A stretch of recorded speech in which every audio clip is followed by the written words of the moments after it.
As they say, the show must go on, and the final act of the 2020 FIBA 3x3 World Tour takes center stage from the Kingdom of Saudi Arabia in the city known as the Bride of the Red Sea, Jeddah, for the 9th edition of the World Tour Final.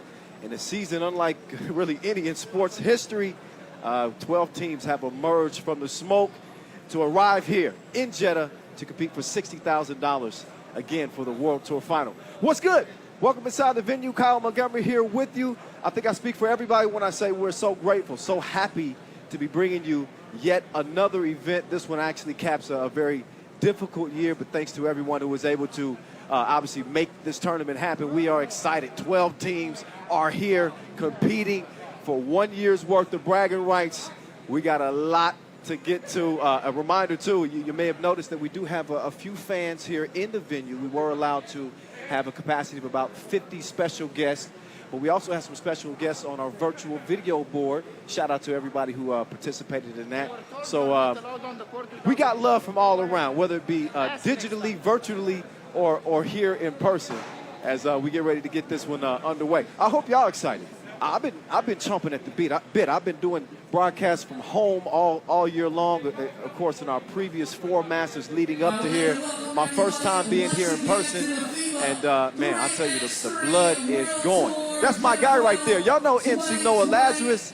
He's holding things down, keeping the energy up here inside the venue. He and my other partner in crime, you see him up in the DJ booth. DJ Lass holding down as well. Before we get, there's DJ Lass. Shout out to DJ Lass. He always does a great job on the ones and twos, giving us something to move.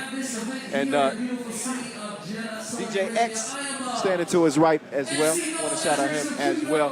And for those of you new to 3x3, quick reminder, a rules reminder. I recorded this video maybe 4 years ago, but a little refresher for you before we get back to the action.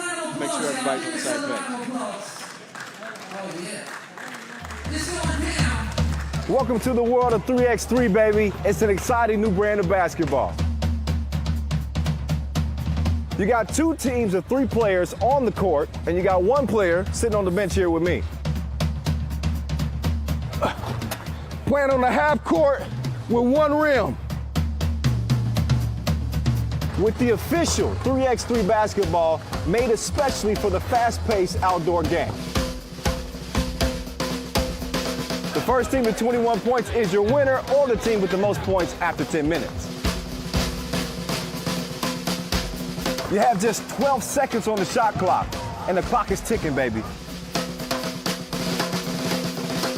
Anything inside the arc is worth 1 point, while anything outside the arc is worth 2.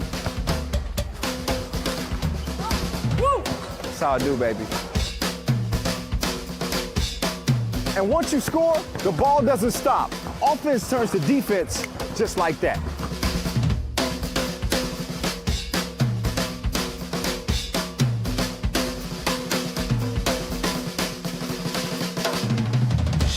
It's a 10-minute sprint.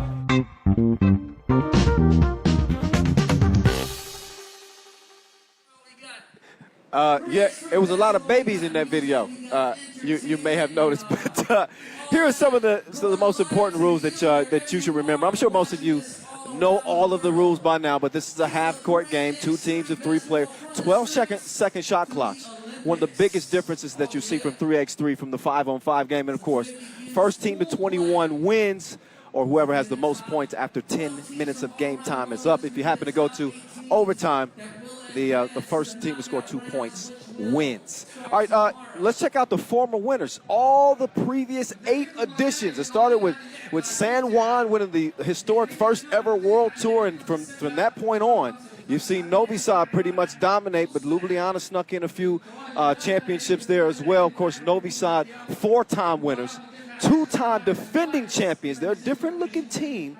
Obviously, this year, no Dushan Bullet, but you can see the success that they've had on the World Tour. 21 titles. Ridiculous. The next closest squad to them also resides out of Serbia. That would be Lehman. We'll see them at full strength with Mr. Robot and company out here as well. So you can see maybe we'll see a new champion this year. Who knows? But again, a shortened season here in 2020. Here's what the World Tour standings look like. Our two-time Masters winners this year, Riga and Lehman, obviously lead the field. Here's your leaders in player value. This is a new metric that we're using this season to kind of give you a more well-balanced view of how the players impact the games. Norris Miezis leading in player value with 114.4. He does a little bit of it all for this team. He could be well on his way to maybe an MVP out here. If you guys have been watching the 10-minute sprint, I picked Riga to potentially win this thing out here. So with no further ado, let's get a look at the pools. Pool A, Lehman, again, two-time winners here. They won the Debrecen Masters. They look really good and hungry. As we move to Pool B now, Novi Sad, probably the class of this group, but again, different. They do not have Dushan Bullet. They do. You saw Lausanne Catapult in that group as well. As we move to Pool C now, Riga the favorites. They got a game Peter Hahn squad. They've made it to the quarterfinals the previous 4 times they've been at the World Tour final. And the Pool of Death, Pool D, New York Harlem and the 2 Lithuanian squads, Shake Gubale, Utena Uni Club. The Lithuanians could be sleepers out here in New York. Harlem's going to have their hands full. So, again, a quick glimpse at the pools before we get this thing started. We're going to start, obviously, in Group A with your #1 squad, Lehman, against Ulaanbaatar MMC Energy. Ulaanbaatar MMC Energy out of Mongolia making their first ever appearance. They are debutants at this 2020 version of the World Tour Final. They got Delgarnyam Davasambu, Dolgun Inkbat, Seren Batar Ink Taiwan, and Singunbayar Goto. You got to root for them as obviously 3x3 continues to grow in that country. They have not grown very much in this particular matchup, I must say. Against Lehman, they are 0-8. Lehman representing with Stefan Kojic, Alexander Ratkov, Stefan Stojicic, Mr. Robot, and Mihailo Vasic. We call him Vaske, the Manimal. Stojicic and Kojic both with MVPs under their belt here in 2020. All smiles. Talked to them heading into the tournament. They told me they're feeling great. They've been able to get some practice time, and they'll be going up against these dudes right here. They strong. Ulaanbaatar MMC Energy looking to prove they belong. They want to prove they belong on 3x3's biggest stage. Country of 3 million proud people. They've really taken the 3x3. Women's team has already qualified for the Tokyo Olympic Games, so congratulations to them on that. But there's another look at their squad. I like Davasambu, the big bull down low. He's the enforcer. Dolgun Inkbat, shooting it pretty well here in 2020. Made almost 80% of his shots.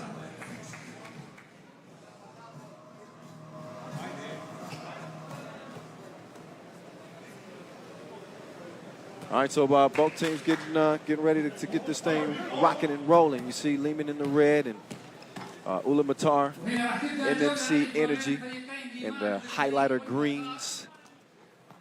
So Ulaanbaatar team, they've had some strong finishes over the years. They got to the semifinals of the Utsunomiya Masters back in 2017. They qualified for 3 Masters in 2018. Obviously, the memorable semifinals finish at the LA Masters last year. This season, though, it hadn't been too kind to them. They did lose in the quarterfinals of the Hungry Masters to New York Harlem. But they've shown glimpses, certainly over the years on the tour. And they've also definitely showed up at the Asia Cup as well. They are the #1 East Asian team. You can see why. They've certainly earned their spot. It has not been easy, but they won't have a better opportunity than now on the game's biggest stage to prove just how good they are.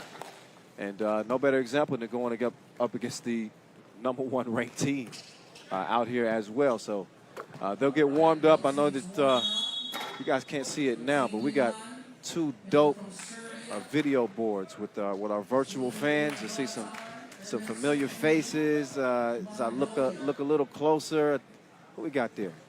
They got Minya Toure.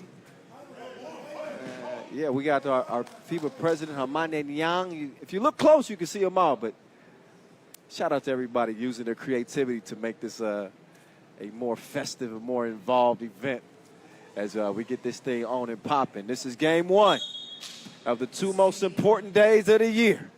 And here we go. So one of Ulaanbaatar's strengths is their dominance down low. They got great size. They got great length. They can punish you. What will be the difference for them, in my opinion, is whether or not they can extend the floor and knock down some two-point shots. That's yet to be determined. But again, first team to 21 wins it. 10 minutes on the game clock. And that is how it's going down. Quick foul on the screen. Couple of quick ones on Ulaanbaatar.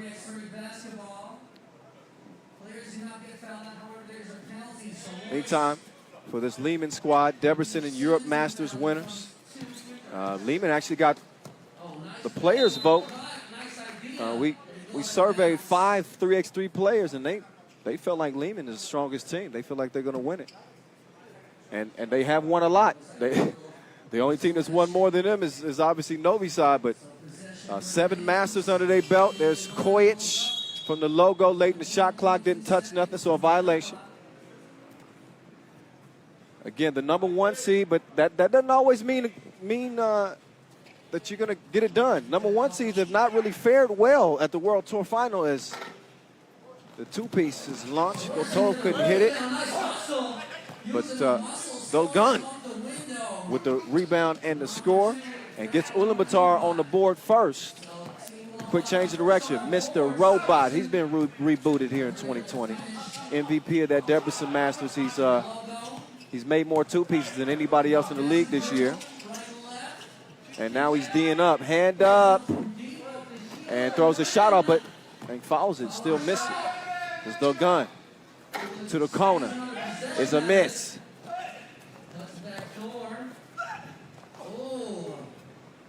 Nice post move down low. A little high-low game there. So, number 3, Mihailo Vasic. So 1-1 game here in the early goings. 1-1. Dolgun moving. Handoff. Deep two-piece. But it ain't that windy. Air ball. Out of bounds, back over to Lehman. Stojic, #1 in shooting value, #2 in player value this year. And again, MVP of the Debrecen Masters, still shooting pretty well, 38% from deep this year. As Kojic, look my one hand. So your MVP of the Europe Masters is going to give Lehman a 1-point advantage.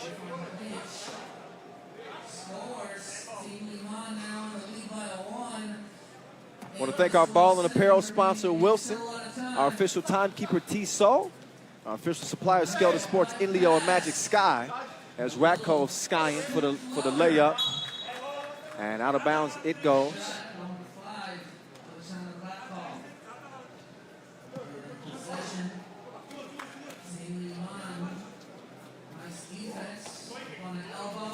As Vasquez patiently waiting, nice pass in here. Oh, that's a big hack and a big bucket.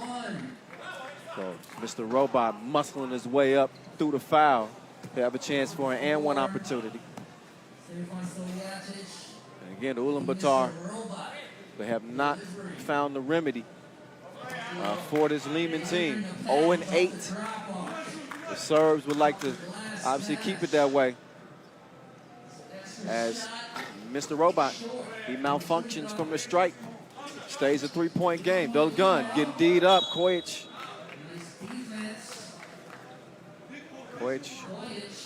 Standing 6 foot, 6'6", 6'7". Long arms, can get in the paint.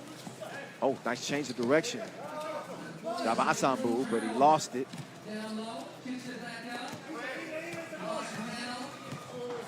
Oh, Vasquez with the cross. Oh, but he lost his footing there and threw up a crazy shot.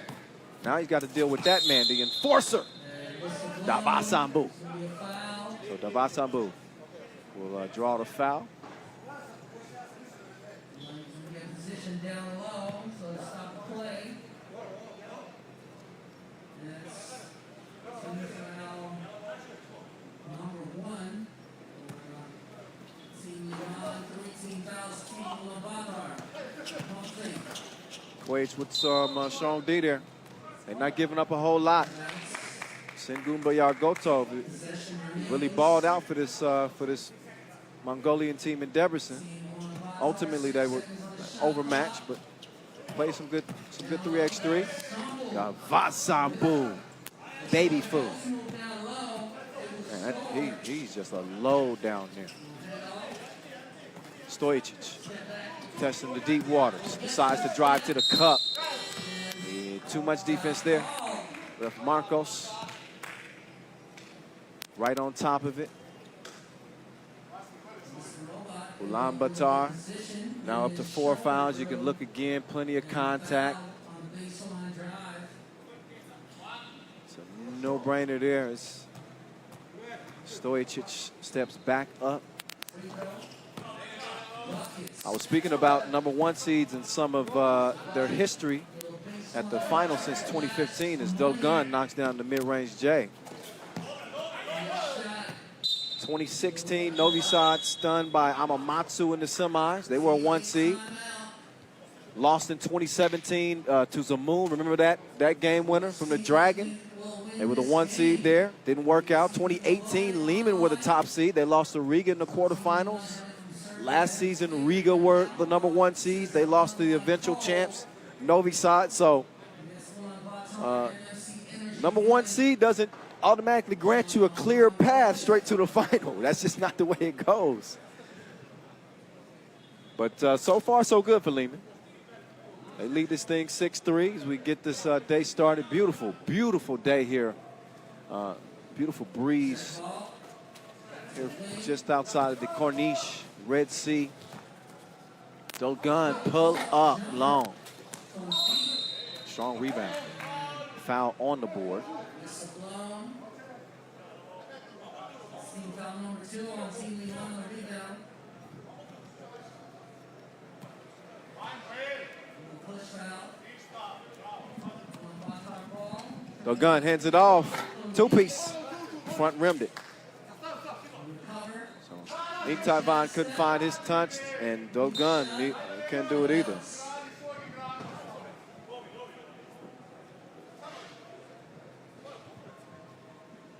So about 3.5 minutes in.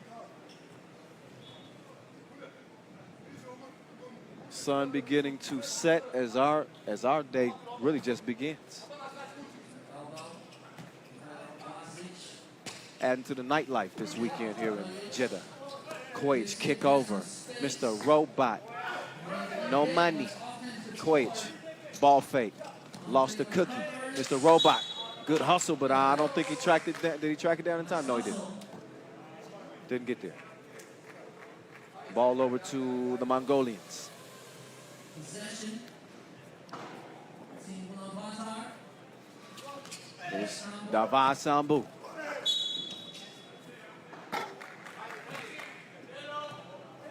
Yeah, Dava Sambu moving on that screen. He had he been set, then maybe he could have got away with that. But so Ulaanbaatar, they now have 5 fouls to their name. Mr. Robot with the step, wild shot attempt at the rim. He misses, but Ratkov is good to clean things up. And a quick foul on Stojic. He didn't want to have to battle down there with Dava Sambu. He said, I need a rest. Somebody else wrestle with this bull. Ulaanbaatar trying to see if they can wrestle the lead away from Lehman. Right now it's a 4-point deficit. Good feed down low. Can Dava Sambu finish it? Oh yeah, he always finishes his food. Can't you tell? Down low. Off a little lob pass. So Stefan Kojic will open the possession. 3-point lead over Nice little rub, handoff. Great feed down low. Ratkov, easy breezy. 8-4.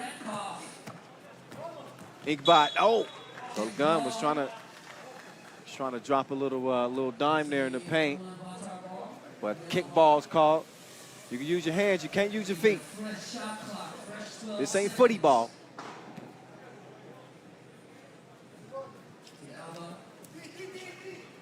Cross court, up fake, gets a good look, and oh, well. Maybe a little wind hit that one. Gotov couldn't get it to go, but now, it's a kiss off the glass. Ulaanbaatar staying within striking distance, the three-point contest. Ratkov, oh, he ain't scared. Hitting with the spin move. Bump and the bucket. Gotov felt like he maybe got a little chicken wing right there. Let me see. No, that's a solid move. That's a solid move. So he makes the move. Not only does he do that, he makes the shot. So Alexander Ratkov, MVP of the 2017 Debrecen Masters. So even Ratkov has had his moment in the spotlight on this team. Wasn't shining on the free throw line now. Missed that. Vasquez with the swipe from behind. What a matchup between Mihailo and Davasambu. You're talking about two of the biggest bulls in the game down low. What happens when an unstoppable force meets an immovable object? That's what you're looking at right there. Oh, nice drive right there. Ulaanbaatar Inktavan getting it done. Mr. Robot said, give me the cookie. I want it right now.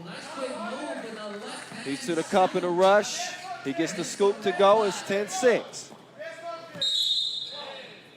Too much bumping and grinding. As Stojacic whistle for the foul. He's going to check out.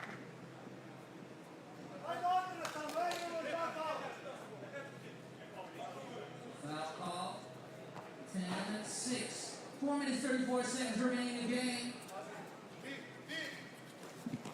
Gotov, he took an extra step. Just imagine what it was like for this Ulaanbaatar team watching that last Doha Masters. They were one of the two teams on the brink of potentially being eliminated if one of 7 teams was able to get to the semifinal round. Fortunately for them, none of those 7 teams got to the semifinal round. So they end up being able to hold on to that 11th seed and lock down a spot here. And again, their first ever appearance at the World Tour Final. So they did just enough. Can they capitalize on the opportunity that's in front of them? Also, you got that 3x3 rules refresher earlier. Also want to remind you that the top 2 from each group advance to day 2. So there will be 1 team left out. Each team in the group obviously plays the other 2 competitors. Davasambu. Bullying. This is the only place where bullying is allowed. Oh. Gunn is down. He was down for a moment. Ratkov, he tried to beat the shot clock. Shot clock violation. He didn't have any heroics on that shot. This ain't Debrecen. 11-7. You'll notice that Ulaanbaatar has already racked up 7 fouls, so they're in the penalty. Next defensive foul will mean that Lehman will shoot a couple of free throws. Shout out to Ref Evgeny, Ref Marcos, officiating this first contest of the day. And primarily, we've seen Davasambu do most of the damage for this Ulaanbaatar team down low. But I think that's the concern with the Ulaanbaatar. If it's a 1-point game, if you want to trade 1-point scores, I think that gives them a good chance. But the difference will be made beyond that 2-point arc. And you got to maintain possession. And that means not traveling. So as you look again, you will see, oh yeah. He was stepping in the name of love. step. Okay, enough of that. Back to this. Rat Cove. Almost lost it. Kojic. And he did touch rim, but it's a miss. Goes out of bounds. 3:34 officially left in this one. Pool A play. Team legal on ball. Vasquez working from the elbow. He's going to hand it off, set the screen. Kojic fakes the pass and makes the lay. It's a 5-point cushion. Lehman sitting pretty, but they fell asleep defensively. Dolgun. He says, I'll take that. You take this. 12-8. Jab step. The manimal. Oh, Vasquez. No, Dolgun. That's his specialty, defense, but Vasquez sticks with it and sticks it to him. Another and one opportunity, really an and two opportunity, because Lehman gets a couple of free throws due to the penalty situation. 8th foul on Ulaanbaatar. So Vasquez takes his time. Calm, cool, collected. Knocks down the first of two. Can he complete a perfect trip to the stripe? You better believe he can. All right. How will Ulaanbaatar respond here? This one a foul on Vasquez. Position. Team Liman with one more foul to give. Ensemble. Down. Nice. Ratko Kojic thought about the two. Instead, he's going to kick it to a wide open Rat Cove. I'm going to pretend like I didn't see that.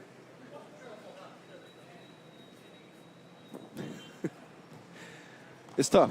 You know, occasionally you get a gust of wind that catches your shot.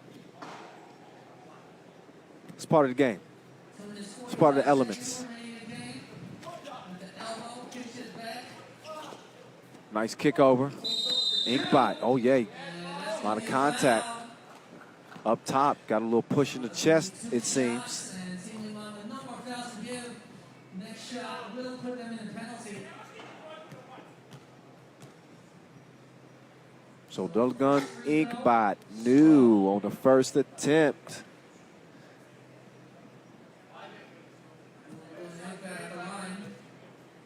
Second free throw. And the second one's good. So he splits a pair. 59. And out of bounds there, off Lehman.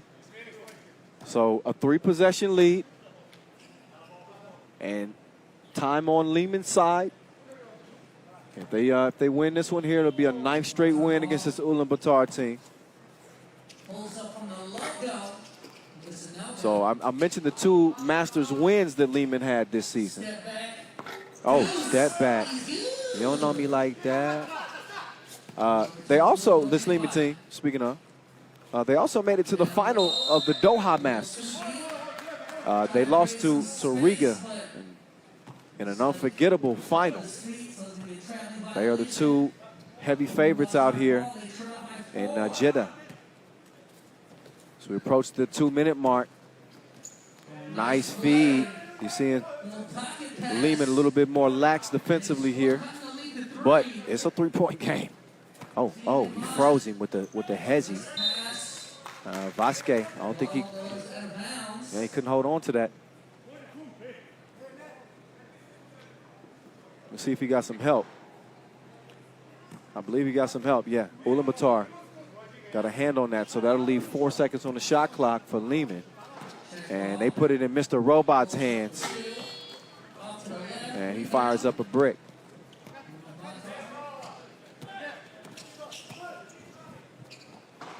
Dolgun, turn around. Not this time. Front rimmed it. Got the rebound though. Puts it back. Hook. Got the rebound and put it up and hit the hook. Oh, Kojic, he took a bump. And that's going to be a foul. Inkbot will take a breather. They'll go a little bit bigger. Two shots at the line and Seren Batar Ink Tai Van is in. Kojic will step up here. first free throw. And he's good. First of two. Number 6, Stefan Kojic. Making it a 2-possession ball game. And Kojic is going to knock down the second one. 4-point lead now for So Lehman closing in. We'll see if they get to that 21-point mark before the limit. Man, Davasambu. This dude don't even need two hands. He just body you up and then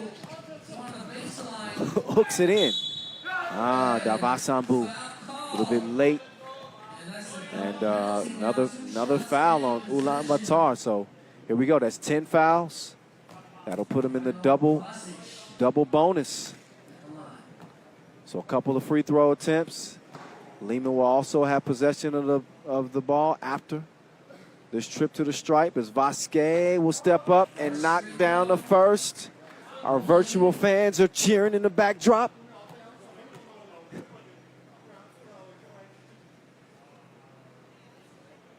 second free throw. Rattles it home. So perfect trip to the stripe, 19-14. 2 points away from victory. Once again, it's the first team at 21 for the team with the highest score to 10 minutes. Oh, that's easy money. Easy money. By Rankov and the entry pass by Vucic on point. 1-point ball game now. Another stumble. Unable to hit. Davasambu. Kojic pump fake. And after the miss, Kojic. Oh. Whoa. Whoa, foul red. That was about to be game time. So it's point game for Lehman. But now the Serbians are in the penalty as well, as they picked up a 7th foul. So Inkbot will shoot 2. He misses the first.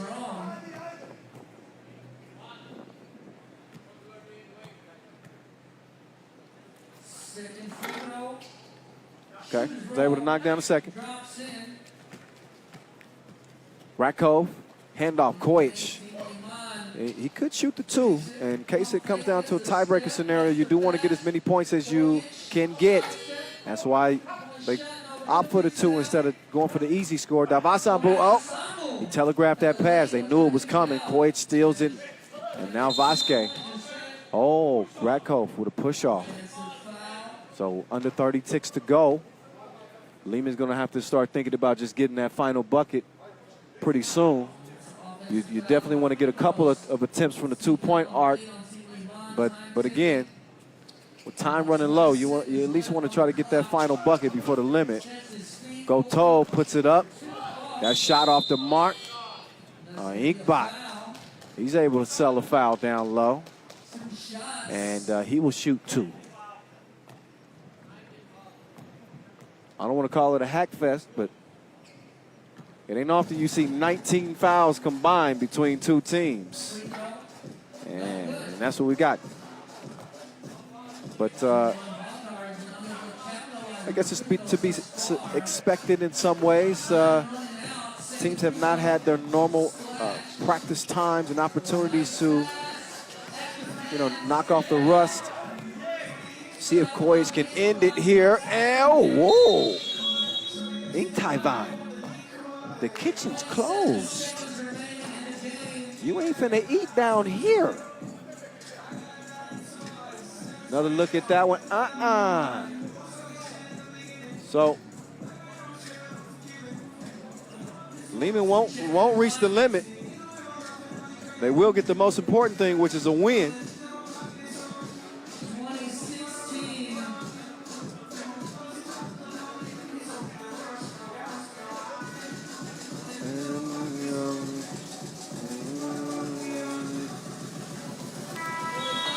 Last second heave is no good. So it's a 2016 win.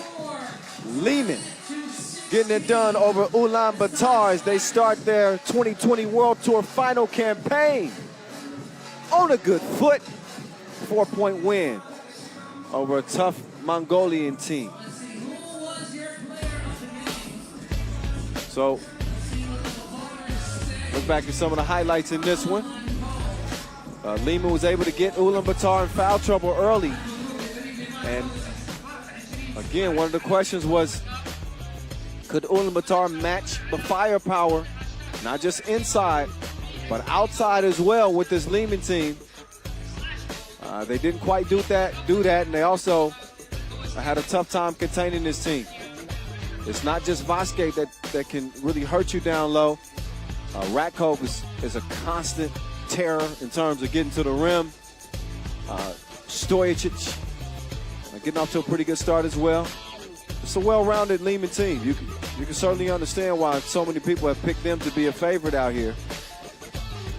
And they continue to have the Mongolians' number. So I love that we're getting a lot of interaction from our fans. They say they voted Stefan Stojacic as the player of the game. Got 100% of the votes. Oh, look at that shot. Look at this venue. What a spot to be for this World Tour final. Take a look at the horizon again, the Red Sea in the backdrop. So many people enjoying this evening along the Corniche. Wonderful city.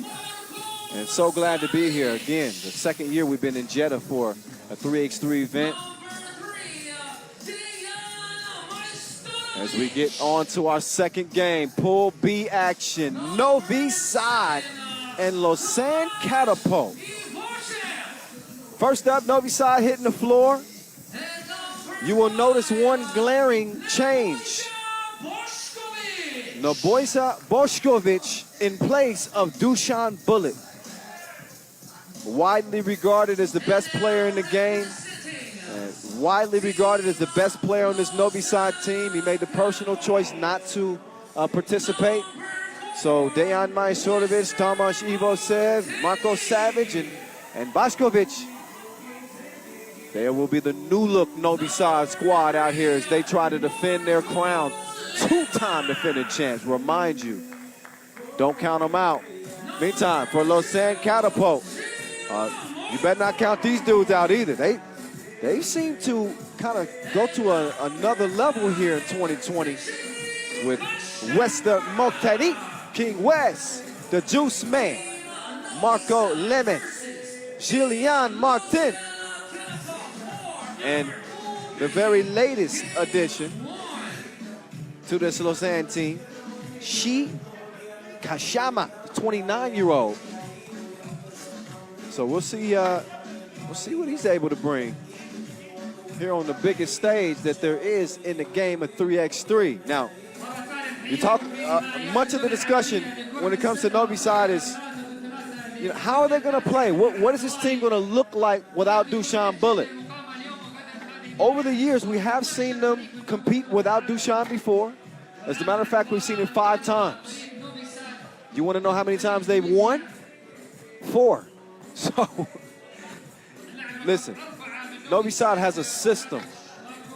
They know how to play the game. And this team's success isn't centered around one player and one player only. Shout out Ref Vlad, Ref Ed. Ref Vlad saying, look at the camera. It's our 15 seconds of fame. What are you doing? Don't waste it. But back to my point. Point is, Novi Sad is a solid team, even without the GOAT, Dusan Bulut. They're a better team with him, no doubt about it. But they've managed to get it done before. Can they continue to get it done? Dejan Majstorovic, ranked number 8 in the world. He's got 3 MVPs under his belt. And, man, the Maestro elevates his game without Dusan. I don't know what clicks with him, but, man, he fills those shoes more times than not. But again, I made mention of this just a moment ago. No Bulut, no problem. 4 wins in 5 events without him. But this is a season, this is a year, it goes without saying, that's unlike any other. They haven't had the same type of practice time due to COVID. So finding that chemistry and getting into that groove could be more challenging than what we've grown accustomed to seeing. We will see. It's on now. The clock done started, so it's time to show up and prove. Watch your ankles. Gilles, oh, with the scoop. Vanilla, the juice man, is going to finish it off, too. Lausanne out 1-0. Bošković to the maestro. Rattled out on him. Gilles, he's like a little stick of dynamite. So here's Martin. Martin from deep. Rolled off the rim, foul off the ball on the rebound attempt. I believe that's going to be on Tomasz Ivosev, a.k.a. Frankenstein. Quick breather for Gilles. King West. Oh, missed it. But here in 2020, this is King West has expanded his game. He shot the two-piece pretty well. We especially saw that in Hungary. Keep an eye on that. That could be a huge difference maker for this Lausanne team. And obviously, whatever they get from their new addition, Shika Shama, is a big question mark. We don't know. Here's Ivosev, the handoff. Savage. Oh, clear lane to the rack. And he scores it over King West. A warning for Bošković underneath, as you cannot defend in that restricted area after a made bucket. A warning actually gets you a technical, so put that in your cap. Gilles, trying to swing it over to his good buddy there, King West. Novi Sad defending well. Lausanne catapult the 10 seed. The juice man over to the new man. Back to Gilles. Back to the juice man. Kashama. Pull up. No. Oh. I think he might have accidentally even kicked. Did he kick Bošković in the face accidentally? On me.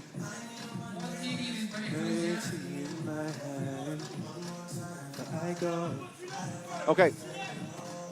Y'all don't mind my singing. I don't do it intentionally. It just, the music takes over me. Y'all got to blame DJ Last for that.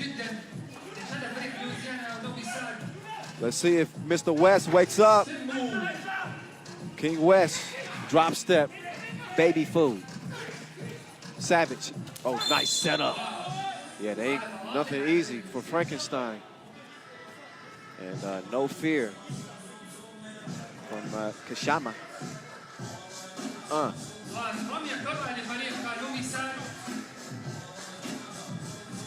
So Tomasz Ivosev.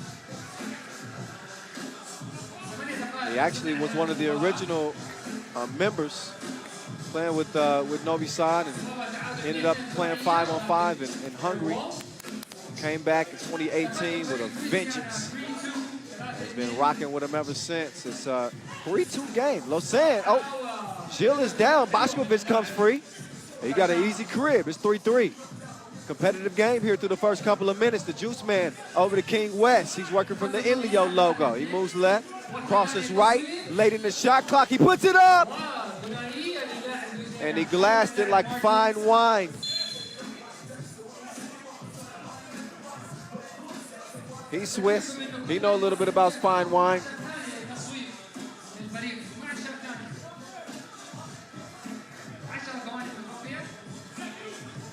Savage. He got a great advantage here with Gilles. I don't know what he turns it over. So wasted opportunity there for Novi Sad. Kashama. Not that time. Gilles recovers it and scores. 6-3 lead for Lausanne Catapult.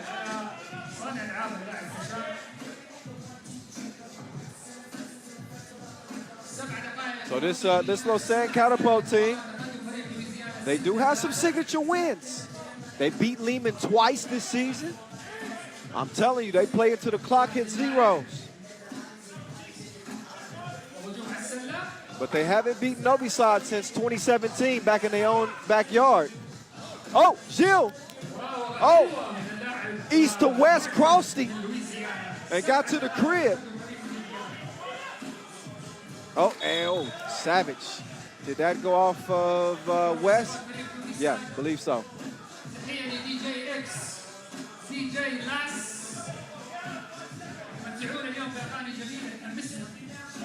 Moshkovic, nice hezzy. Great defense, though. Lemon suffocated him. Now the Juice Man looked off the defense. Oh.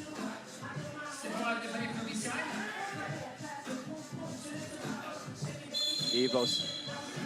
Oh, 3 in the key.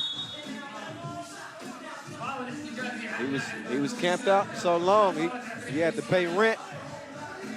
Got hit with the violation. Ball back over to Lausanne. Catapult.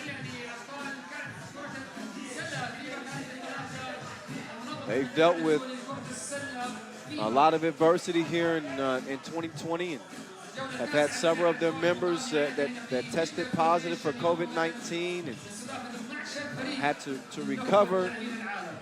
So happy to see them healthy. Everybody healthy now. Obviously, they would not be playing if they hadn't tested negative. So everybody has passed all COVID protocols to be here in the venue at the event. Goes without saying. Check, baby, 1, 2, 3. Okay. The Maestro, Savage, kind of bottled up there on the right wing. Savage trying to clear some space. Missed it, point blank. King West working on Frankenstein, lost the handle on it, got it back, down to the Juice Man. Turn around, squeezed the trigger, couldn't hit it. The Maestro, over to Savage, down to Evo Set. He's got to get a shot up. Oh, he does. Great positioning. Kashama being harassed by Evo Set. The Maestro couldn't come away with it. Lemon forces up the 2-piece. Double shot. What a tough shot from the Juice Man. But he put it right between their eyes, contested and everything. This is after a scrum for the ball. He's whistled for the foul after. Lausanne catapult up to 4 fouls. Novi Sad with just 2. It's a 5-point game. The Swiss in front. Can the Serbs answer back? Marco Savage trying to use that body on little Gilles. And he's able to draw the foul. He said, Gilles, don't be trying to little bro me, dog. Don't be trying to little bro me, dog. I'm speaking for him. Well, you got big boy there. It's only so long he can hold his ground down there. But this is where he does his damage. And he gave that one away. Novi Sad ball, Gilles out, so the larger lineup for Lausanne here. We're approaching that 5-minute mark. And again, Lausanne out to a great start. 4-point lead. Evo Set from the elbow. There's the Maestro to the Cub. King West, he'll clear it. Drop step. Great D there from the Maestro. King West couldn't get the score. A lot of contact underneath between them both. Holding foul. I believe that's on Novi Sad. Yep. So the Maestro will have a seat. Check out of this one. Freeze. Oh, Gilles. Put on the brakes. Oh. Missed it bad left. Good hands, Evo Set. Okay, here comes Novi Sad. The crossover set up the shot, but a miss. Evo Set. That's easy money right there. All of a sudden, it's a 9-8 game, 1-point contest.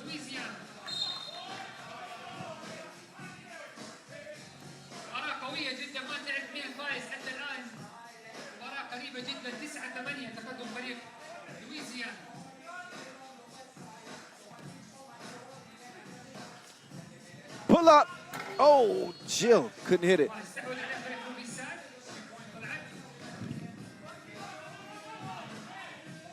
Tonight. Oh, Maestro passed up the shot. So Novi Sad a little bit out of sync right here. Oh, Jill. Couple of moves, but he couldn't finish it off. Savage now. Oh, a little bit too handsy.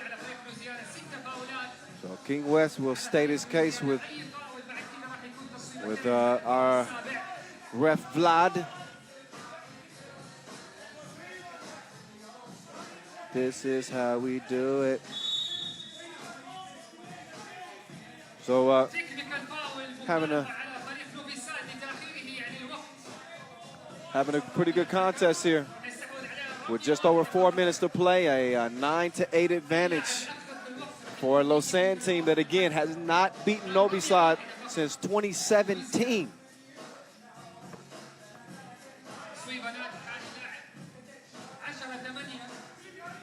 So Lemon makes the technical free throw. Novi Sad back with possession now. Savage with a spin. Oh, man, how did he make that shot? I thought King West was going to block that. Great finish there from Savage. And then some strong defense as well. Savage, though, couldn't track that one down. West with it. He's got a clear runway. And he brought the 808 out. Boom. 11-9. Frankenstein got caught in the air and missed the scoop. So they clear it back down to King West. West. Foul on yellow. Novi Sad, I believe that's 6. So Lausanne with 6 team fouls, and Novi Sad hot on their heels in the foul category. I think I gave them an additional foul. They're actually at 5 team fouls. So yeah, that's where that stands. Before I go any further, I want to send a special shout out to the Saudi Sports Ministry, represented, of course, by Prince Abdul Aziz bin Turki, the Saudi Olympic Committee, and all the public and private entities whose efforts really made this event possible. I think we're lucky to have any type of sporting events in 3x3 here in a pandemic year. So much uncertainty. And it just speaks to how much effort that goes into putting something like this together. So proud to be a part of it. Gilles, oh man, he almost had a hell of a setup on the baseline, but Lemon couldn't get there. So missed chance. Yeah. See, eventually, one time I might just bust out a flow on y'all. I might just stop calling the game altogether and just, DJ Last give me the beat, and I just get to it. Now, trust me, nobody would hear that flow. I'm just playing. Back to the play on the court. Lemon, good hands. Not a good shot. Didn't put nearly enough on it, so ball back over to Novi Sad. They got Bošković. They double-dared him from the corner, and he couldn't knock down the double shot. It's a miss. King West, no hesitation from the wing. Shreds. It's 13-9. Maestro, no string music. Jumper still pending. 2:51 officially left in game number 2 of the day.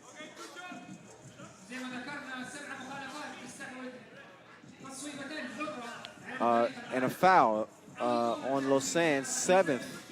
So you know what that means. Penalty situation.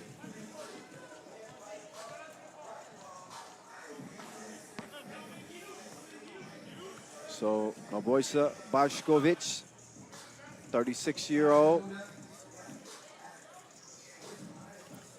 And he's going to knock it down, the second one. And going to make it a 3-point game. As a result, Gilles, he will do something strange to you if you ain't careful. Didn't do nothing that time. Missed the shot. The juice man shooting it into the wind. He misses it. Maestro, rebound down low to Dejan, and Majstorovic is able to draw the foul, and he will shoot 2. So maybe this is where Novi Sad kind of makes up the difference here. They've been trailing from the beginning.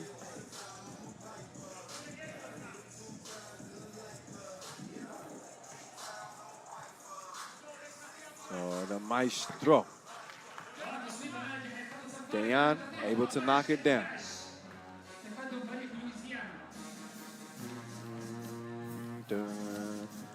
And Majstorovic splashes the second.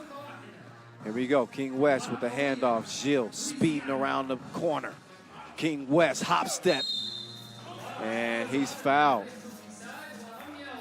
So King West putting a lot of pressure on Frankenstein. Making things tough, forcing him to be active at all times defensively, whether it be guarding the perimeter or on the drive. Maestro, he's on the drive, but he couldn't finish it at the rim. Missed the crib. Now he's got a D up. Now the ball is cleared. Gilles to Lemon. Thought about the shot. Changes directions. Turns around. Still misses. Maestro. Savage now with 6 to work with on the shot clock. He'll get it down to Evosep. They got 2 seconds now. And now they got no seconds.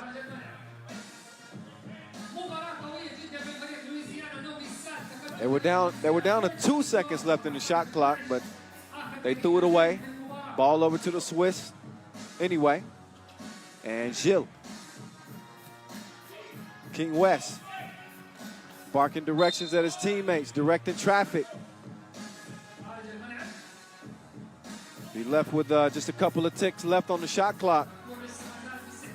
2.8 to be exact, so they have to get something up quick here. We have seen West hit these before, but Maestro wasn't having it this time.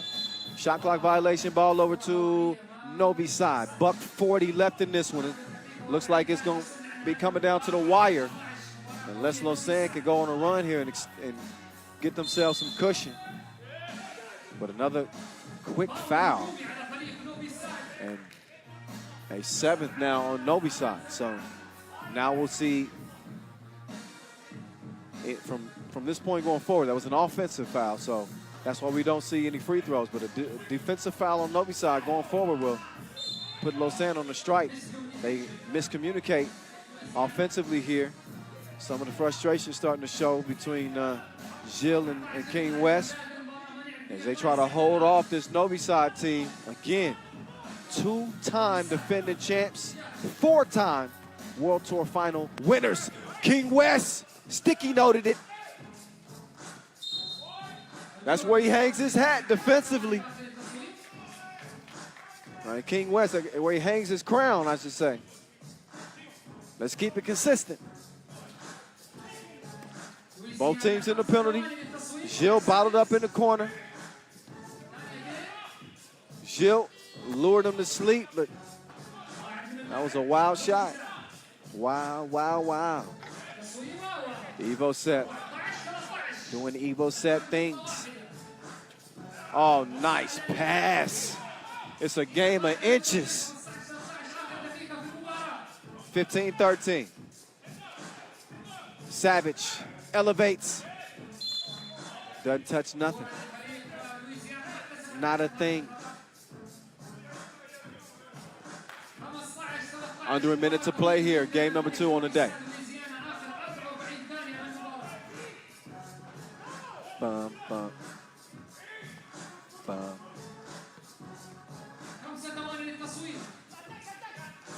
King West. Oh my, he nearly hit that thing. Now Evosep, up fake. Out muscles King West for the score. It's a 1-point contest. Gilles, little stop and go. He's got an advantage here on Savage, or so I thought. Oh, West with the tip layup.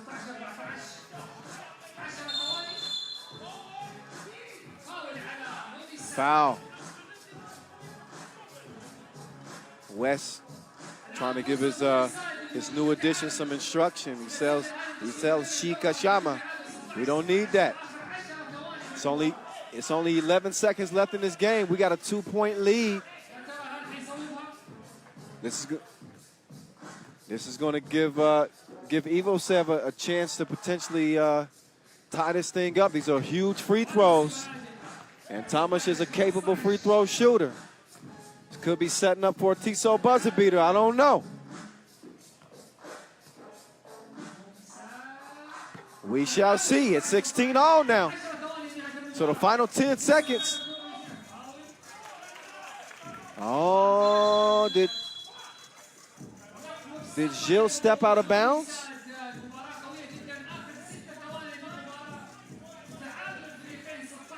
Ah, okay, yeah. Ref Vlad is saying before he got the ball, he had stepped out of bounds.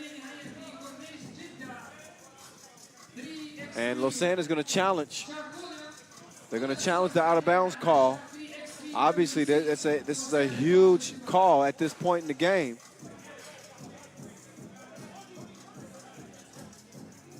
And maybe this slightly kind of opens the door for Novi Sad. What a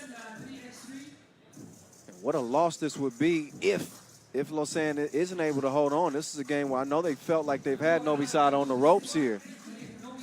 And they've been anxious to get a win on this against this team for several years now.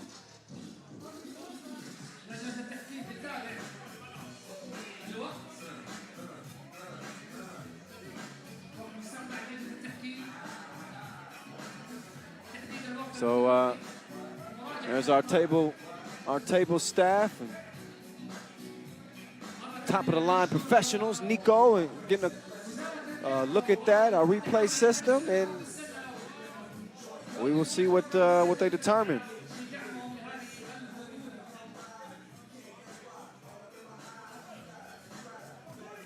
Challenge is lost, so the ball will go over to Novi Sad. They will have an opportunity to potentially win this thing with 6.6 seconds left. If not, we go into overtime. Here we go. The final 6 ticks. Savage comes free. He gets it to Frankenstein. He hits the bucket plus the foul with 1.5 left. How big was that turnover for Lausanne that gave Novi Sad the possession and a hell of a finish from Frankenstein? That dude is made of different stuff. He could put this thing away here at the stripe. He's shooting 2. And again, just another example of why you cannot count this Novi Sad team out. I think they were down by as many as 5 points in this contest, and yet they hang in the game long enough to give themselves an opportunity to win at the end of the game. So, you know, the Maestro with a last-second heave that won't matter as they still won right out of the grips of Lausanne. And, you know, they'll be thinking about this one later. I promise you that. This is one they had Novi Sad on the ropes, but the Surge pulled through. 19-16, the final. As Novi Sad manages to get it done with a couple of key plays there down the stretch. And again, doing it without their top player. No Dushan Bullet. We will see if it proves to be no problem. But look back at how this thing started off. It was all Lausanne to open this thing up. Started off 6-3 and continued to make it happen. King West with the 2-piece off the glass. And if you like me, you're thinking, okay, the Swiss are rolling here. How's Novi Sad going to respond? A little bit of a frustrating game for them is nobody was really hitting on all cylinders. You know, they had several turnovers. They dealt with some tough defense from Lausanne. But again, you saw the tide turn in the last couple of minutes of this contest. Some untimely fouls. King West with a highlight. That'll help his player value. And another tip there. King West continue to show that effort and that leadership that they need from them. But in the end, it's Novi side that was able to pull this one through. There's our jib camera operator at work. You see our digital video board. Who knows what heroics are in store here in our 2 days of competition here in Jeddah. But we have seen some heroics earlier this season by one Carlos Las Manos. So y'all check out some of our extra content and as well as our Jeddah mixtape. So several tasties for you guys to enjoy before we get to our next game. Check it out.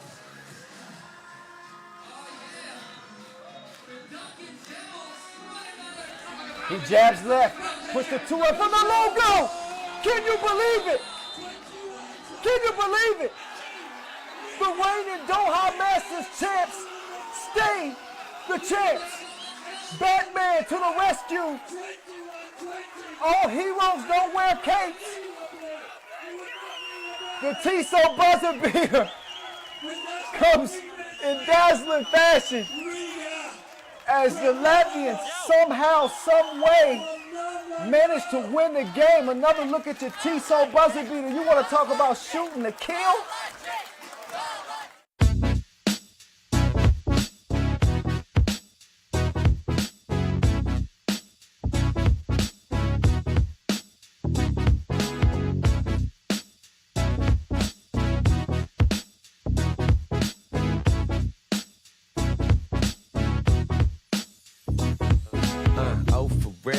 Let's go chill.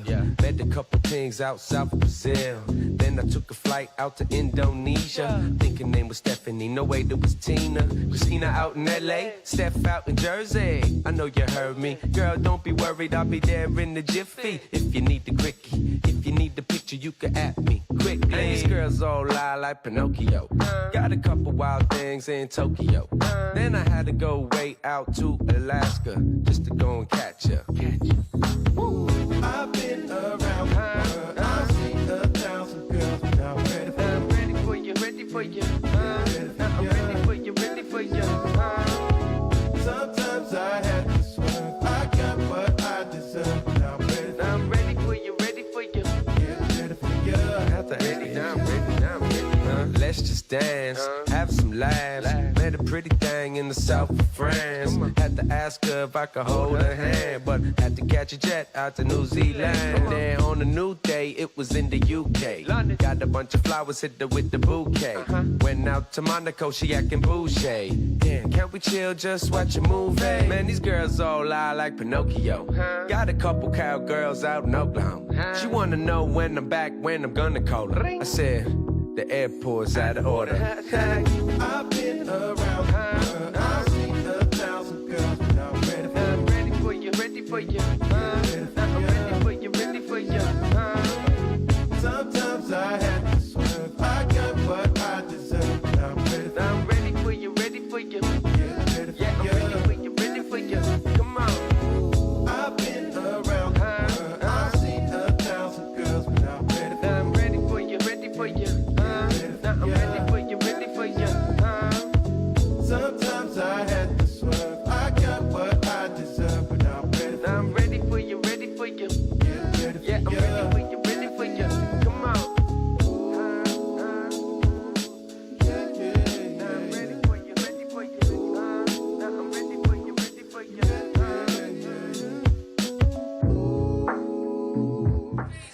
Yeah, I hope y'all enjoyed that. Man, what an unforgettable shot from Carlos Las Manos at that Doha Masters. And of course, love the Jeddah mixtape as well. Speaking of Jeddah, yeah, the local favorites. It's their own backyard. They get Riga. Maybe the hottest team in 3x3 in their group. A tough challenge for this Jeddah team, but they are well coached. They are coached by a former champion, as you know, Alex Kuntz. We'll see if that expert teaching translates to the court here against the favorites in my mind. This lethal Latvian team, Team Riga. with Norris Miezes, Carlos Las Manas, Agnes Chavars, and Edgar Krumens. Again, as we open up Group C play, it ain't many teams that want to smoke with the Latvians. They won the Hungary Masters. They again won the Doha Masters. We'll see what this Jeddah team can bring to them. They ain't no slouchers either. Don't get it twisted. They got Kevin Hardcore, DJ Khalid Abdel Gabar, Nemanja Draskovic, we gonna call him Drasko, and Boisa Kilian, the killer. Well-rounded team. I think Jeddah's one of those teams that they could maybe shock some people out here. They got the talent to do so. They've got the coaching to do so as well. But a tough challenge. They're the 11th seed here. Finished number 6 in the World Tour standings. 4 wins here in 2020, 6 losses. They have not. This will be the first tournament that they play with their floor general, Abdel Gabar.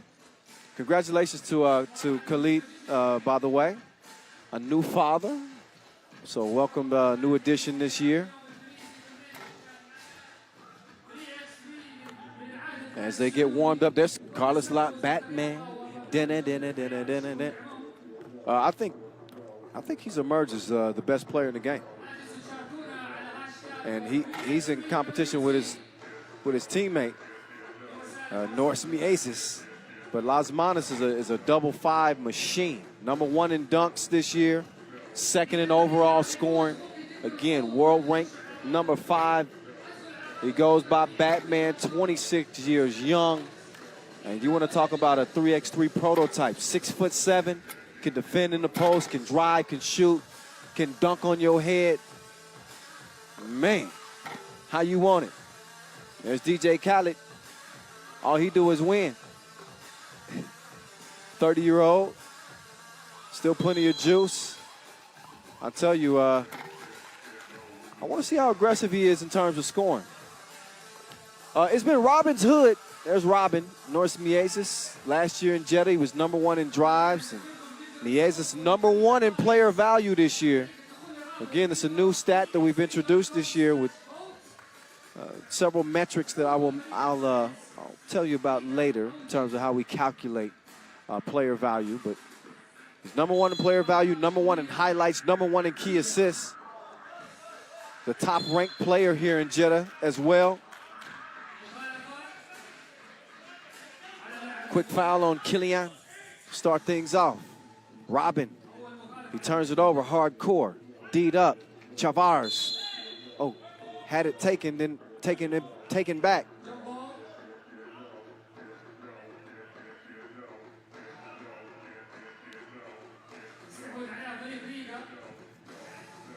Edgar Krumens.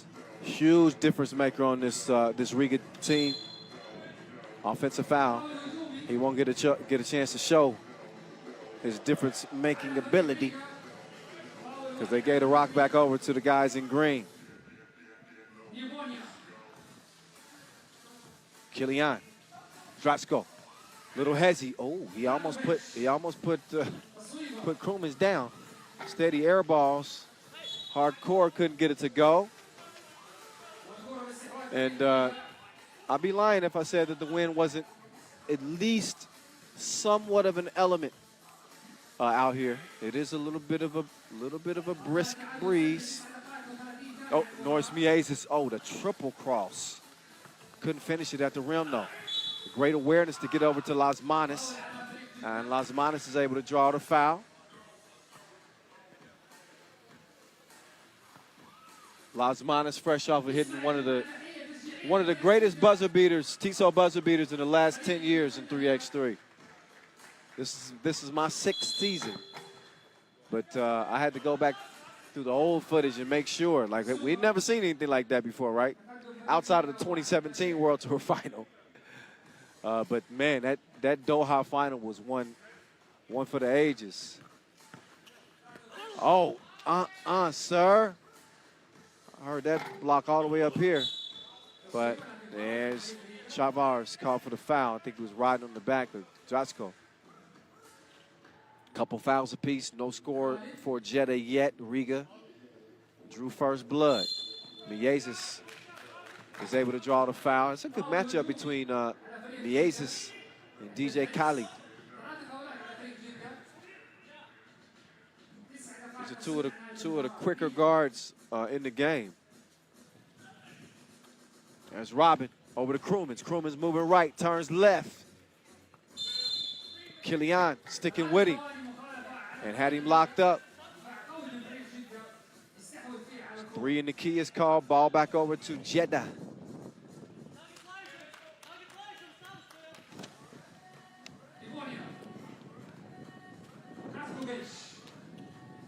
Killian thought about the 2, gave it up. Khalid, brick. Lasmanis saying clear it out. Double foul. It's Killian and Krumins both getting a little bit too physical. So possession will stay where it's at, but the fouls negate themselves. Lasmanis over to Miezis. Batman to Robin. Robin with the cross, but he didn't have enough sauce. Didn't have the recipe that time. Minute and a half in. Both teams still kind of feeling their way into this contest. Again, you're probably enjoying the views of our virtual fans on the video boards in the background. Oh, Lasmanis. You see the composure on that score? Took 2 big steps as he moved left, elevated, and knocked it down off the glass.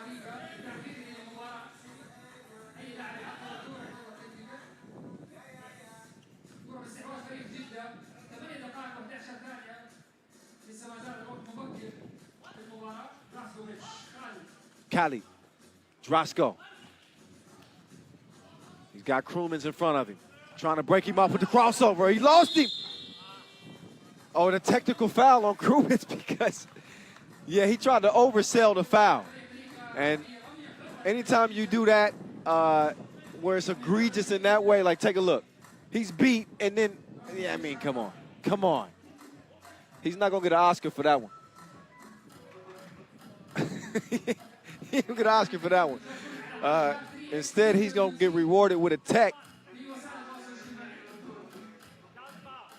And Nemanja Draskovic will step up and shoot the technical foul. Oh. Possession still with Jeddah after the tech. 4 fouls apiece. Just 2 minutes has eclipsed in our 3rd game of the day. DJ Khalid trying to get in the mix. He gets it down to hardcore. Now they starting to work it. Jeddah on the board. Krumins, oh, halfway down and out. But he's a 2-point specialist. Core camped out. He gets hit with a fine. 3 in the key, ball back over to the guys in white, Riga. Robin taking the screen from Batman. Good defense from Killian. He got a hand up, deflected it, ball in Khalid's hands now. Khalid to the center of the paint, drops it off to hardcore. Core. Oh, call for the travel. And Core sprints to the bench to get a rest. Take a look.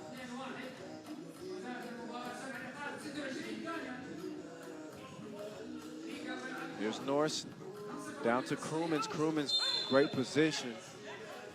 And Khalid got caught in the switch. Forced the foul. Bigger body Krumins.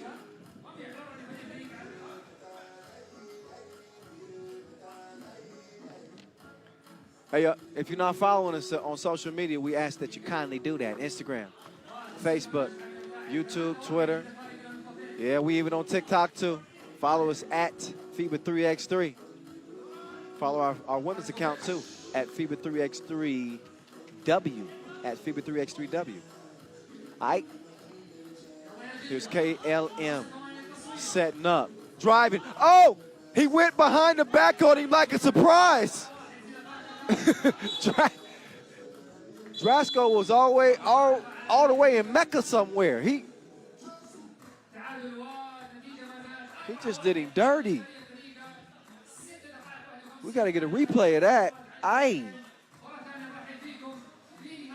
4-1 game.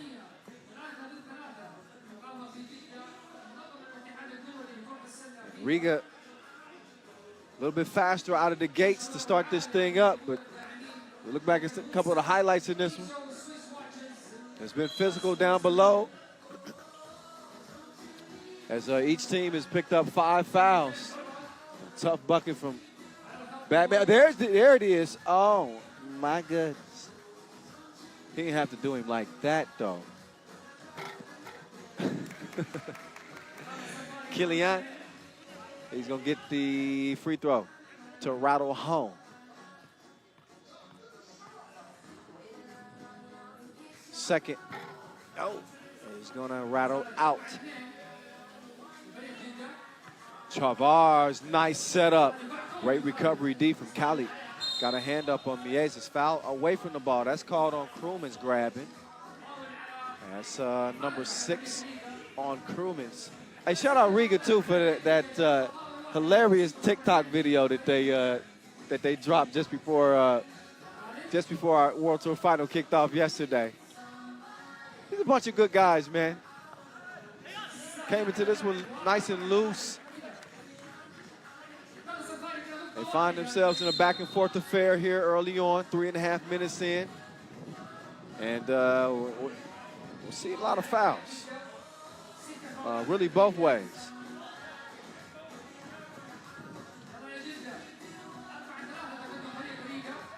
Las Manas going to clear some space for Miezes. Butter. 6-3. Killian put the brakes on him. Oh, he broke him off some. Double dip. Now Miezes. Deuces are wild. He couldn't hit that one, but he takes the feed. He's going to try to get 2 the hard way as he's fouled on the layup attempt. That's 7 on Jeddah. And Jeddah 0-3 against Riga all time. They lost to him in the Debrecen semifinal last year, the Jeddah quarterfinal last year, and lost to him at the Doha pools phase. Of course, this Riga team went on to win that Doha Masters. So the body of work against the Latvians has not been great. Foul on the screen. So that one's offensive. That won't lead to any free throws, but you see Core with the booty bump. Drasko up fake. Didn't really clear much space. DJ Khalid, no. And then Miezes. He's going to make it an 8-5 game. Khalid. Killer. DJ Khalid, no. Ball finds his way back to him.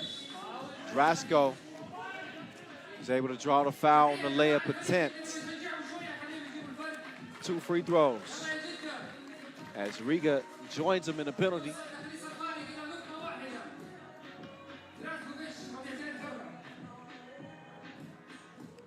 And Draskovic. He's no good on that one.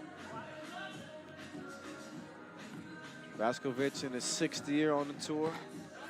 He's able to split a pair. It's a 1-possession game. And Miezes too strong on the 2-piece. He gives it up to Las Manas. Batman on the move. Down to Robin. No. No. No again.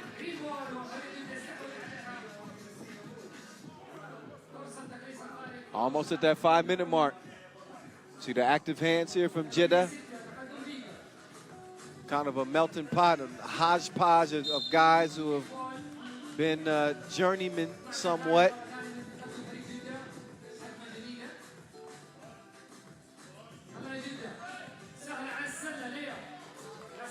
Here's Killian.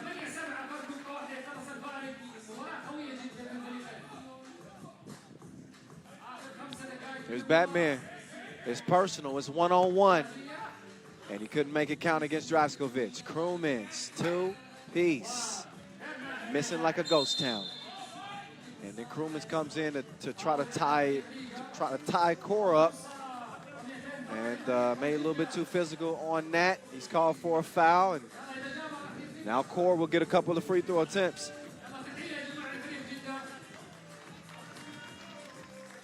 Core, a Frenchman, won a silver medal at the World Cup back in 2012 with France.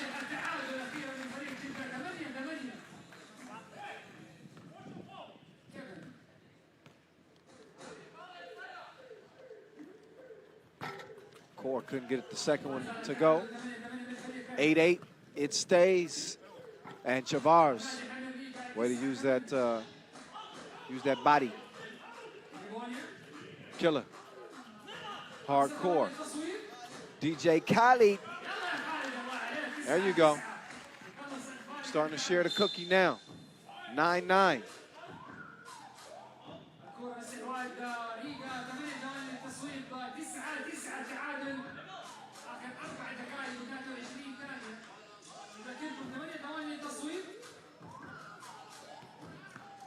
Oh, Batman had to step, missed it. Oh, but then Mieza steps on the line. So the game stays 9-9.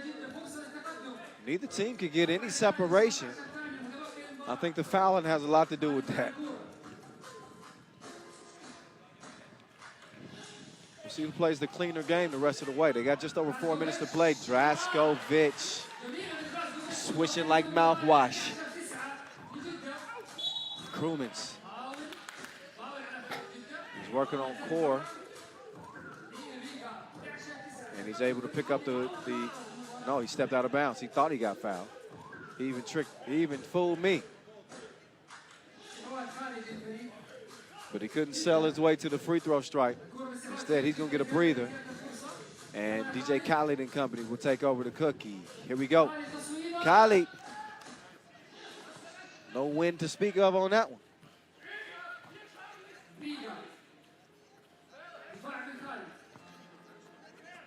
Yeah, that's a tough assignment down there for Khaled, but he held his own. Chavars misses the shot. Now let's see if Chavars can D up. Khaled misses. White ball off green.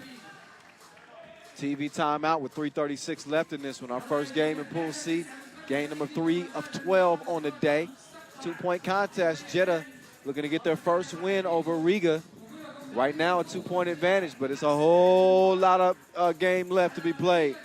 12-second shot clocks, 10-minute games, 1st to 21. You know already how it goes down. Take some time again. Want to acknowledge our sponsors. Thank you to the Ministry of Sport and the Saudi Basketball Federation for hosting this event. Pyramid and Sport Arena, the event organizers, Quality of Life and Vision 3030, our presentation sponsors. Oh! Batman presented Core with the ball, and you see what he did with it. Ferocious block. Can Core score now? You better believe it.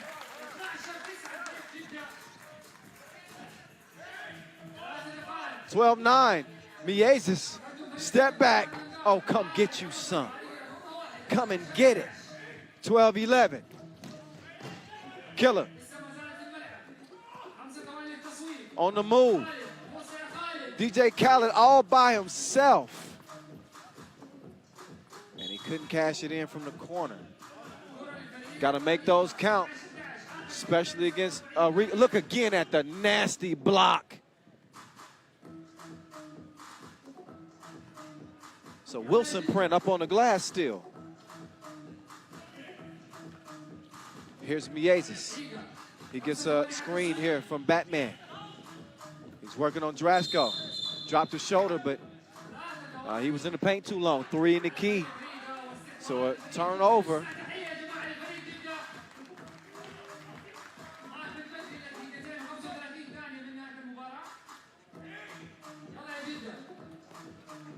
It's Kilian. Lost it down to hardcore. It should be easy money for him. But Miezis locked him up. Chavez, Krumins. Krumins got a couple of steps. Oh, but Core with another block. Dozen apiece. Just over 2 minutes to play. And a little bit too much on the pass. And yeah, Noboisa knows that he put that one a little bit out of reach. Yeah, I guess despite all the fouling, we still got a pretty good game here. 12-12.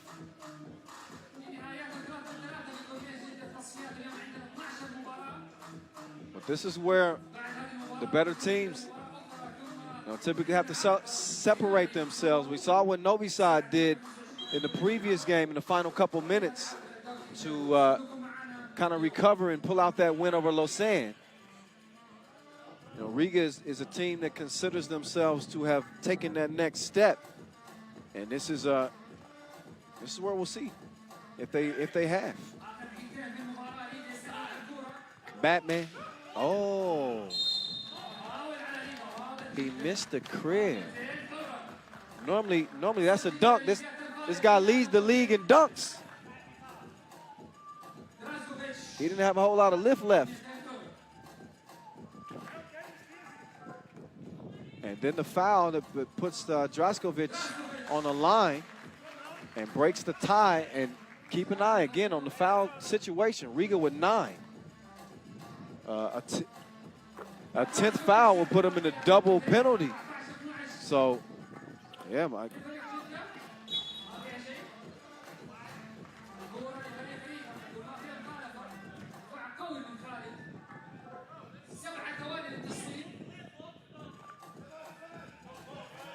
$1:53 left.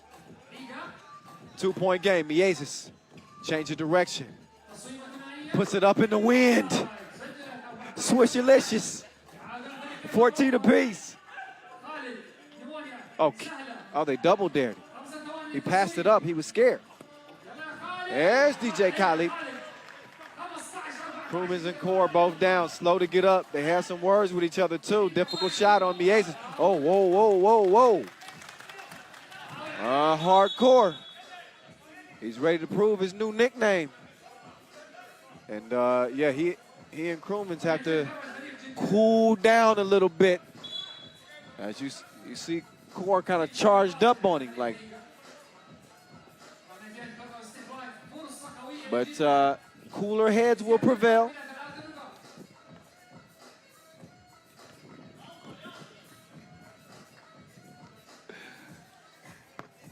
And their score. Do you want to encore? Do you want more? Cook and roll with the Brooklyn Boys. Y'all know that song? But he misses the second of 2. But Riga in the double penalty, so possession over to Jeddah as well.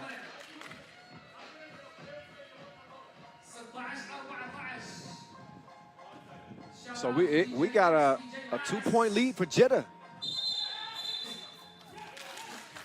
Oh, and Miezis hit with a technical foul, as they already got a warning earlier, I believe, for defending in the semicircle, and another violation prior to the beginning of the possession for Miezis not giving Khalid any space to open up the possession. So I guess Riga's starting to unravel a little bit. They need to tighten back up. Killer. Oh! Did he call that? The bank is open late here in Jeddah. 18-14, a huge 2-piece. 18-15 now. Check that. And Killer. I thought he was going to put it up again. Look at that step back. Oh, nice board. Miezis. Heads up pass down low. Batman couldn't hit it. He hits the deck instead. And Core even has a spill. He's quickly helped to his feet by his teammates. We're under a minute to play. You can just see the fight for that ball. ends up going off a green. So here's Robin. Batman foul. Ninth foul on Jetta, 2 free throws here. And a critical trip to the stripe here with 45 seconds left for Las Manas. Got to make these count. We'll see if he does. Gains his composure, and he knocks down 1 of 2.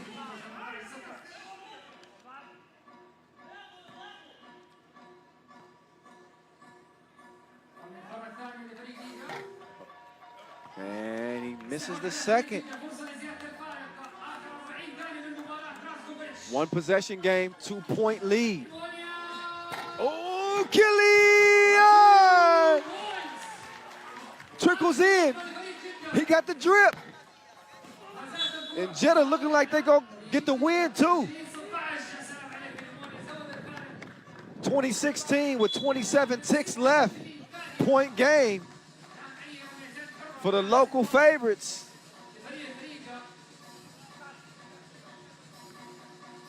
And, you know, these two teams have been practicing here in Jeddah for the past several weeks. They're very familiar with each other.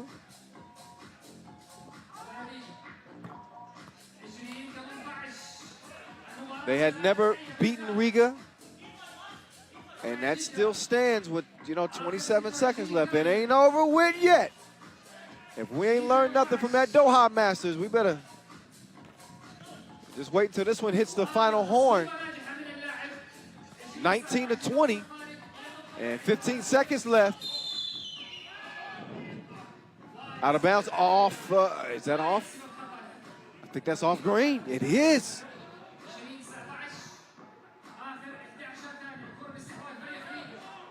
So, here we go. Riga haven't been known to do this before. There's Miezis. It's all even at 20 apiece. It's either going to go to OT or it's going to get one right here. Draskovic couldn't hit it. But how in the world does Riga even manage to get back into this game to send it to overtime? So Jeddah had a 4-point advantage with just about a minute to play in this game. Yet Riga kept fighting. They took what the defense gave them, tied the game up 20 apiece. So now we head to OT. You know the rules. In case you don't, that's what I'm here for. First team to score 2 points wins. Simple and plain, plain and simple. Possession to Jeddah because Riga started with the rock in regulation. Guarding the 2-point arc is of the utmost importance here in the overtime period. Let's see how this one turns out. Killer, couple of crosses. But he airmails it. Come on, man. So if you're Riga now, what do? You go for 1 or you go for 2? There's the answer. You take what the defense gives you. Batman gives Riga the 1-point advantage. Draskovic answers it right back. Next point, wins this thing. Robin, can he play hero this time? You better believe he can. Tissot buzzer beater here in OT. Not courtesy of Batman, it's another superhero. Robin. Does Robin even qualify as a superhero? I guess in this instance he does. You see him coming around the mountain, turns the corner, and he's able to get the scoop over Core's outstretched hand. And the Tissot buzzer beater gets it done. And lo and behold, Riga remain undefeated against this Jeddah team, now 4-0. Miezis with 10 points in that contest to lead the way. As we look back at the highlights in this one, it started off kind of gritty and grimy, I guess you could say. A bunch of fouls and double penalty for Riga. Jeddah nearly reached the double penalty. That was the best highlight of the game. That was crazy behind the back move. But Man, it had the makings of a photo finish, so to speak, from the very beginning. End up taking overtime to decide this one. As Killian gets to the cup, we saw him in a tough two-piece late in this game that looked like it was going to give Jeddah a win. I believe it gave them their 18th point. But as you'll see in the highlight, Riga continued to fight. Batman got his access denied right here. Core with the vicious swat off the glass. As he showed out defensively. Here's the two-piece I was talking about off the glass from Killian, the step back. This is where I think Jeddah was feeling like they had the game in the bag. But speaks to how much Riga has grown over the years to understand what was at stake, not panic, and eventually force overtime and eventually get the win. So now we move to Group D, our first game in Group D. This is the pool of death. New York Harlem and Utena Uni Club. One of two Lithuanian squads in this group. These two squads familiar with each other, having played in Hungary. New York Harlem hits the court first. They got 2019 World Tour regular season MVP, Disco Damo. Marcel Esenwune, the Minister of Defense, Cell Block, take your pick. Super Dave, David Seegers, and King Joey, Joey King. That's New York Harlem. Meantime, Gintautas Matulis, Vytautas Šulskis, Sigimantas Skuchas, and Ignas Viatkus representing this Utena Uni Club squad. They come out in the red. This team, no fluke. Utena Uni Club, they are the 12th seed. But I'm telling you, they are no fluke. They finished third overall at the Doha Masters. They made it to the final of the Debrecen Masters, ended up losing to Lehman. Ignas Viatkus was the top gun there. Averaged 8.2 points per game. Also led the field in player value at that Masters. They definitely have a two-headed monster worthy of people's attention. Again, in Ignas Viatkus and Zigimantas Skuchas. Skuchas averaged 7.7 points per game in Doha. You see him with the throwdown, rocking number 6. Both teams get warmed up here. Shout out to Noah Lazarus, our MC, our two referees, Ref Vlad, Ref Marcos will officiate this one. DJ Lass on the 1s and 2s, DJ X as well. New York Harlem won all of their games before the limit. Problem is they just haven't won as much as they would have liked to have won here in 2020. It's been a challenging year for them. They didn't have a full squad in Doha, 3 players, so they got bounced early. There's Disco Damo, number 3 in key assists this year, number 5 in highlights, number 4 in drives. Got that MVP to his name, also a gold medal at the Pan American Games. There's the Lithuanian Rodman, Zigimantas Skuchas. Been playing 3x3 since he was young, but took a liking to the 5-on-5 game for a while. Here's a little fact for you on Disco Damo. 2019, 34% from 2-point range. You saw his numbers here from 2020. He struggled some. Hoping to get some help from Joey King. King, I believe, was the top scorer at the Debrecen Masters. My memory serves me correct. He made team of the tournament. When he's more aggressive offensively, they become a different team. Anxious to see what King Joey brings to the court. 10 minutes on the game clock. So here we go. As we get ready to get this thing on and pop it.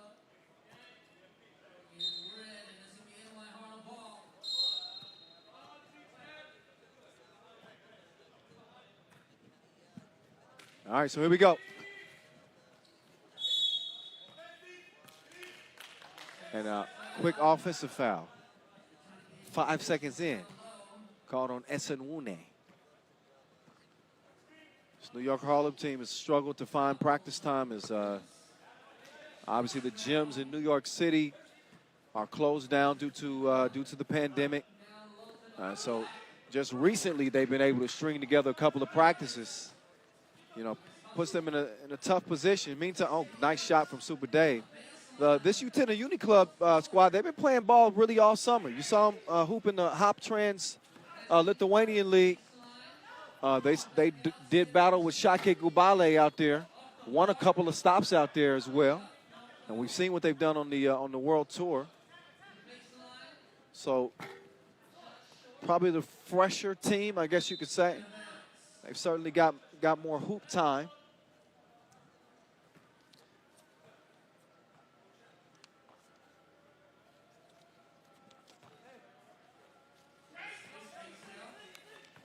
Oh, nice setup. Nice bounce pass to open the door for Viatkus. There's Joey King. Great feel. Follows the miss, and he's able to put it up and in. 2-2. Wind starting to pick up here a little bit. Damo is called for the foul, swiping from behind. Apparently he don't watch Dora the Explorer. Swiper, no swiping. Can you tell who's a two-time dad? That would be me. Okay, free throw is good. Utena out by 1. Damo! 2 to the head. New York Harlem in front by 1. Escuchas directing traffic. Oh! Esenwune! Man down. He lost his footing. 4-4. Damo puts it on the money to Esenwune. Lost the handle there temporarily, but he was able to recover and put it up and in. Back and forth we go. New York Harlem up 5-4. Damo trying to hold his own down low with Escuchas. Meantime, the pull-up. Too long, too strong. Escuchas making easy work on the smaller Damo. Foul on the pass. So now 3 fouls on New York Harlem.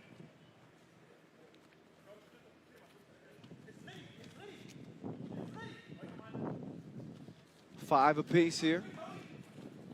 Nice start to the scoring. Speaking of scoring, that two-piece is good.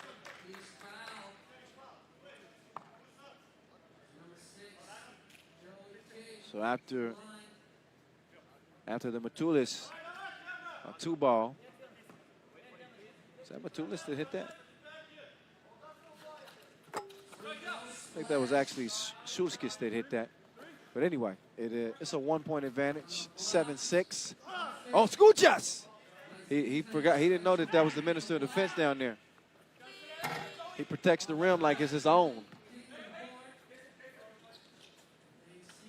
Now, oh, Joey couldn't receive the pass. Active hands. And quickly down low, shot missed. Dave with the board. The New Yorkers back on the attack. Esenwune tripped up.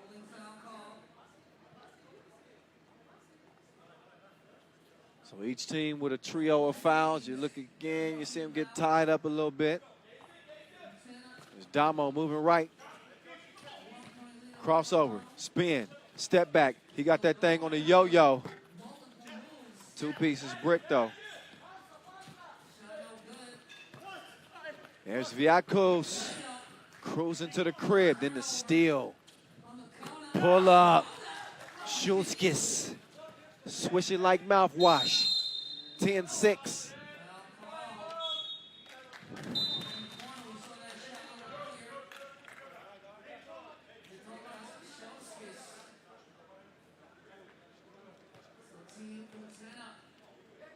So, Utena Uni Club enjoying a 10-6 advantage here. Nice start. See, I like offense. I like offense. We're getting a good dose of it here through the first 3 minutes of this game.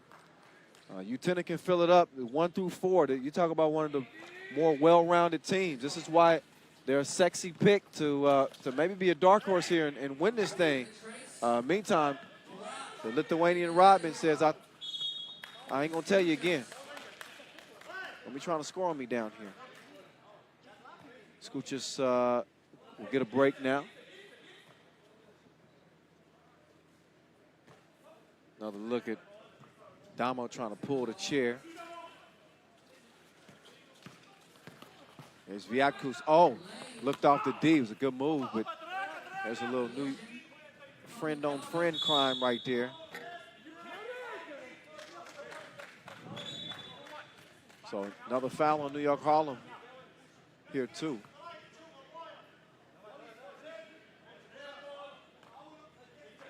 They're up to 5.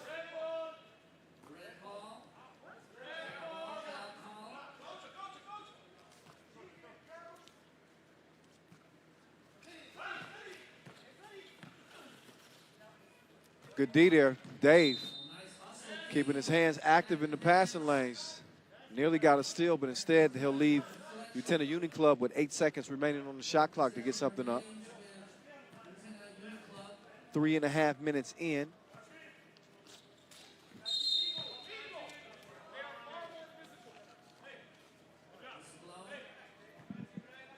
Not sure who just said that, but one of the players just said they're far more physical than us.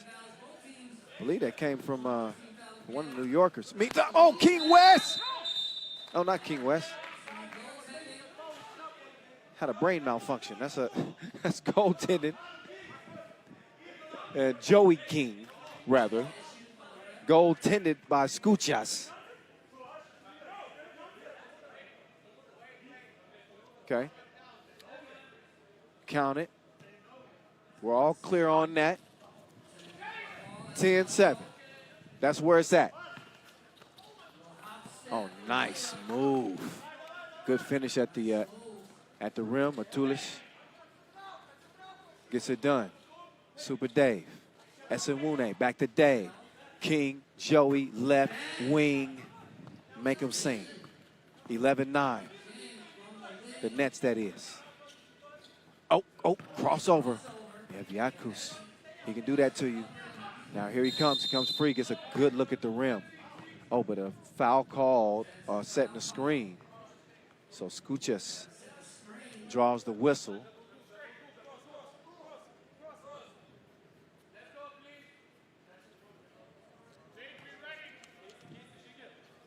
And again, these two teams are no strangers to each other. They've split 2 games here in 2020. And there's Dave. Makes it a 1-point game. They split their 2 games so far this year in Debrecen and Doha. New York Harlem also with experience against the other Lithuanian squad, Chake Gubale in this group. They've met several more times. 8 times. 4 times. 12-10 game. Damo trying to answer back. Missed it, though. Quick clear out. Look. Oh, look at it. Looked like Esenwune was about to do a B-boy breakdown. Meantime, King bottoms. Midway mark, Skuchas. Oh, Damo held his own. Now he says, come to my land. But he couldn't land the 2-ball. It's missed.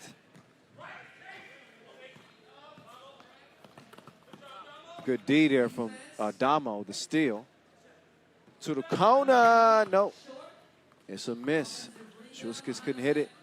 But he's able to recover and get the score underneath. The Lieutenant Uni Club, they got a good feel for the game. So they may be the new kids on the block this year, but they're fast learners.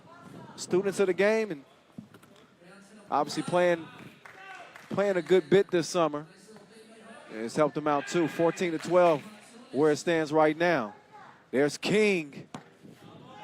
Starting to heat up. Little heat check, missed the 2-ball.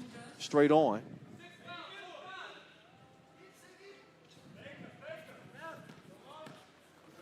Oh, not. Dropped the shoulder. And comes right back to him. And Vytautas Šulskis gets it done yet again. So Šulskis having a big imprint on this game, 15-12. It's the King's Court. And he continues to do work. 2-point game. Oh, yeah, Šulskis ran into Esenwune. That's a collision. 7th foul on Harlem. So after this TV timeout, we'll see Šulskis shoot a couple of free throws. No-brainer, easy breezy call right there. Both teams get a breather here. Tenna Uni Club looking every bit as good as advertised so far. You could easily see why this pool is known as the group of death. This team won the first 2 stops of that HopTrans 3x3 league. Again, made it to the Debrecen Masters final, lost to Lehman. And fresh off a 3rd place finish at the Doha Masters. Skuches, excuse me. One thing I do, I would much rather have as many fans in the venue as we can fit, but I do love being able to hear the players and what they say. Joey King was like, we're not going to do this again, are we? Oh, Euro step game on 100. Super Dave.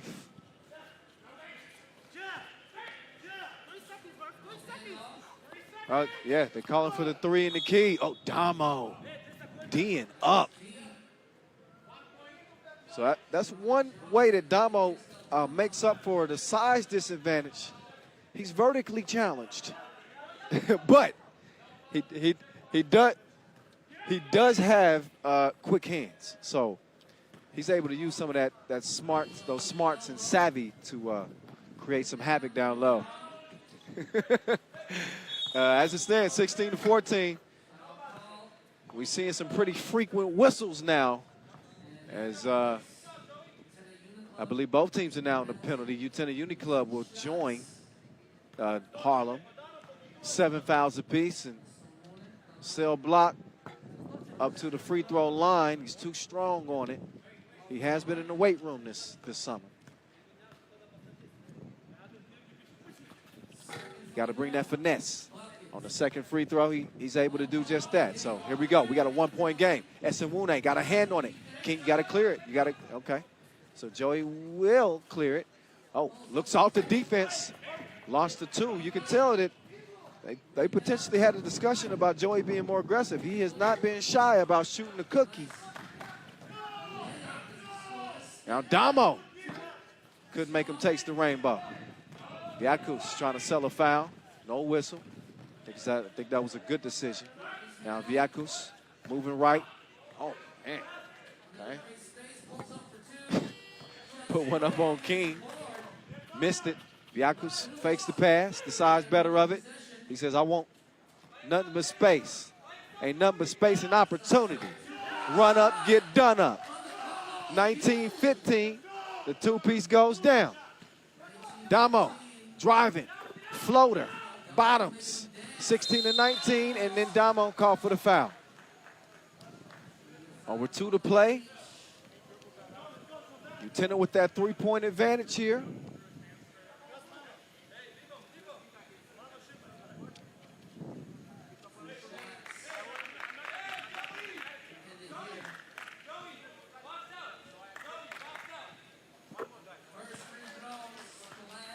Oh, first of 2.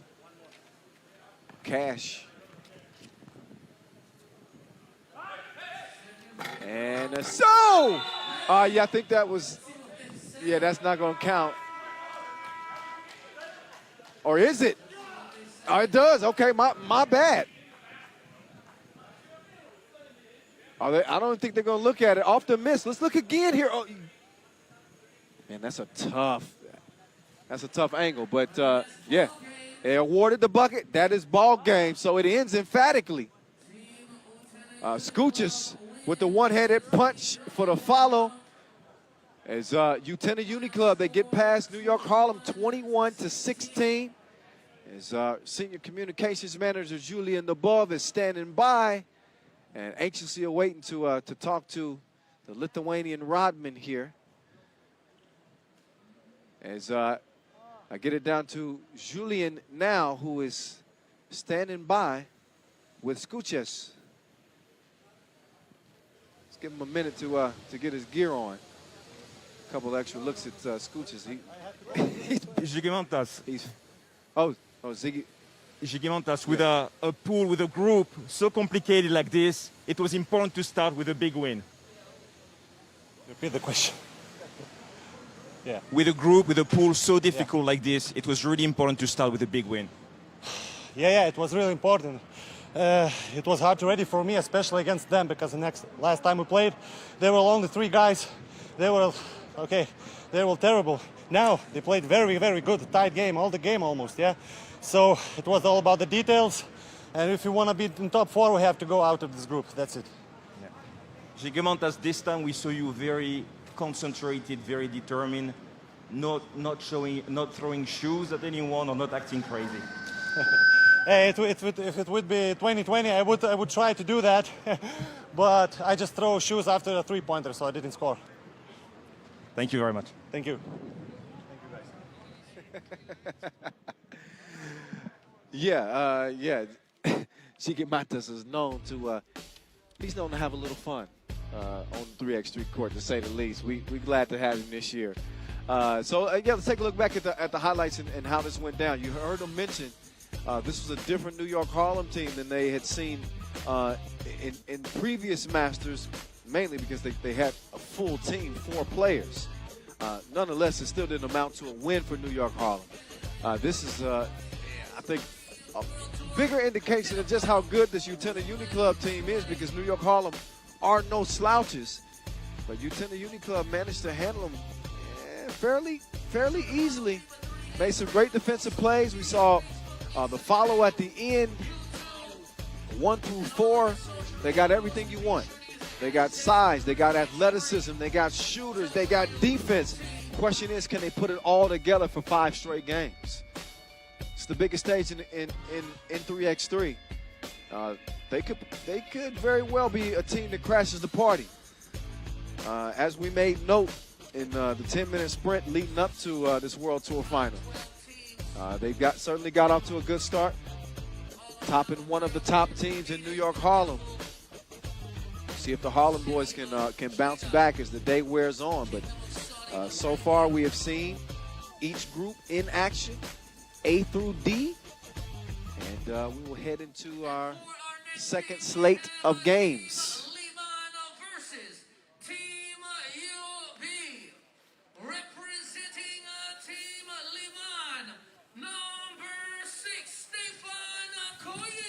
So now we get back to Pool A action.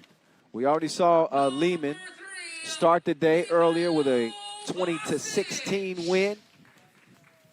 Now they'll get to go up against fellow countrymen out of Serbia, Team UB. But another introduction is appropriate, I guess, as we will see Lehman yet again. Stefan Stojic, Alexander Ratko, Mihailo Vasic, and Stefan Kojic in the winner's circle. And for the first time on this first day of action, we will get a chance to see Team UB, Strajinja Stojicic. The Stojicic brothers will battle it out like they used to do in the backyard back in the day. And UB is back in full strength as well. We should mention that. Ivan Popovic, love his game too. His big shots, great defender. They got Marko Brankovic as well. And a straight killer, Miroslav Pashailic. It ain't a shot he don't like. And it ain't a player he's scared of either. No fear in that one. This should be a good game here.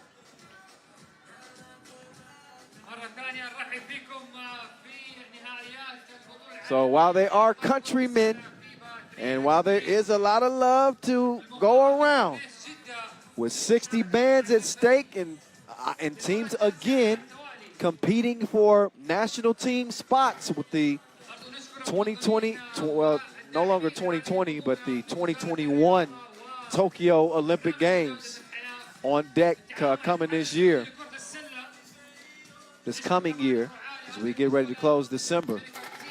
That also is at play when you look at these matchups.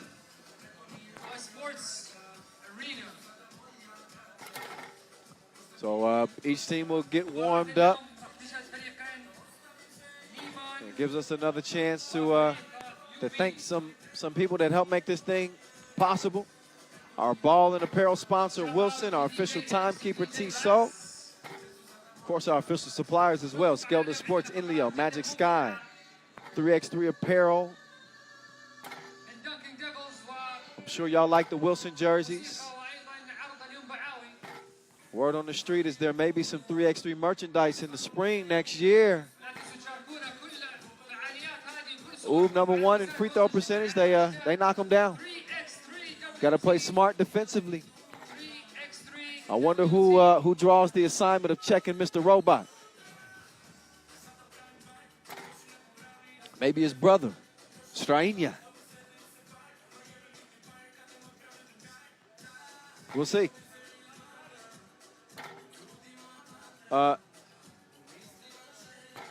So, we did see them in Doha, but I think that appearance has an asterisk next to it. They only had 3 players. They didn't have their top 2.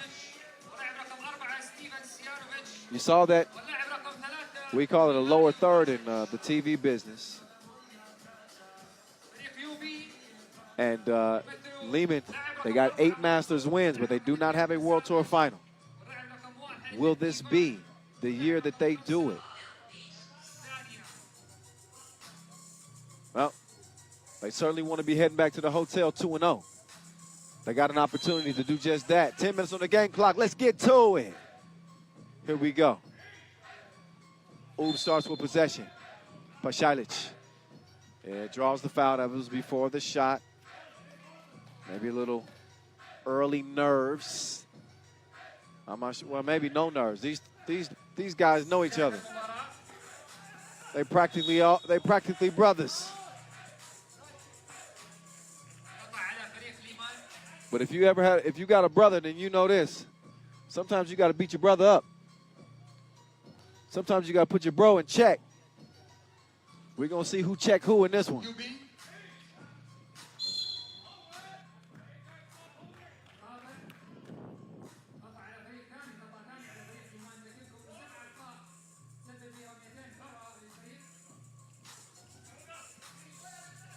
Nice pass, Pasalic.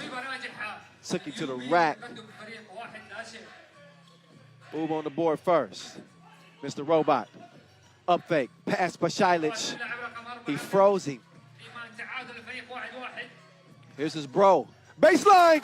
Oh, you know he's going to bang out. I don't know if I've ever seen Strainia do any other dunk besides a baseline bang.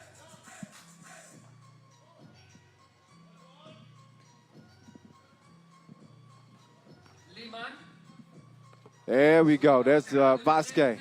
Elevate over Popovich. 2-2. Here's Pasalic. Setting him up with the crossover. Tough shot. But then Vasquez, a little bit too touchy-feely after the miss. So he gets called for the foul there. Deservedly so. Boom, boom, boom, boom, boom. Brankovic, he'll hand it over to Popovich. Popovich, hand up. So what? In the face. 4-2. Brankovic, hanging. Couldn't hit it. Rebound, give it to me. Couldn't get the score, though. Ball goes to Vasquez. Kicked it out to Mr. Robot. He is not automatic on that shot. Still shooting it pretty well this year. Again, 38% from the great beyond. Or from the land of plenty, as my good homie Corey Homicide Williams likes to say. Shout out Corey if you're watching right now. What up, Co?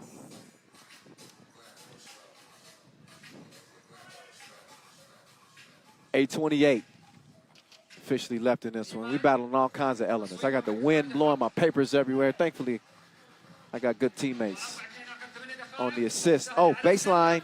Pasalic. Easy money. 5-2. Oh, Vasquez had position. Yeah, Pasalic, no argument there. He said, yeah, that's on me. That's on me. This UB team, they actually went as Virbus last year, and they beat Lehman at the Saskatoon Masters. A different squad, not everybody was there. Strainia was there, I believe. He's the only returning member from that squad.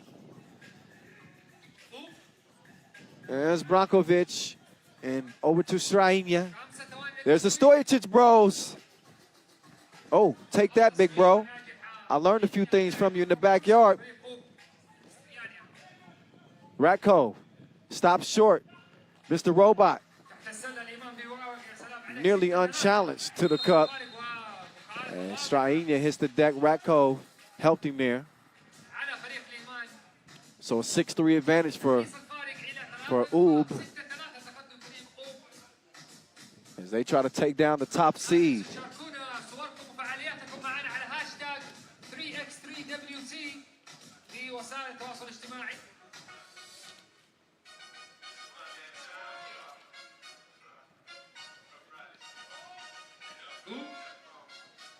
Popovich couldn't stick the 2-ball. And another foul. So UB's up to 3. Probably should have mentioned that Lehman's already picked up 5 fouls. So Shout out to DJ X, DJ Lass. Vasquez from the elbow. What's he gonna do with it? Fake the handoff and give it to Mr. Robot. Mr. Robot gives it back. We know Sharon is Karen. And Vasquez gets dizzy with it. Leads to the bucket. Popovich setting up the crossover. Then he goes to the spin move, shows some finesse, but he couldn't lay in the layup. Now he might be in some trouble. No, Vasquez passes it up, gives it to Kojic. I thought they had a better advantage with Vasquez, but instead, Kojic misses the shot. Here's Strainia making the move on Kojic. Kojic had him wrapped up, had him on lock like the warden. 6-4 game, TV timeout. Ref Edmund said so.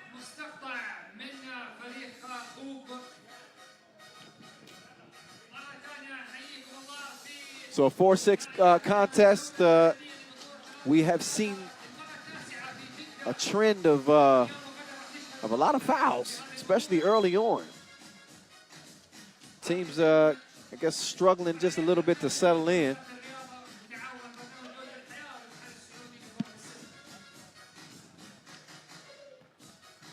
And Stephon Kojic will open the possession over to Ratko. You see him often start their possession from that left elbow. Push on the rebound attempt. As the fouls continue to add up on Lehman. They got no more to give. Next defensive foul, we're looking at a penalty situation. Kojic gave a little extra bump right there and earned him the foul. Brankovic hands it off to Pasalic coming around. But that's a no-go.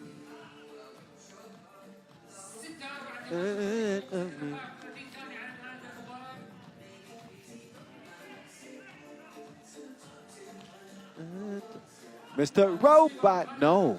Back rimmed it. Ratko, give me that. Strainia trying to answer back, couldn't do it.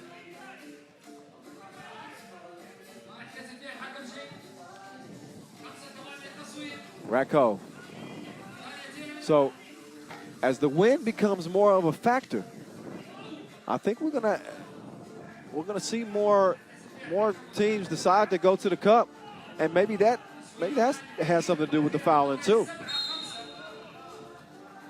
We're seeing more driving because teams are reluctant to shoot it. We got a pretty significant breeze coming off the water here. Oh, Vasquez. He's going to put his feet in the deep end. He needs some floaties.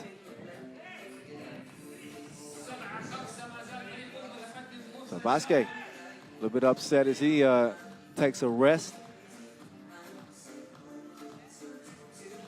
Popovich, nowhere to go. Oh, he put the move on Mr. Robot, but he missed the crib. Brankovic, though, there to recover. And then Dusan Popovich with the steal. Oh, nice drive.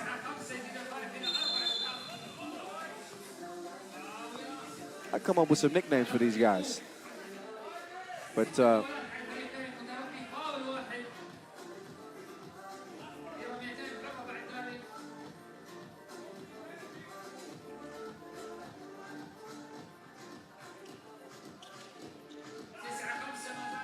oh, good D. Got a hand on that, Strainia.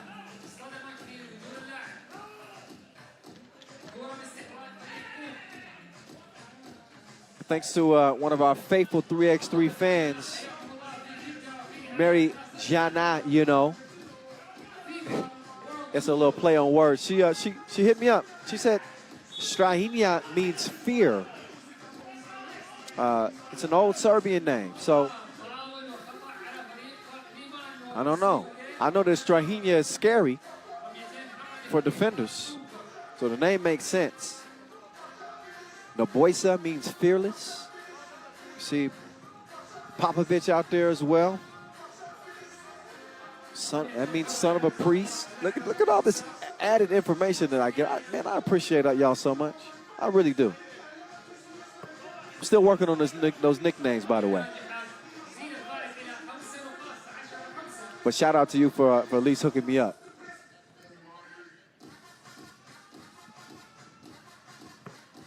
Mary Jana. Okay, it's 11-5. The top seeds are against the ropes right now. We got 5 minutes to play, and it's a 5-point game. Oh, Pashailic. Oh, he got the sauce. He got the recipe. 12-6. Ratko, can he knock one down? You better believe it. 12-8. Brankovic drops the shoulder. Oh, double teamed. And now Vasque, say it with your chest, big fella. 12-9.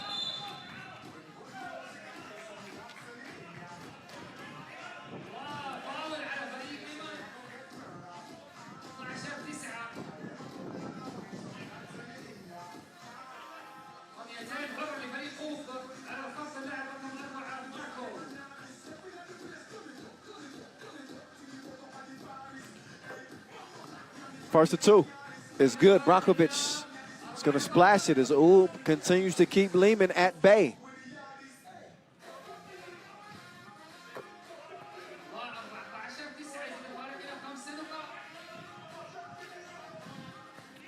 Oh, nice spin move.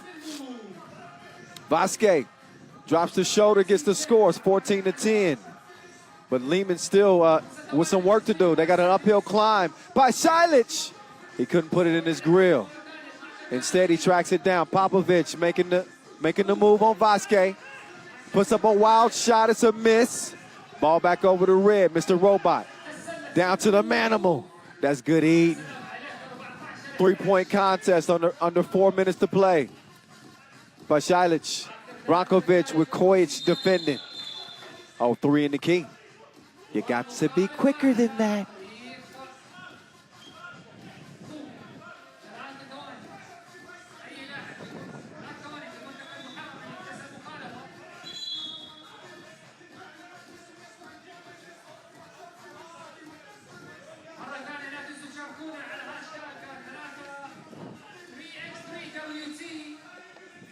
So, breaking the action, both teams get a breather. 14-11 is where it stands right now. Oob was up to a 5-point lead. They got no more fouls to give. Lehman already in the penalty. They can really put some pressure on them.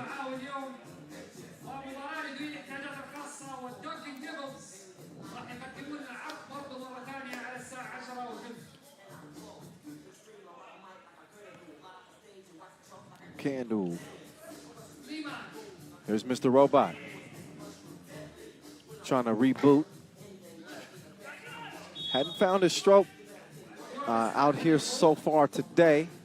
But again, hard to blame him or really any of the other players who are struggling to get some of the long range shots to go down. As there is a little bit of a breeze. You got to be real judicious with those shot attempts. Here's Kojic. Oh, pocket pass. Yeah. Leads to the lay. 14-12. Strainia. Oh, Deed up. And then, yeah, Strainia with the clothesline. He thought it was Monday Night Raw.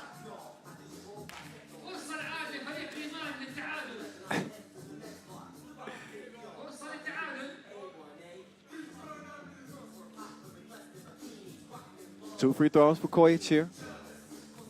Lehman has stayed true to course. They didn't get rattled, even looking at that 5-point deficit. They've been there and done that before. Second one. Money. Pasalic. Man, you heard him all the way on the drive. Now Vasquez. And found himself open and took advantage, 15-14. Lehman in front now. So they've strung together some possessions. They're going on a nice run and all of a sudden have erased that deficit and taken the lead. Again, they were just trailing by five points about 3 minutes ago.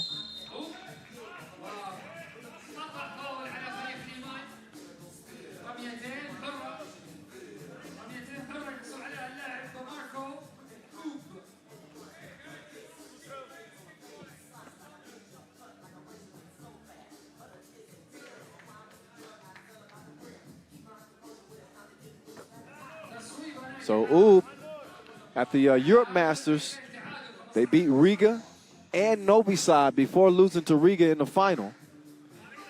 They got giant killers written all over them.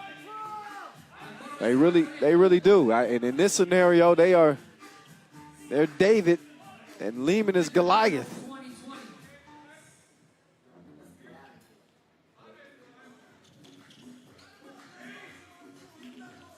Popovich coming around. Couple of hezzies. Spins left. Couldn't get the crib to go. Oh, Mr. Robot. He's going to take what you give him.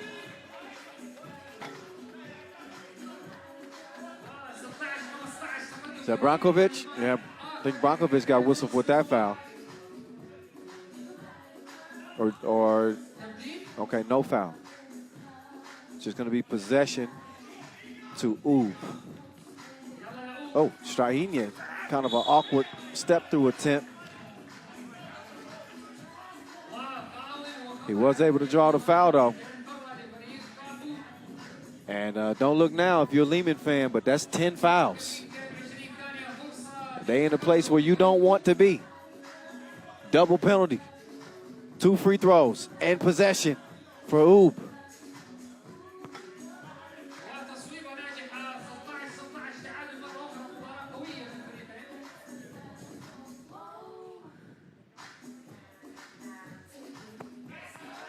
And Strainia, money.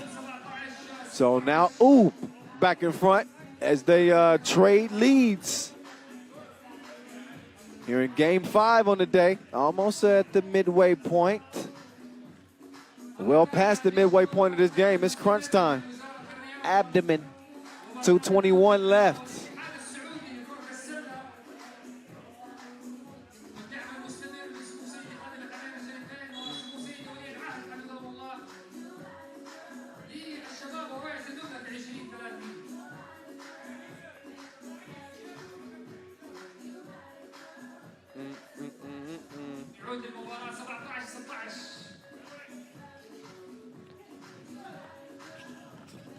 Oh, nice feed. Got to hold on to those. Brankovic couldn't make it count. Missed the fadeaway.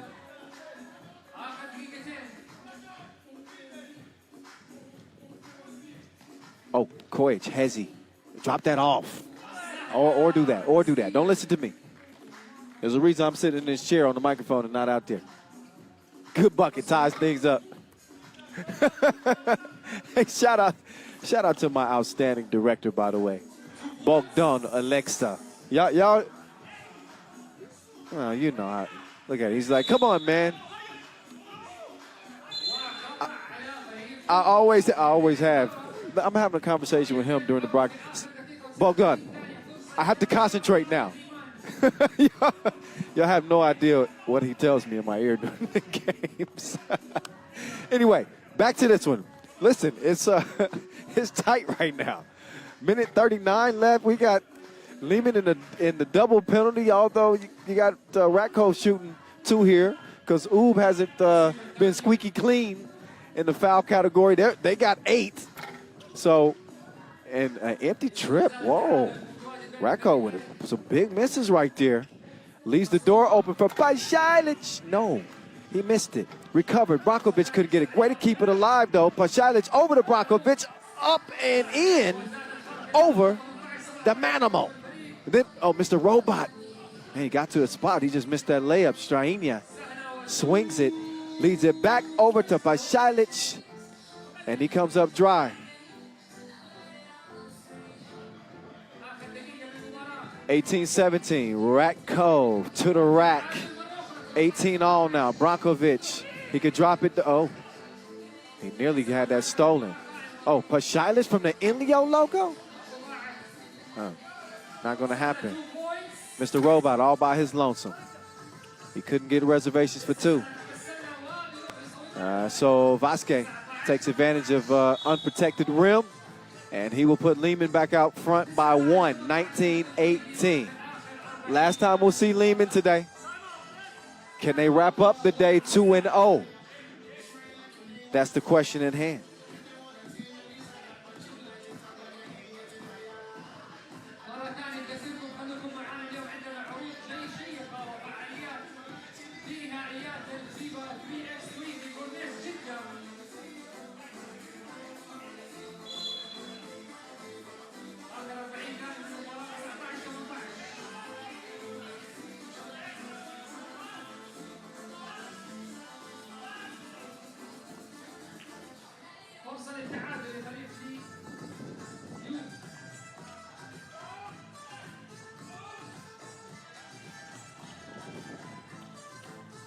All right, so there's Strainia making the move.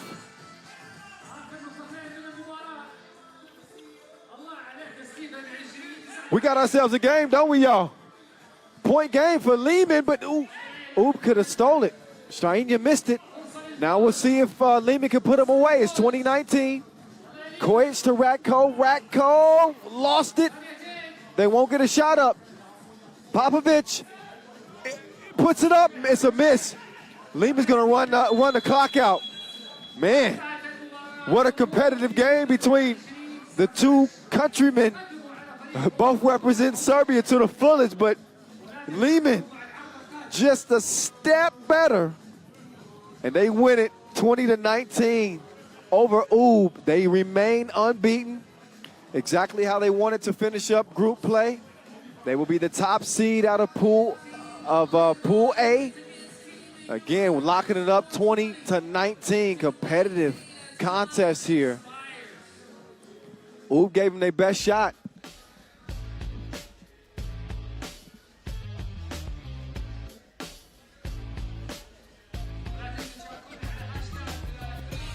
So let's look back at the highlights in this one.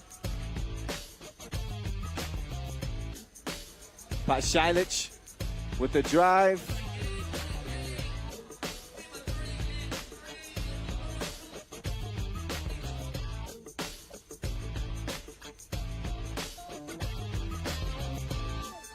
Yep. Oh, this was probably the best move of the game, as Popovich made the in and out. Popovich, I could have used a little bit more scoring from him in this one, I think. Strainia definitely brought his A game, but wasn't quite enough. And comes down to a 1-point score. And again, Lehman, that veteran savvy, ends up paying off and pulling them through for, again, a 20-19 win to wrap up their day. Coming up next on deck for us, our next game is going to be Novi Sad and Amsterdam. These old rivals getting ready to link up once again. Amsterdam, of course, looking to give Novi Sad a taste of their own medicine. They have not fared well, but we do remember Amsterdam getting their first dub over Novi Sad. All we got to do is rewind back to that Debrecen Masters here in 2020, and Dime Dollar was in his bag. He went to work, one of his better games, and even with Dushan Bullet, this Novi Sad team was not able to get past him. The new addition, Arvin Slaughter, was outstanding. I mean, he shot the lights out for that Amsterdam team, and now they'll have another opportunity to potentially beat this Serbian squad again. Amsterdam Novi Sad Part 2 here in 2020. Will we get the same result, or will the two-time defending champs get it done? Excuse me, I lost my voice. I've been talking that much already? My goodness. So here we go. Let's make our intros. No introduction necessary for most of this Novi Sad team. They do have a new addition, the voice of Bošković. But you know the familiar faces of Frankenstein, the Maestro, and Marko Savic. But you may not be as familiar with the Amsterdam team. You know this guy, Dimes, the Mayo Vanderhorst. He's the spoon that stirs the tea with this Amsterdam squad. And he's joined by Aaron Royer, Arvin Slaughter, and Julian Jaring. So the athletic Julian Jaring. I'm told that this dude can dunk a medicine ball. That's not only some hops, that's some strength too. But man, I tell you, I'm anxious to see. I'm anxious to see if Amsterdam can kind of pick up where they left off. A new look team this year. Jesper Jobse, longtime leader on this squad, has decided to retire after a long, successful 3x3 career. He's doing a lot to help grow the game now. So he kind of handed the keys over to Dimes. This is it's safe to say this is now DeMeo Vanderhorst's team. And good note on Novi Sad there. Number one on least points conceded. They play great defensive 3x3 basketball. Amsterdam can score it. They've been known for so long as a defensive team, but they average 19.7 a game. That's indicative right there of how the tide has kind of turned with this Dutch team. Every time there's a look at the Maestro, trying to get back in his bag, back to his MVP ways.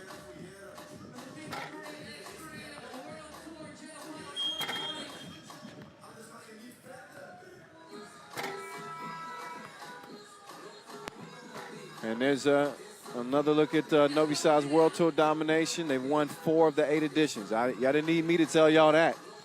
If you've been watching 3x3 for any considerable amount of time, you know who's been the cream of the crop in the game of 3x3. It has been Novi Sad, 2-time defending champs. Don't forget it, 4-time World Tour final winners. I mean, remember the 2018 campaign? They went 32-0.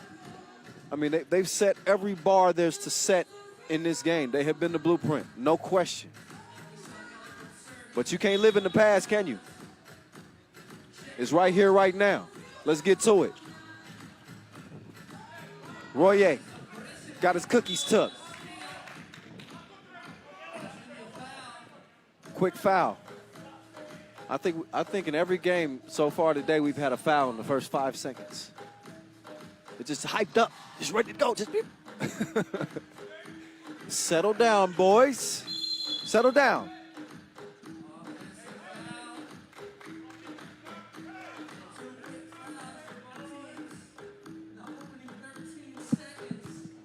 All right, couple of fouls traded here in the first 10 seconds of the game.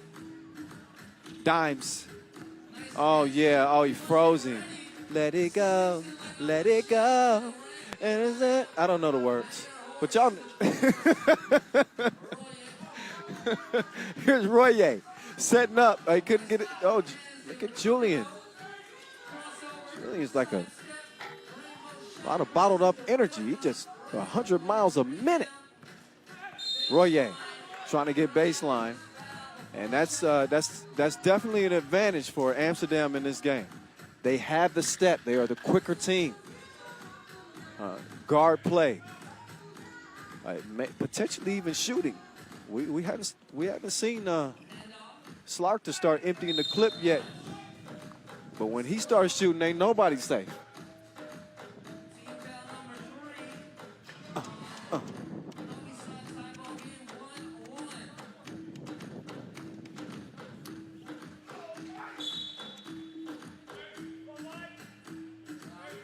So Novi Sad able to eke out a win earlier to start the day against Lausanne. That was a game Lausanne probably should have won, or certainly felt like they could have won. But Novi Sad come out the victors, and just like Lehman, they can go 2-0 here to start their action here at the World Tour Final.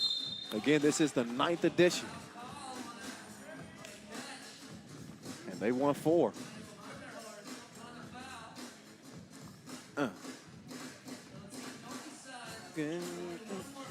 Dimes. Arvin had the shot in rotation. It was not a hit. See what I did there?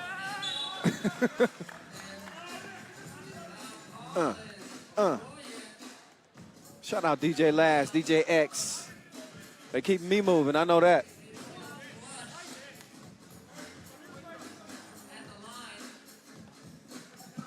Here's Aaron Royer with a dabber ranch from the strike. Foul off the ball. Somebody caught pushing on Marco Savage, I believe. And that's not a typo, by the way. Novi Sad have 6 fouls. A minute and a half into the game.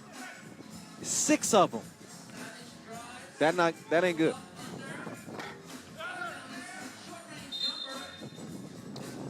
Short shot by Savage is a miss.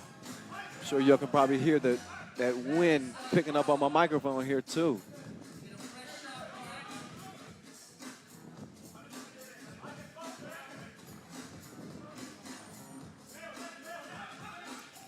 Outdoor sports come with the elements. Got to deal with it. There's a brick from the Maestro. Dimes.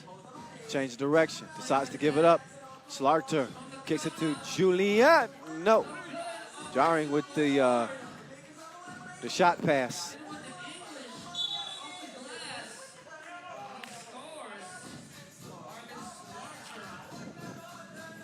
So 3-1 game is where it stands right now.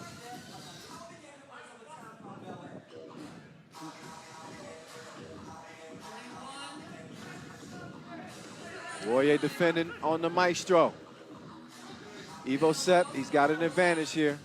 That was some good action there to set up that feed down low. Royer with a quick response trying to get to the cup. He did, missed the shot. Now he scoops it over to Dimes. Dimes misses. Rebound to the Maestro, but Dayan is called for the foul. You better be careful. Yeah, he voices his displeasure very quickly. But he came close to getting a tech there. Instead, Julian will get 2 free throws. That sounded like a medicine ball hit the rim.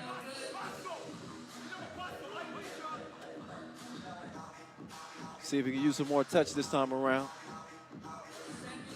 There's Jarring. The second one's money.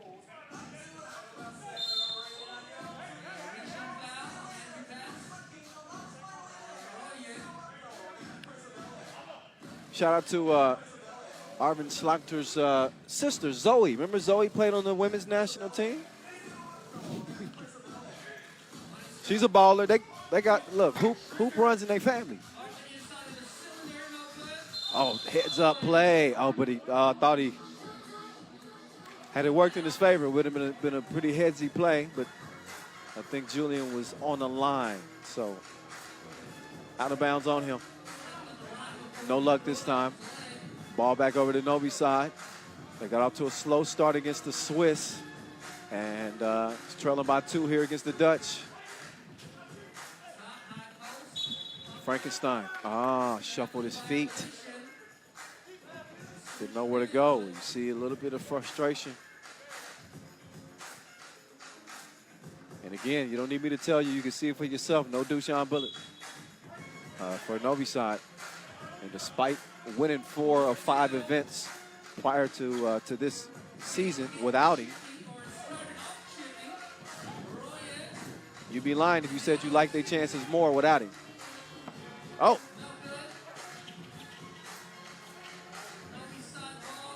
Nice pass. Frankenstein. Easy finish. Gets it to a 1-point game. No hesitation from Royer. Just missed it long. Quick feed. I think this might be the strategy for Novi side going forward. You got to feed the beast. Get it to Ivo Seb, get a few easy buckets. Maybe draw some fouls. But Novi Sad's got some work to do. They got themselves into foul trouble early in the penalty. Just a couple of minutes into this game. Of course, we got 6:34 remaining, and they've got 7 fouls. So they don't have the luxury of fouling defensively the rest of the way. And I've seen that factor into the final outcomes of games many times.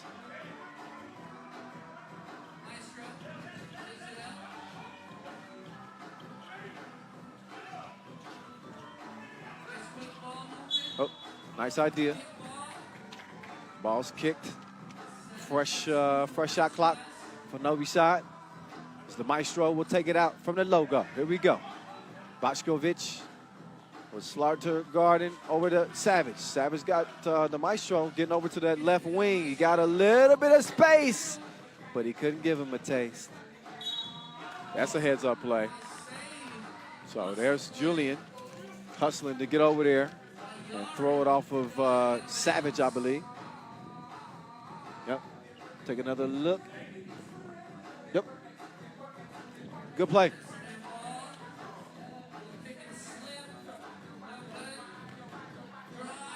Oh, Julian on the drive, but he couldn't finish it. So that's off yellow. Back over to Novi side. Can they manufacture some offense? Neither team lighten it up.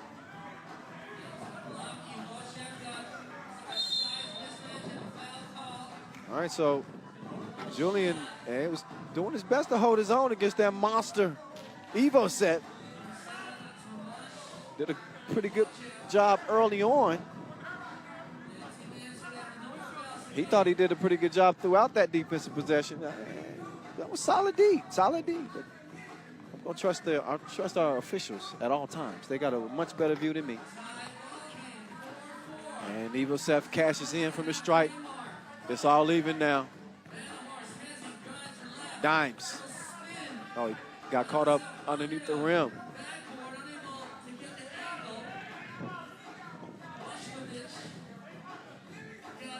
Oh, Bošković, he tried to go glass there. Could not do it.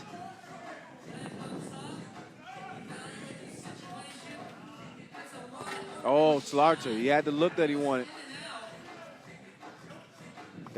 Looking for Ivo Seb. So the 4-time champs with 4 points to their name.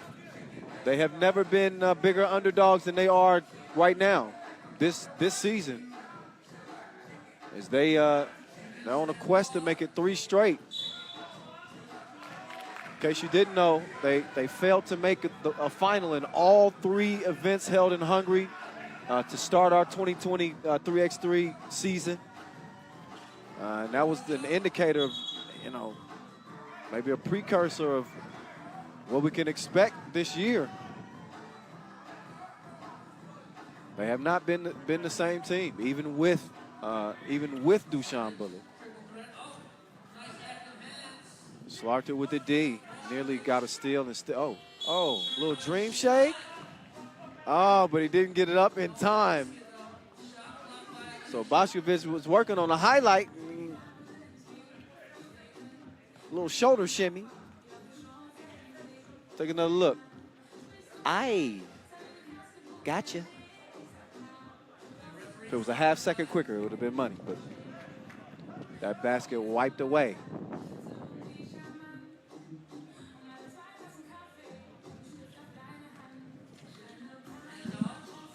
Dimes trying to decide which way. How did he fit that pass in there? He put that through a pin needle hole. Slaughter misses, follows, jarring, elevates, decides to lay it up. There's a 7th foul on Amsterdam. They join the Hack Fest. And Novi Sad will be rewarded with a couple of free throws.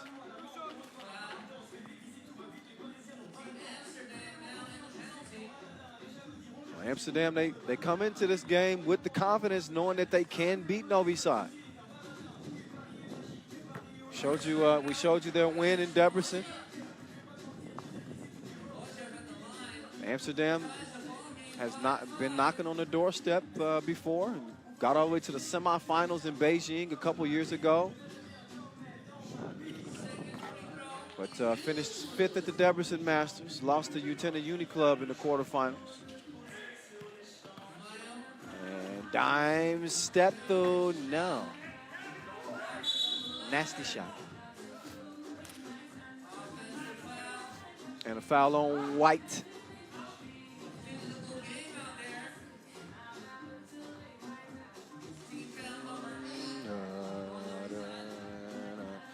Four and a half to play. 6'5". Kyle Montgomery in your ear. Hope y'all enjoying the action so far. We are halfway through day 1.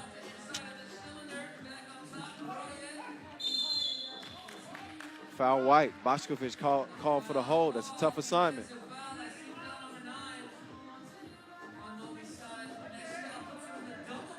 Oh, yeah. He definitely held him up.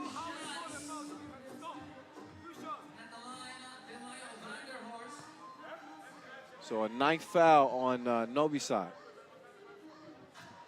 Just 2 free throws. Oh, but Dimes didn't put enough on that first one. And still the margin for error against this Novi Sad team is still slim. You know, you got to make it count.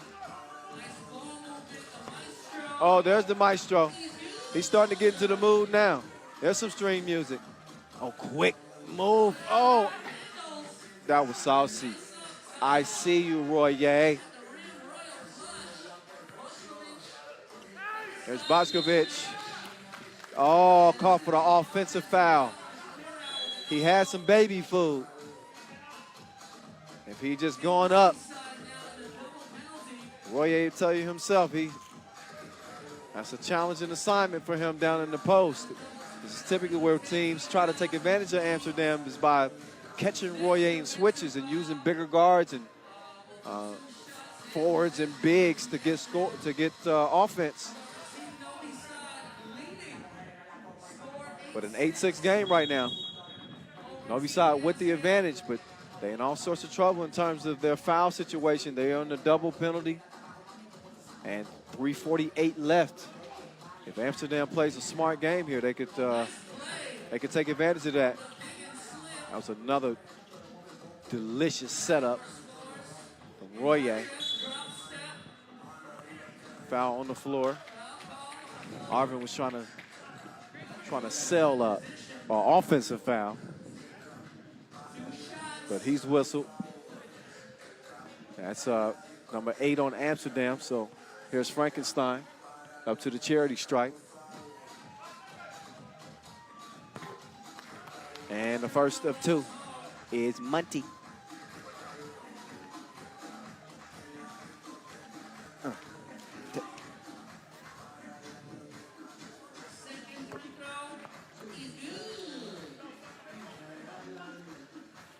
Second 10-7, Novi side. Royer. Too much on it.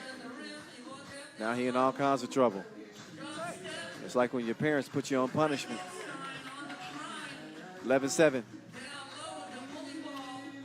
Oh, good defense. Savage with the steal. He said, I'll take that, you take this. There's the strong layup. I'm still yet to see that dunk, Julian. Where you at? Oh, Evosep. Good score. Look, the action starting to pick up now. The pace is picking up for sure. Jarring. Nice idea, but he telegraphed the pass. Savage, though. He's a smooth criminal, ain't he? Evosep, nope. Slarter with the cookie in hand. He's going to clear it himself. Hands it over to Royer. Royer setting up shop. Moving left. He's got Savage defending. Kicks it to Slarter. Slarter up fake. Step through. Shot. Miss. Savage with the board. Maestro will come out with it. 2.5 to play. Savage comes around. He's got a good look. Top of the key. It's a brick. Royer. All by himself.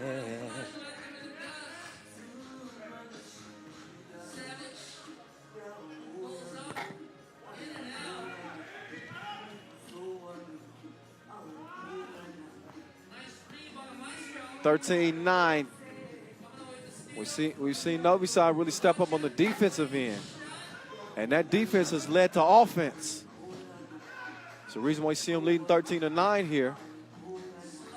Credit them too, because we pointed out to you heading into this contest, how Amsterdam has become a more efficient offensive team, averaging 19.7 points per game. And here they are with 1:26 to go, and they just now got to the 11-point mark. They were stuck at 9 points for a minute. But they still got life here. It's a 3-point game, 1:20 to go. And with the foul situation being what it is, if Novi side fouls defensively, not only 2 free throws, but possession as well. And that makes that 3-point deficit a whole lot less intimidating.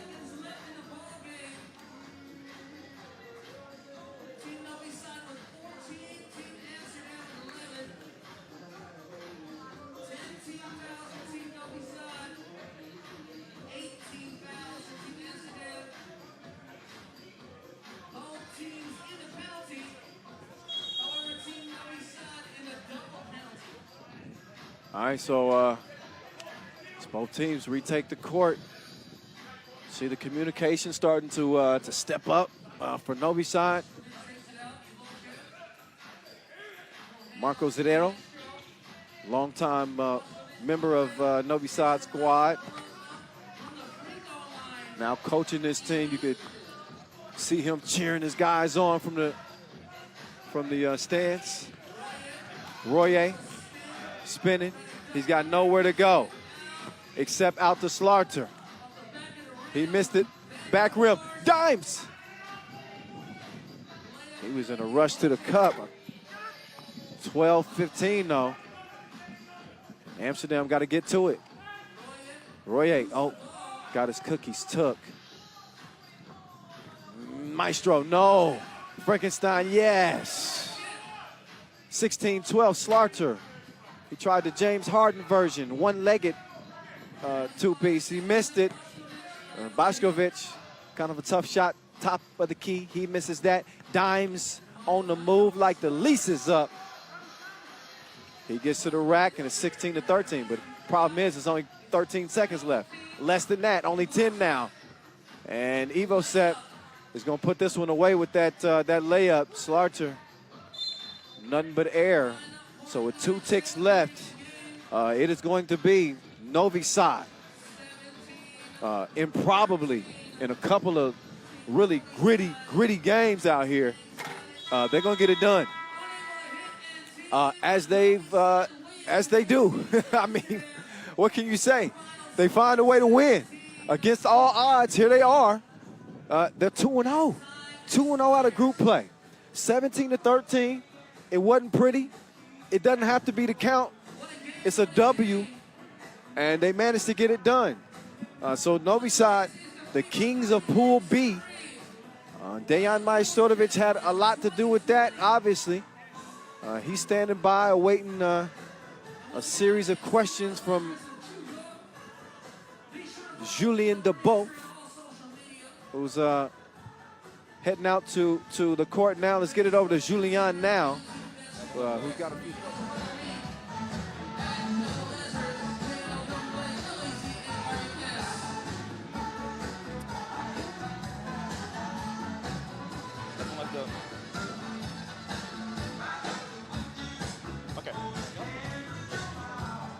مرة ثانية ألف مبروك لفريق نوفي ساد على هذا الفوز.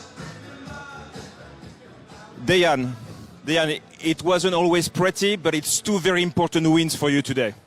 Yeah, it's 2 very important wins for us. We are happy with 2 wins, but we are not happy on the way we play these 2 games. But 2 games are very important to win in the group. Tomorrow is the final day, and tomorrow we need to have much more concentrate and to make some 2 points tomorrow. Obviously, it's a new roster for this tournament. Talk about all the new responsibilities there are for you and Tamas and the rest of the team. Yes, we miss Dusan, like everybody know. Of course, we miss him a lot because he's the best player in the world. But in this moment, somebody else needs to take care of the team. I think that Toma do that very good job about that. And Savic and me and Shone need to stay focused. Shone playing good, and we hope everybody gonna play very good tomorrow. Thank you, Dejan. Good luck for tomorrow. Thank you. Yeah, so you heard the maestro. You heard the maestro say himself that they haven't played their best brand of ball, and I mean that was evident. But what they can take from that is this: you haven't played your best brand of ball, yet you still go 2-0, unbeaten. So you go back to the drawing board. You look at film tonight. You get ready for tomorrow.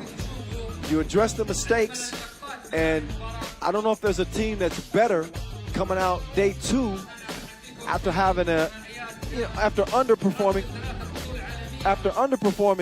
day 1. So we shall see. We shall see.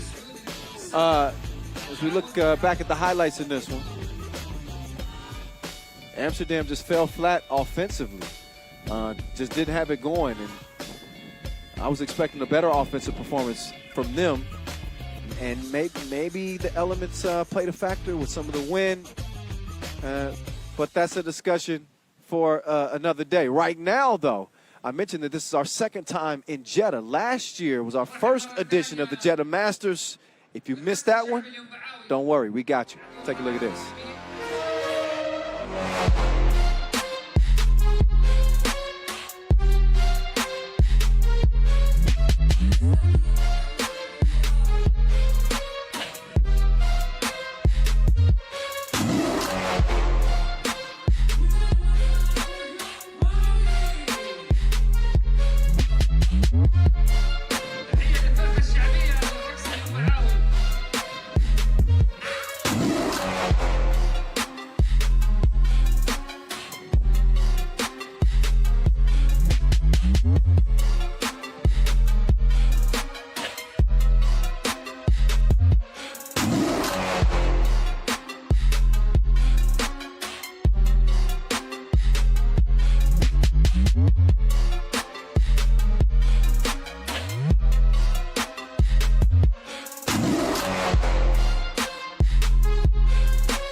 Will we see a repeat of the 2019 Jeddah Masters? That was one of 3 Masters that we saw Riga win in 2019. It was a hell of a season for the Latvians, and they got off to a little bit of a rocky start out here this year. We'll see them in action next and see if they can get back on the good foot. But that will be coming up after. Of course, we enjoy some local entertainment, a traditional dance, and immediately following this, we'll be getting back to some ball. But in the meantime, sit back and enjoy.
لهذا العرض الرائع من الرقص اليوبعاوي والشعبي.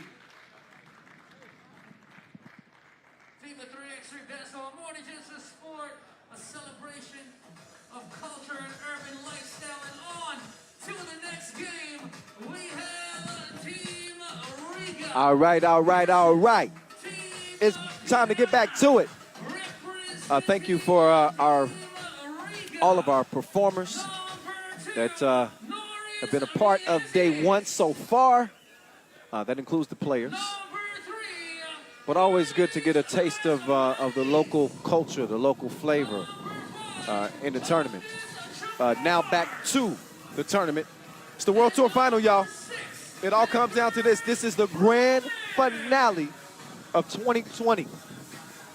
Shout out to all the fans who continue to show 3x3 love, who continue to follow our product, who have continued to engage with us on our social media accounts at FIBA3x3. What a challenging year it's been for us all. So I think everybody needs some love here in 2020 and praying for the best going forward, for certain. All right, time to get back to the action at hand. And Riga will now get a chance to meet the seasoned veteran Slovenian squad of Piran. They've made it to the quarterfinals of the World Tour final in each of the last 4 editions. So they always here. Can they get over the hump? That's the question. They do have a different look team this year. They do not have Simon Finsgaard. They don't have the Sphinx this year. But they are still a very, very, very dangerous team. They, one of the smarter teams. They'll tell you themselves they aren't the most athletic squad in the world anymore. This is why they have to be more cerebral in the way they approach the game.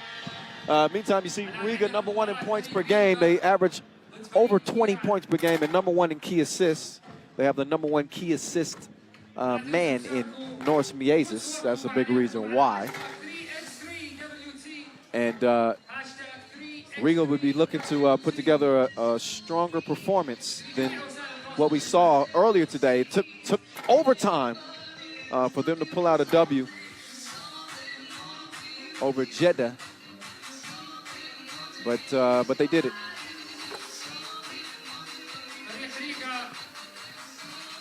So Carlos Lasmanis and company will hope to have an easier time with this Piran team. But I don't know, ain't nothing easy when you're going against these dudes. They got the slickster, Gappy, the teacher. There he is, Gaspar Ovnik.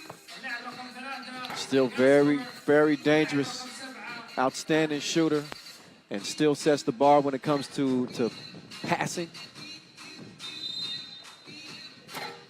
He's a gym teacher, all around good dude. And I think they have a squad that should not be looked over. But I think that they also understand that most teams are not looking at them as big of a threat as some others. And that's not coming from me. I think that's the general feeling from the field. So they got a great opportunity to show everybody else that, oh no, we still a serious contender in this thing. So here we go. We off and running. It's time to get to it, and no hesitation from Lasmanis as he unleashes the two-piece that happens to go too long. Well out of bounds.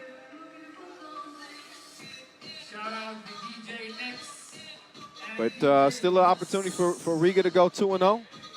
Join the likes of Novi Sad and Lehman, all the top dogs staying true to course.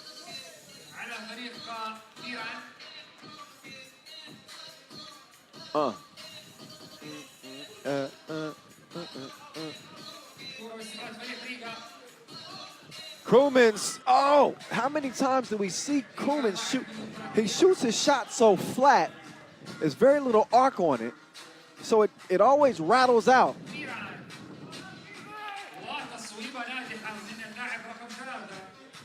Krumins comes around the corner, drops it off. Robin is there to put it up and in.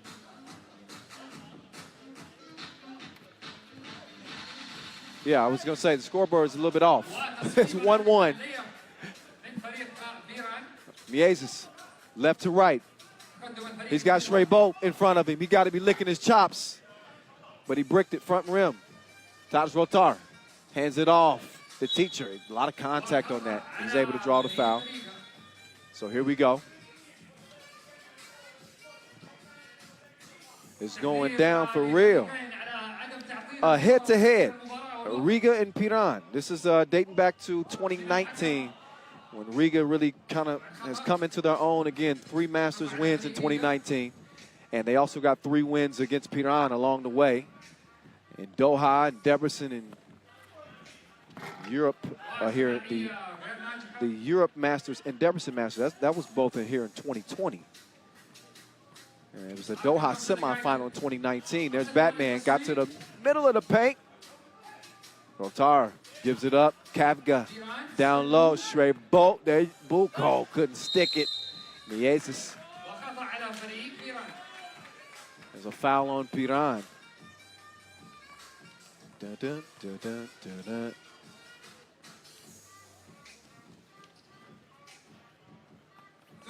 Krumins, short. Give me that. Rebound. Made the layup. Oh, but he got lost in the sauce. The teacher couldn't teach him nothing. Kavga with the board. Always rocking the J's. I see you. I see you. Kavga just good guy, good guy. 2-2. That's where we at with this one. 2 minutes in, too. Kavga. Oh, good look. Great vision. He's a visionary. He had defense all in his face. Still managed to get the pass down to Shrey Bolt.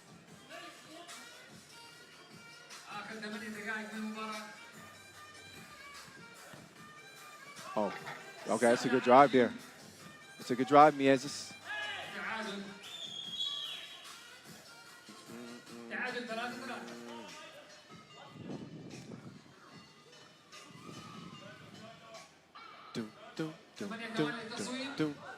Shrey Bolt setting up from the block. He's going to get it back. Oh, but he's run out of time. They got to get a shot up. Yeah. Meantime, oh, Krumins lured him to sleep. He got a birdie and he got a bucket. Riga back out front by 1. Shrey Bolt.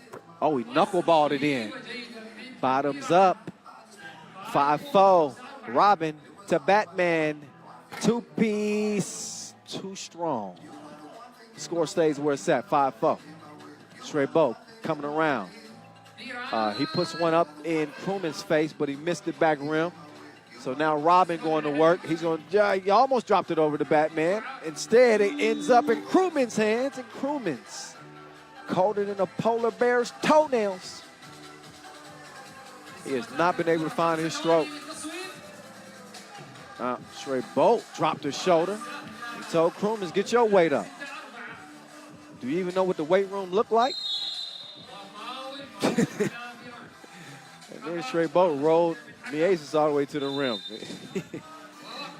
Shrey Bolt's he ain't never gonna be shy about fouling you if you got an easy layup attempt. Look at that. He locked him up.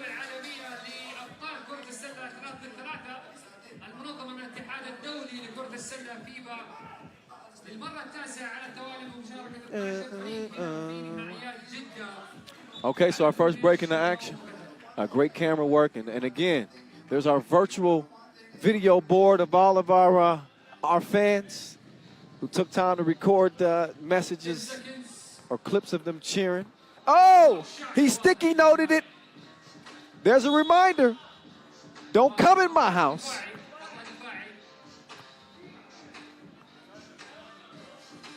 Take another look at Rotar up top. Put a hand on it. Not too bad. Maybe I was a little bit more impressed than some others. All right, Kavga, that looked, ooh, he had the right line. He didn't have the right trajectory. So, Lasmanis, he couldn't show him how to do this, son. I ain't heard a Jigga reference in a while, right? I just had to see if I could still do it. Oh, too long.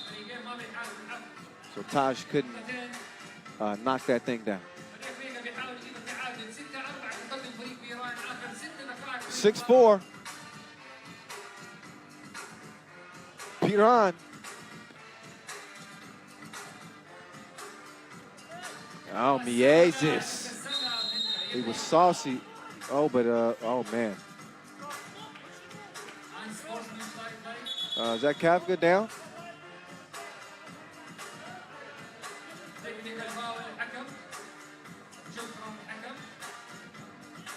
So Yeah, Kavka took a shot to the grill. No blood though, but he definitely looked shook up.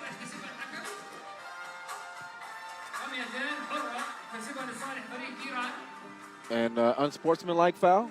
Yeah, unsportsmanlike foul called on Miezes. Oh no, that was Krumins. That was Krumins. A little forearm shiver right there. It's real out here.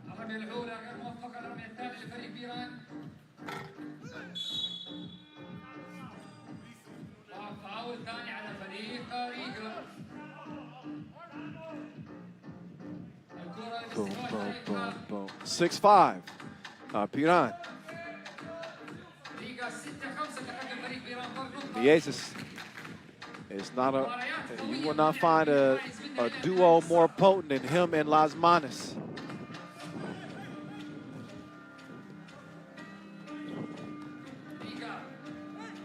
Oh, strong defense. It's already getting testy between these two teams. Yeah. Yeah, this will put our officials to the test, but again, we got the best in the biz. Ref Evgeny and Marcos all over it. They can keep this thing clean. Make sure we get a good game here. And right now it's a 1-point game. Oh, Gappy. Hit him with the shoulder fake and then splashed him. 7-5. Las Manos up fake, took a bump. Otherwise, he was going to be banging out. No easy buckets. 6 fouls apiece.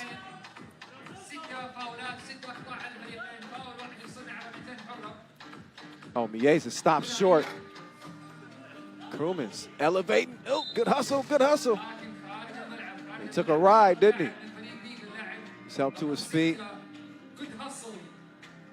Krumins, huge for this Riga team. En route to both of their Masters wins this year.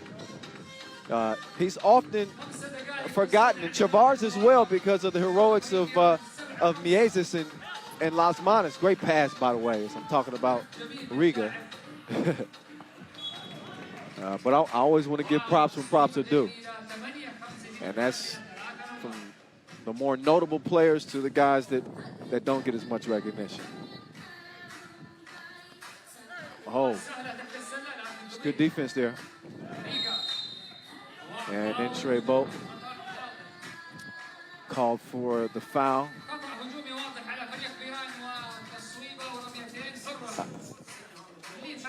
Rarely will you see a player agree. There's always going to be some bumping and grabbing and stuff like that.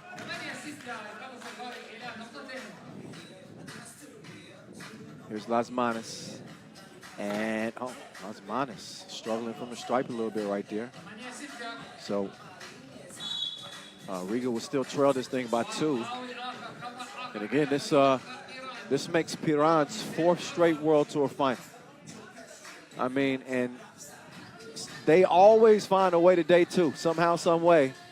They just have not been able to get past the quarterfinal stage. Oh, Miezes throwing his equilibrium off with all them crossovers. He doesn't get any points out of the drive. It stays 8-6. Las Manos, hand on it. Loose ball. Kavka stripped. Miezes over to Krumins. Krumins, step back. No, sir. Oh, that foul called on. Yeah, that foul was called on Krumins. So Krumins was trying to sell it, and Ref Marcos wasn't buying it. So Adin Kavgic will shoot a couple here, both teams in the penalty. So Piran,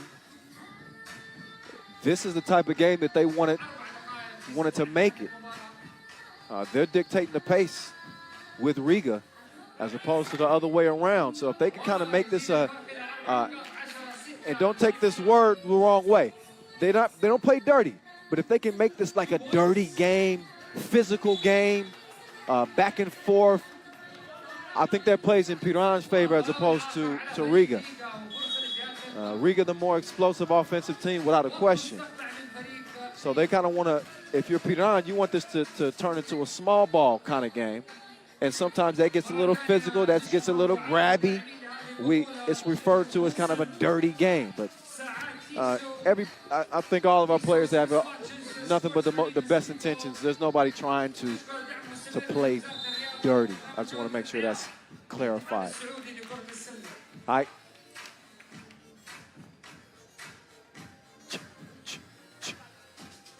Okay. So 8 fouls apiece. In this case, 8 ain't always great.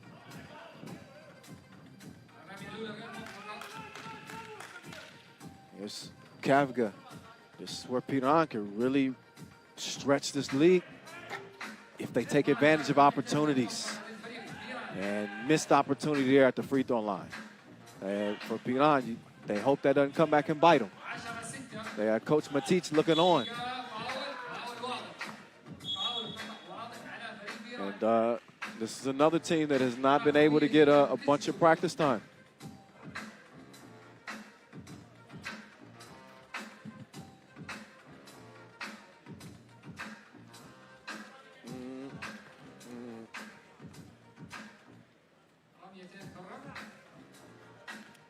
So Carlos Lasmanis is Lasmani from the stripe. And the second one is good. So while Piran missed a couple, Riga make a couple, and we got a 2-point game. Oh, Gappy gave him the cross, but he couldn't finish. So now Batman, he turns the corner. He's just running all over the court.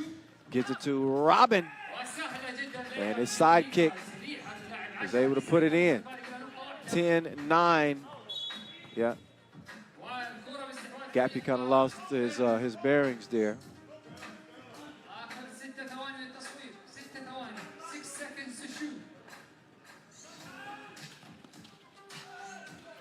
Gappy. He's got that one in rotation. Splash. 9-12. Oh, the follow missed too. Good hustle though to get it over to Crewman's crew. No, sir. Kappa. Got a step. Spin move. Tough pass. Out to Gappy. Shreds. 14-9. So here we go. Piran getting laces from different places. And 14-9.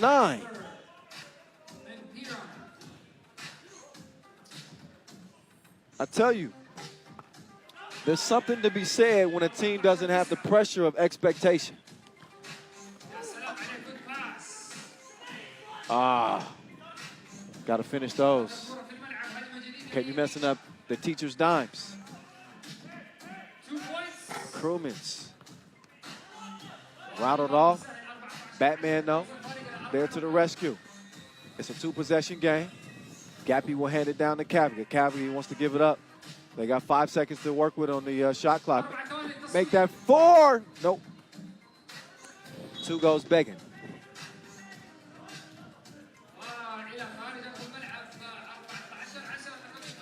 So 2 minutes to play here. This is a critical 2 minutes. If you're Piran, every possession has to be a smart possession. Both teams. Defensively is where this game is going to be decided. You can't foul. Piran, if they foul again, they'll be in a double penalty. Riga just a couple of fouls away from that themselves.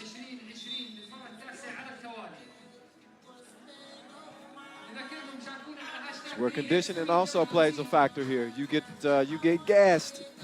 All of a sudden, those fouls start to pick up.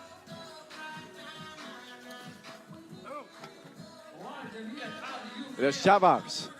He'll get Riga within 3.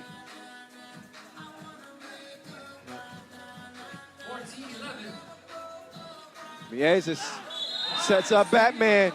bump in the bucket. And here we go. So like I said, the momentum starting to shift here slightly, depending on what Las Manas does here at the stripe. But it's a 2-point game. And again, 10th foul on Piran. So 2 free throws and possession. That's how quickly it can change in 3x3. So another made free throw here. We got a tie contest, and Riga could all of a sudden be back in the driver's seat with this next offensive possession. 14 apiece.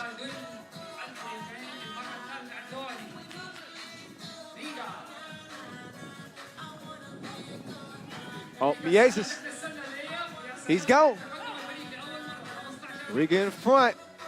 Rotar too long on that one. Straight bow. Board clears it. Gappy. 20/20 vision. Now it's Robin. Miss Crib. Gappy. Oh, lost a step. Sets the screen. Back. Would have been back to him, but a kick ball that gives Piran a fresh shot clock.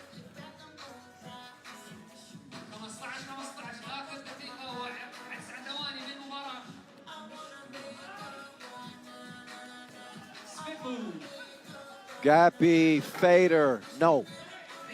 Here's Krumins now. Chabar's trying to set him the screen. Krumins in the face. Oh, nice response there. Kavga with the reverse, but Riga still leading by 1. Chavars, nice little slip to the bucket. 18-16. Trey Bolt pulling people out of the way. Puko. Oh, and a technical foul. So I believe that was called from off the court. As Taj Rotar was, I think he had some words from the bench, and Ref Marcos hit him with the technical. Oh, but Las Manas, you can see him a little bit frustrated. He missed the opportunity on the tech, but we'll see how these last 38 seconds play out. Right now, it's a 2-point game. Rotar hands it over to the teacher. And that lesson will have to wait until another possession. Now Gappy. Oh, no. 18-16 تقدم فريق ريغا. آخر 25 ثانية من المباراة.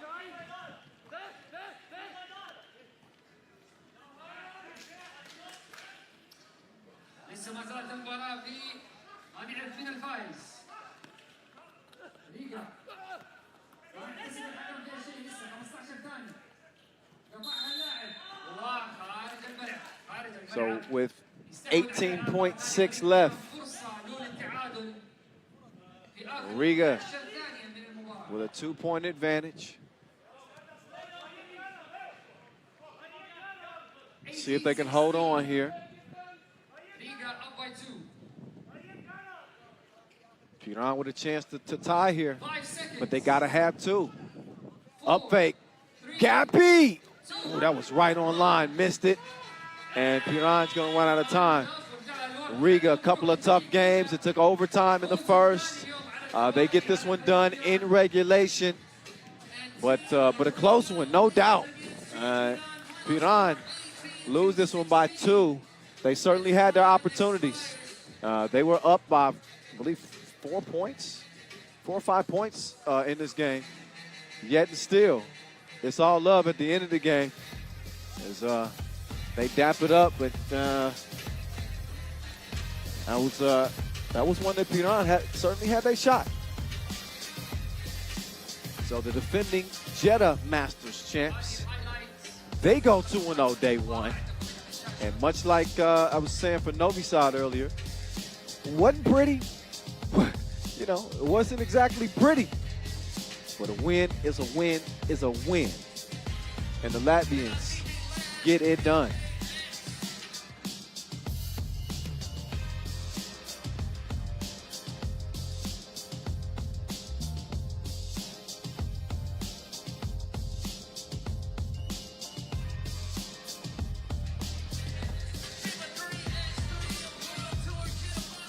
All right, so So we enjoyed the last couple looks at the highlights in this one.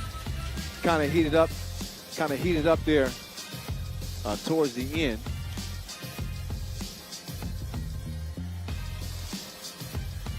But you started to get the sense towards the end of that game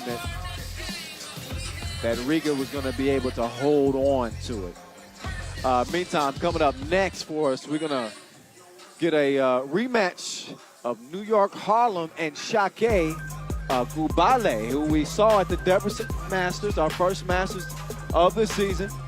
We already saw what New York Harlem did against Utena Uni Club. It came up short in their first contest. They did not have that same outcome against Shake in Debrecen. Then at the Hungry Masters, they went at it again. You see Damo was in his bag, and maybe he takes advantage of that advantage in this one. He was geeked up. New York Harlem got it done at the Europe Masters. And then this is how it played out in part 3 of this contest. Shake got back at him and actually made it to the final of that Europe Masters. Ended up losing, obviously, but we saw a different Shake team in that Europe Masters. Can they duplicate that effort this time around? So these two kind of going tit for tat. I think head-to-head all time in the previous couple of years, they've got 4 wins apiece. So this will break somewhat of a tie. New York Harlem, they hit the court first. They just got outlasted by Utena Uni Club earlier, so it's a must win. They want all the smoke. We hear New York say it all the time. You can't start coughing now. Shake Gubale, our first look at this Lithuanian team out here in Jeddah.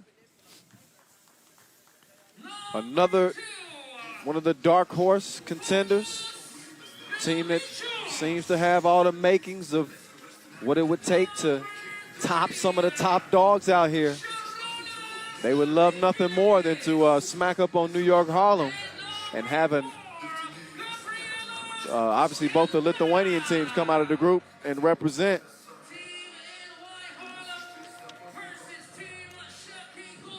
When the dust settles in this one, we'll see what's what. So as we get a look at this Shake Gubale team, and I try to pick up my tea that I just spilled. Mother Nature's kicking my butt up here at my commentator station. Y'all give me a second.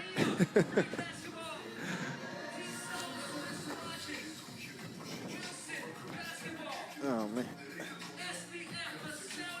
But let's see. Yeah, Ref Vlad, Ref Marcos, they are in place. New York Harlem. Their defense will be put to the test in this one. They are #1 in blocks, Marcel Esenwune. And while they're #1 in blocks, Shake Gubale, #1 in highlights per game. And they've won every one of their games before the limit.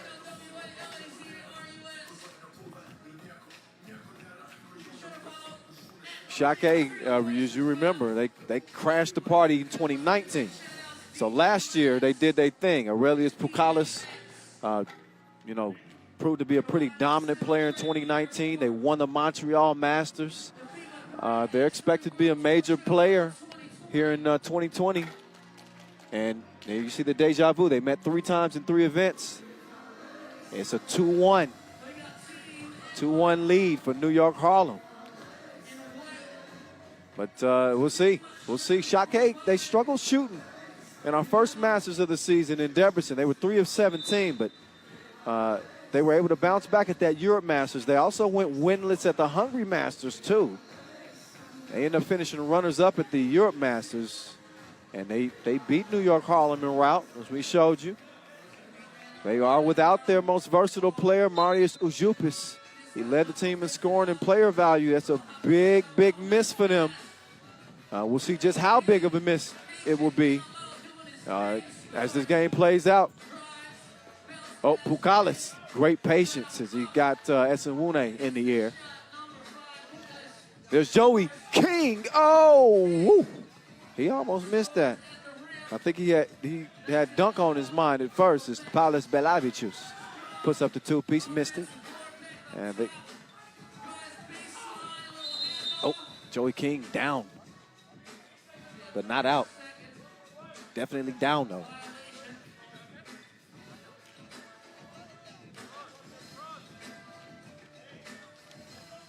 The new addition on this Shake Gubale team is Gabrielius Jelka. So, 19 years old, young, making his debut with this team, and he got some big shoes to fill again with Ujup is out. 2-1, Damo, no. Now Pukalis called for the foul. He and Joey King, you better believe they're going to be battling throughout this game. Game could be decided by the bigs.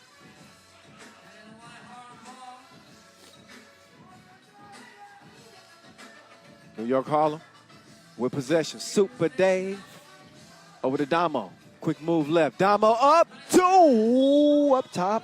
Usually Esenwune is catching a body in that scenario.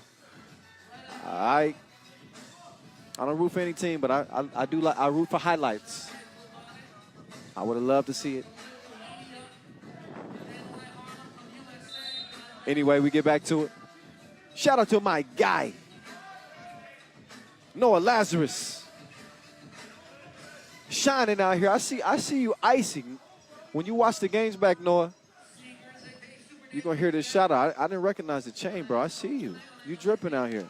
Okay, enough about Noah. Let's talk more about Shake and New York Harlem.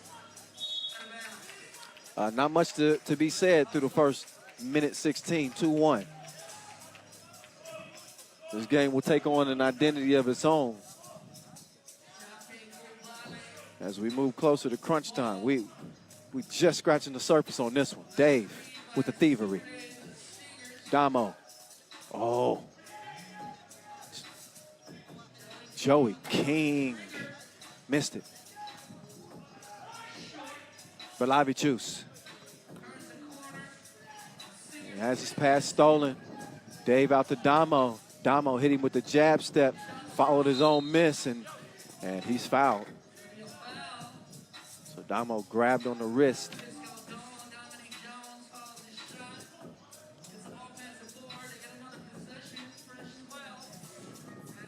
There's Damo. Swings it over to Esenwune.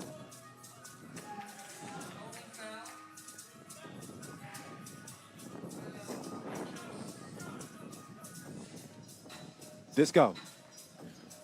Trying to sneak it over to King. He's calling for a kick ball. I think he might have an argument there, but play goes on as Vingalis, he pulls up. He's too strong on the shot. Belavicius. Pukalis. Up fake. On the floor. King called for the blocking foul. 2 fouls to match 2 points for New York Harlem. I just hit the switch. I don't know nobody else is doing this. Oh, what a pass. Good defense, though, to recover. There's King. Drop, step. Oh, he couldn't score over the 19-year-old. You see King frustrated. Dave down, too. He's holding his ankle. Oh, and he's made to pay. It's going to cost him a two-piece. Shake in front. And King Joey going to have to calm down a little bit.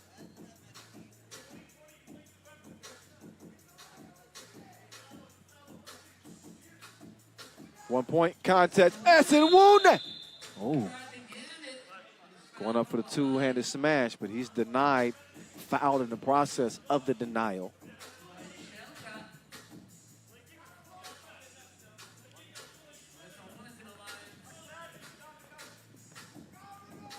So, arguably the game's best defender.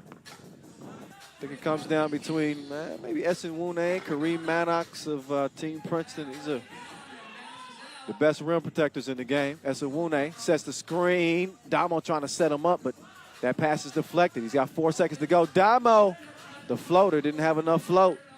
Belavicius, he couldn't connect from 2.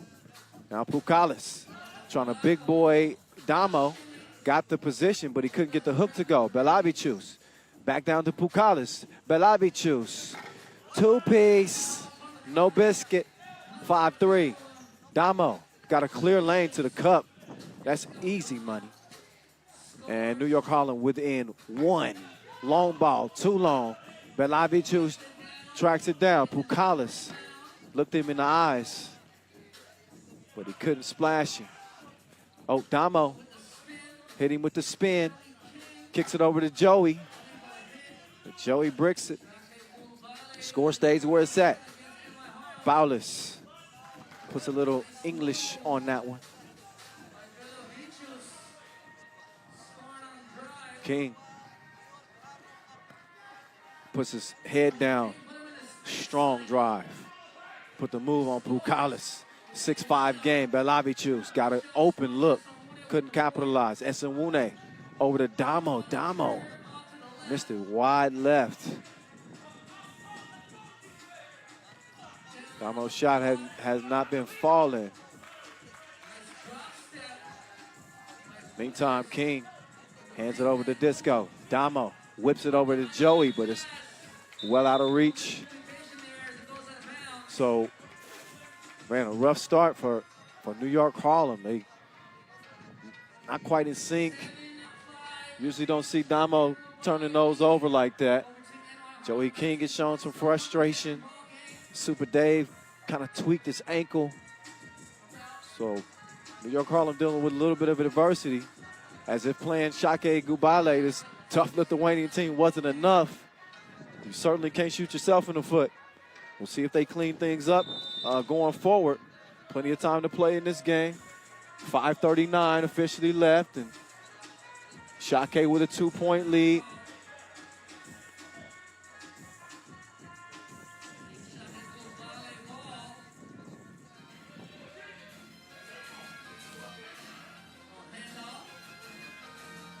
It's Bengalis. Got the step. Oh, strong rebound. Oh, then Bengalis. He can't score over Essen Wune. Oh, technical foul on Joey King.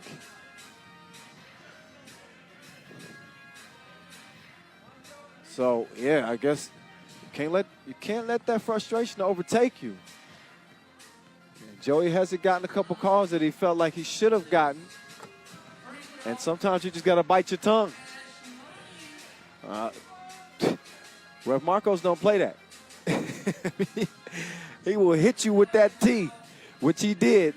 And Shake takes advantage of it. They extend their lead to 8-5. Oh, Belavicius put on the brakes, but he couldn't break him off. Dave, crossover, gets it to the paint.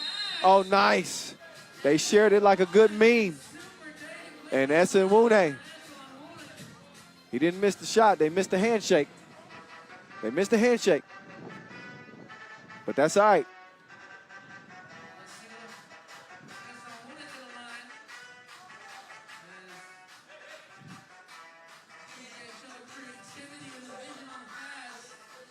Essen Wune, certified member of the Manosphere. He's gonna knock it down. Here we go. It's a 1-point game. New York Harlem. Sure, they feeling like they back in it.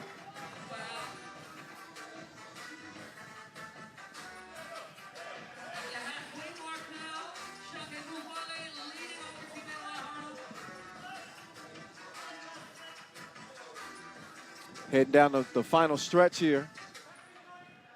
It's game 3 in Pool D. We still get a chance to see the Lithuanian squads go at it. Belavicius came through dripping. He puts 2 more drops in the bucket.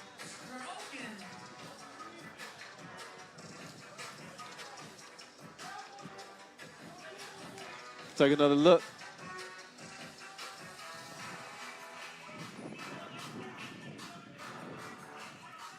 Bukalis trying to keep Joey King at bay, the former Minnesota Gopher.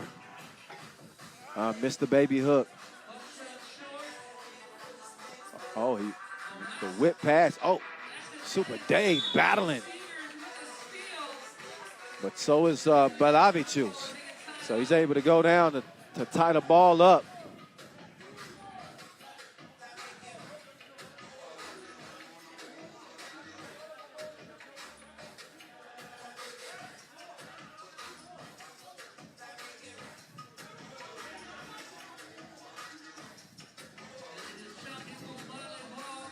So thanks to Belavicius' extra effort, possession goes to Shake.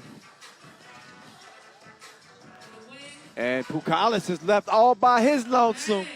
He got reservations for two.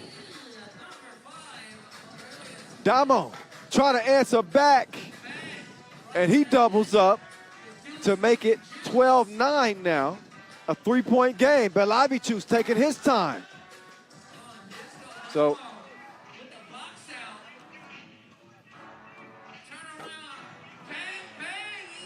here we go. The two pieces are flying left and right now. And New York Harlem is within one. So they out there in the deep end, splashing.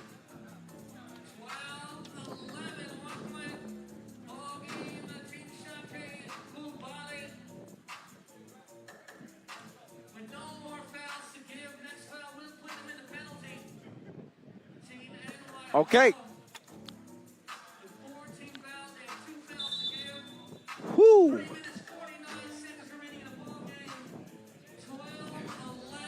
So we got a one-point game.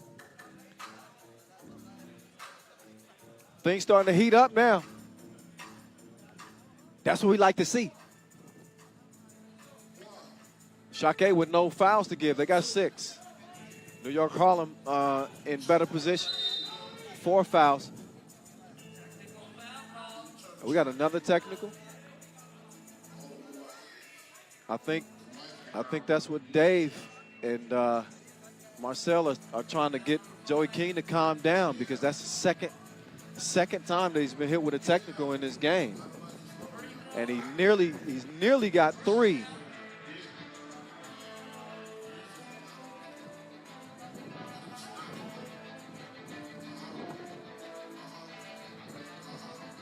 So here we go. Back to it. Bukalis to Vingalis. Vingalis tripped up. Yep.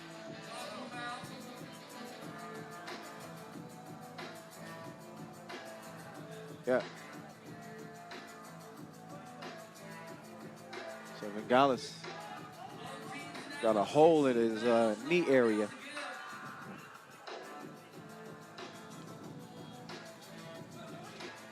There's Belavicius, pulled it. Esewune, skies for the board. He'll get it back. And the easy layup ties the game up. Belavicius going left, cross-court pass. The drive. Esewune's presence just threw that off.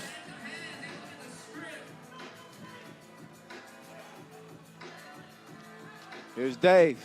Step back, no. Got to step forward.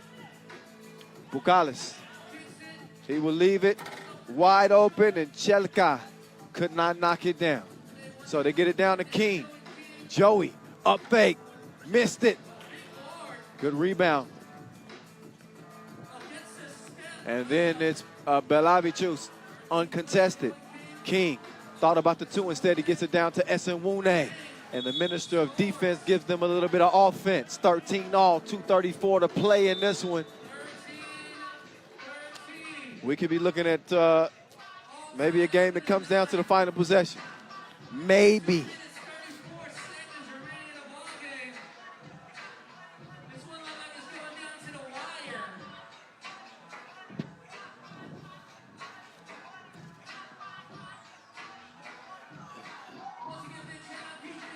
I run New York.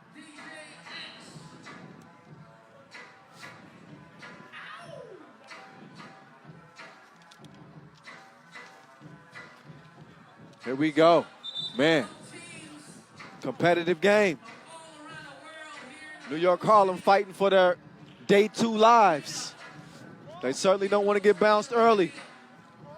It's 60 bands on the line. Whew.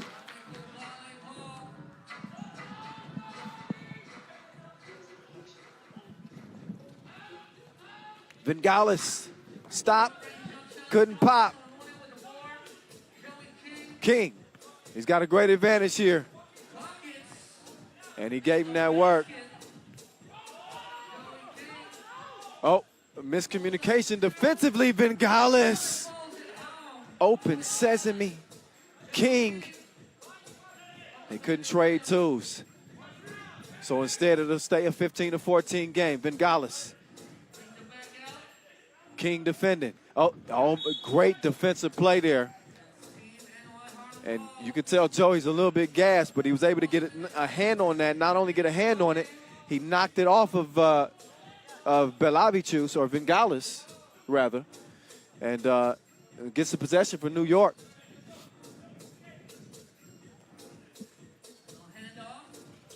Damo from deep, missed it. Super Dave fakes the pass.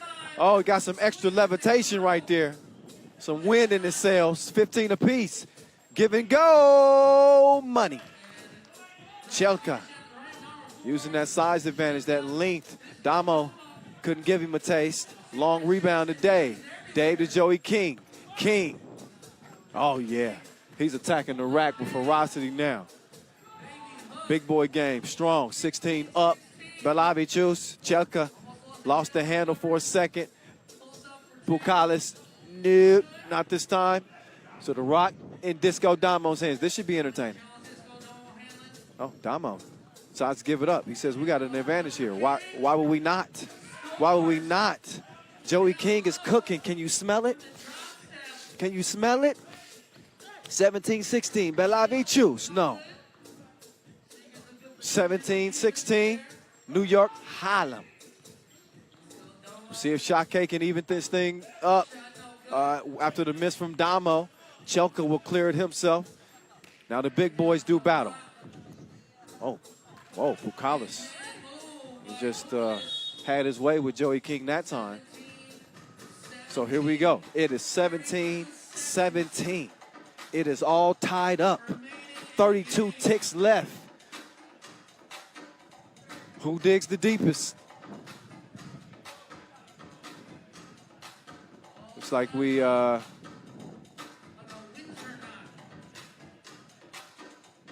a little something on the court, I believe. That might be from Vingalis' knee. Yeah, I think that's, yeah. So they will attend to that matter, and that'll get each team a little bit of extra, give each team a little bit of extra time to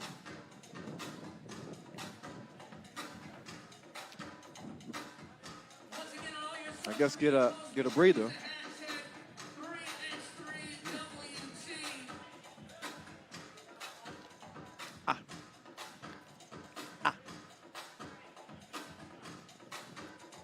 In the meantime, let's look back. This has been a back and forth affair. New York Harlem is kind of settled in. They were frustrated at the start of this game, getting some calls that weren't going their way. Technical fouls were flying. Now it's anybody's game. 17 points apiece, 6 fouls apiece.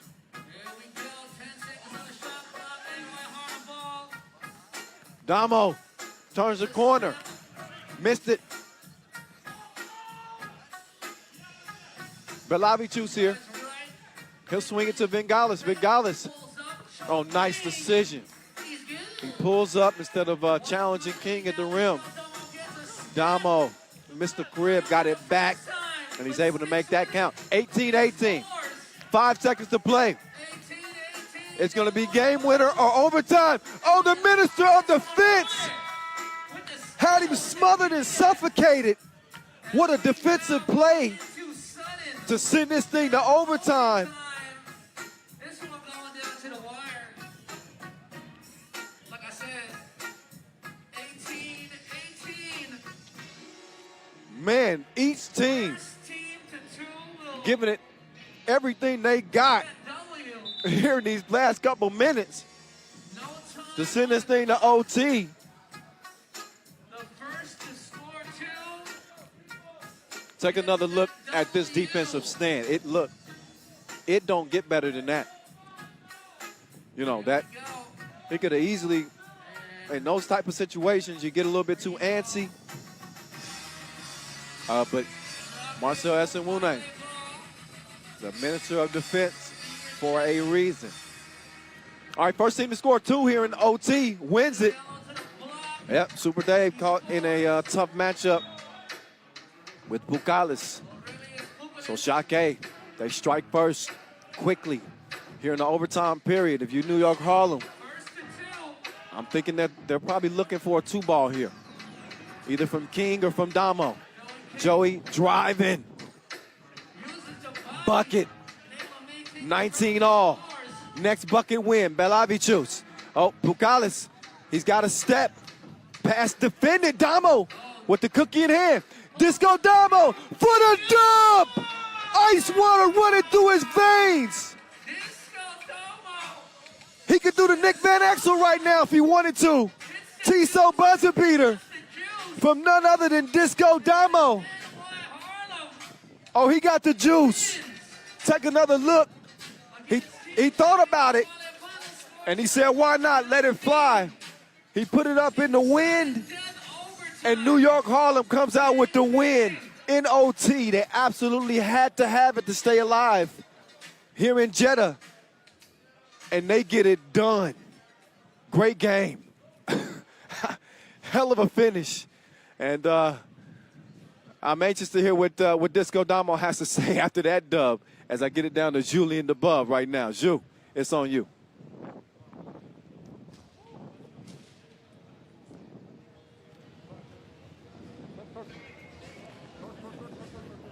Dominique, Domo.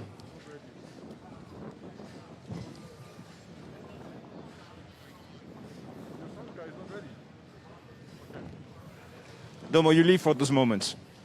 Facts. That's a fact. Yeah, talk us about this overtime and this Tiso buzzer beater. I can't be out here just. No, I felt I didn't play very well today, so it put me in a position to end the game. And of course, big time plays make big time shots. So that's what I had to do. Remind us what you said on Instagram after Doha. We suck. So you know what I mean. I don't condone that. We definitely didn't show well today. But tomorrow's a new day, a new start, and that's all we need. Granted, the next game that happens, you know what I mean. We put ourselves in a good position right now, so we're gonna see what happens. Congratulations, thank you, Domo, and back to you, Kyle. Appreciate you.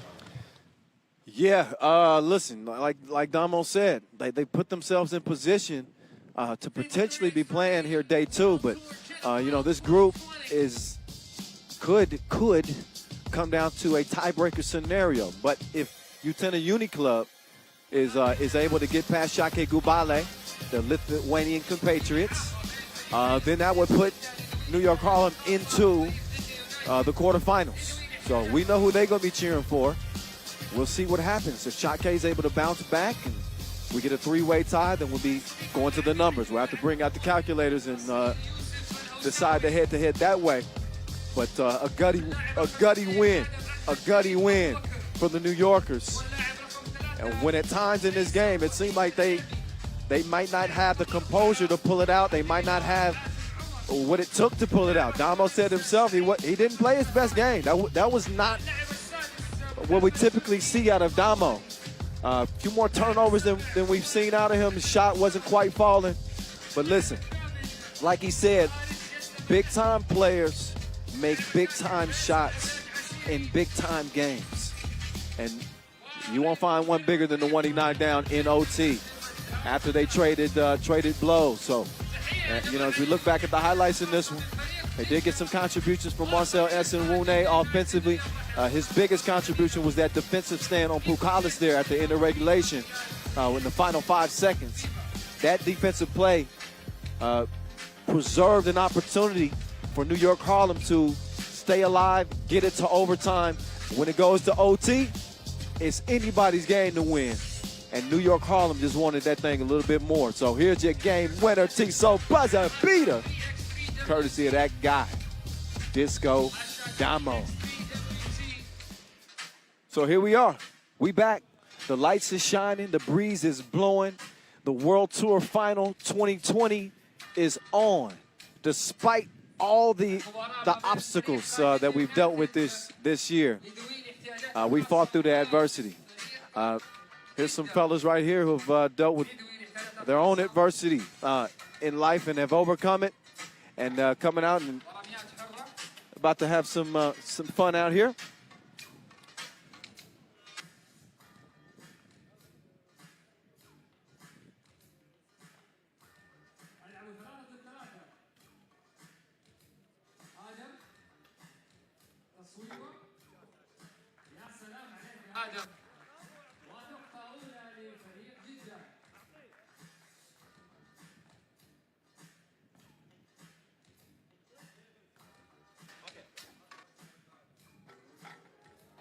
جميلة تعادل 1-1.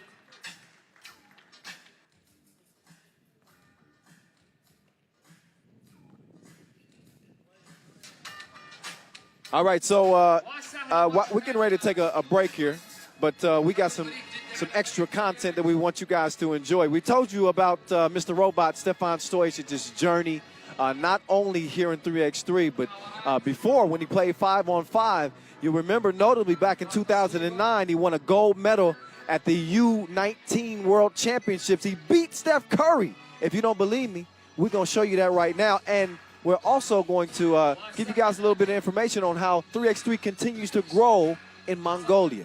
Check this out. Stefan Stojicic grew up in basketball mad Serbia and was once one of the best basketball prospects in the nation. You know, in Serbia, basketball is the most popular sport, and my father was a professional player of basketball, so it was his idea and also mine idea to start to play basketball, and I like it. In the 2007 Under-19 World Championship final against the USA, Stojicic even outscored a young Steph Curry and led his team to gold, a memory that will last a lifetime.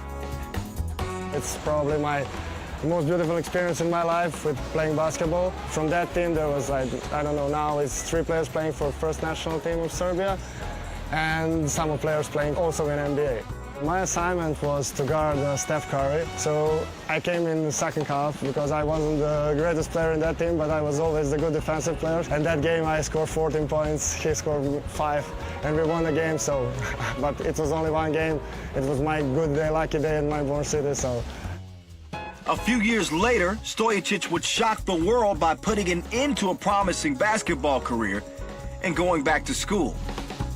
I had a career in Serbia. I played Adriatic League for Red Star and Radnički Kragujevac. Then I moved to Vojvodina. We 2 times won our first league championship. But then I noticed that I'm on that level. I'm hardly going on the other level, so I decided, okay, I go to study electrical engineering, and I decided to quit basketball. It's a strange decision. A lot of people was really surprised, but it was my decision, and I'm not regretting about it. That's my life now, and now I start to play just 3-on-3. It's great stuff for me. My friend from university who is studying software engineering, he called me to play one tournament, and in Novi Sad and also in all Serbia, 3x3 is really popular, and team from Novi Sad is the world championship, their first ranked team in the world. It's totally, I don't know, different story than 5-on-5. This is more like a cool thing to play. It's like for a lot of people, and it's becoming more and more popular through the years. And in Serbia, this is probably more popular than 5-on-5. All the kids in the courts playing 3-on-3.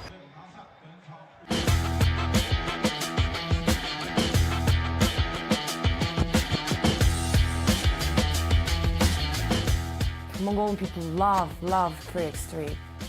And then So we even have another like just only specific channel on the TV for 3x3 basketball, and then even we're not playing, people watch the 3x3 basketball because it's really such a fun, you know. And so I think for the last few years, our the men's team, national team, about Ulaanbaatar, yeah, they have paved the way for our Mongolian 3x3 basketball. So they were successful in Asia Cup, and then the last year's World Cup, they also went into a qualifying round, and then that was a like historic moment for us. We were so happy, like Mongolian, all of us were happy for them. So yeah, and then that little moments, like, cause like we were never really been good at group sports. And then it shows that actually we can be, good together. We can make good things as a group. Because like, as an individual, we can, do such a, just such things. But as a group, we can do greater things because we are only 3 million people. So I feel like, in my opinion, it unites Mongolian people. So everyone loves it. Yeah, definitely. And then our games are such a, high contacts, and that's why everyone around the world likes to watch it. Even like our men's and women's national team, they are well known in Mongolia for sure. People will take pictures, ask for pictures. They're like a celebrity in Mongolia for sure. I feel like Dolgon, yeah, because he was the MVP of the Asia Cup. We participating in Olympics is a really big deal because like we have never participated in Olympics with the group sport. We have participated in Olympics with boxing, wrestling, shooting, or that kind of stuff. And we are back. Man, perfect timing. Let's take a look at the pools. Again, get you guys up to date on everything that's been going down so far here, day one of this 2020 World Tour final. Pool A, we saw Lehman come and do work. We still get a chance to see Ub and Ulaanbaatar battle it out for that number 2 spot out of Group A, but the top seed proved why they are the top seed, as Lehman will go into the quarterfinals unbeaten. So A hasn't quite been decided, but at least one portion of that group has been decided.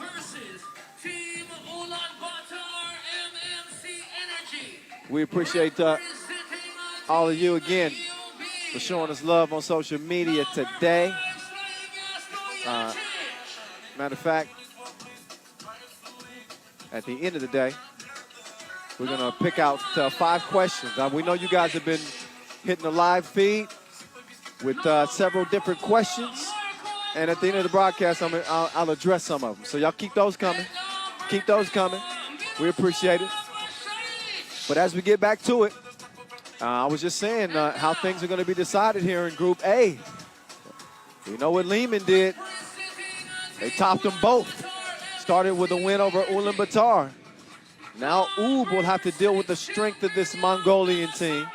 It's a Mongolian squad again making their World Tour final debut, as is Ub, the 2 newcomers. Somebody's going to have an early exit, and we're about to find out right here, right now. So here's Ulaanbaatar NMC Energy. You saw that great feature on how 3x3 is growing in Mongolia, and obviously the success that the women's 3x3 team has had already qualifying for the Olympic Games. The men's team trying to get that Asia Cup success to translate to the Pro Tour. Hasn't quite done it yet. They have shown flashes, but they can really put a stamp on it here and maybe stamp a ticket into the quarterfinals. This is a play-in game. Winners in, losers done. That's the way it goes down. So they're back out here warming up. Ub does not turn the basketball over. That's a good thing. They also knock down their free throws. That's a good thing. Ulaanbaatar number 2 in 1-point percentage. They are a deadly team if you're going to trade ones. But if in order to trade ones, you got to have a team that doesn't shoot twos that good. There's Dolgun Inkbot, player to keep an eye on for this Mongolian team. A defensive stalwart and an Asia Cup gold medalist. There's Marislav Pasalic. Hit that memorable game winner in Hungary over Dusan Bullet. Fearless.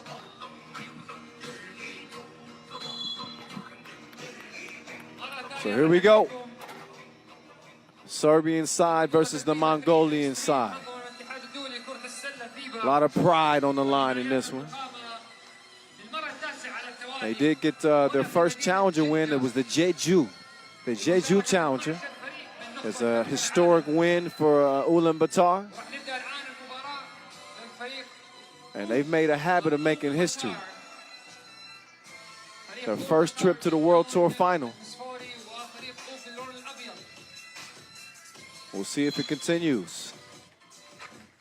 It's on now. Clock's running.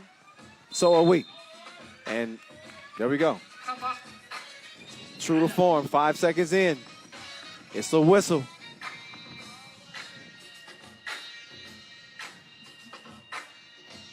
Here's Davasambu. Going to work. Yeah. Hold on for and get ready for a ride. He's an absolute bull. That was like a bull in a china shop right there. Anything standing in front of him gonna get broken. There's Dolgun. Inkbot couldn't hit it, but he follows his shot, sticks with it. Persistence pays off. Pasalic, have you some? Hoop and the harm. Chance for a 2-point play.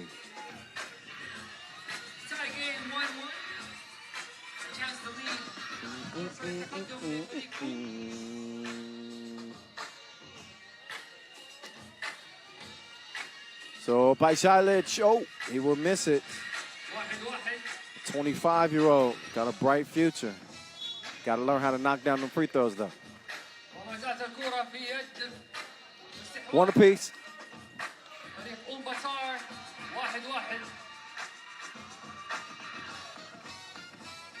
Final game out of this group.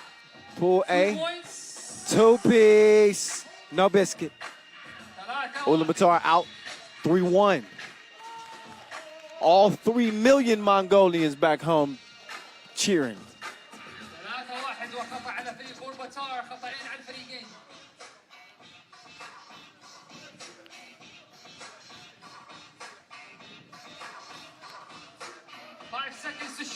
There's Pasalic hitting Davasambu with the in and out. Got the step, but he couldn't get the finish.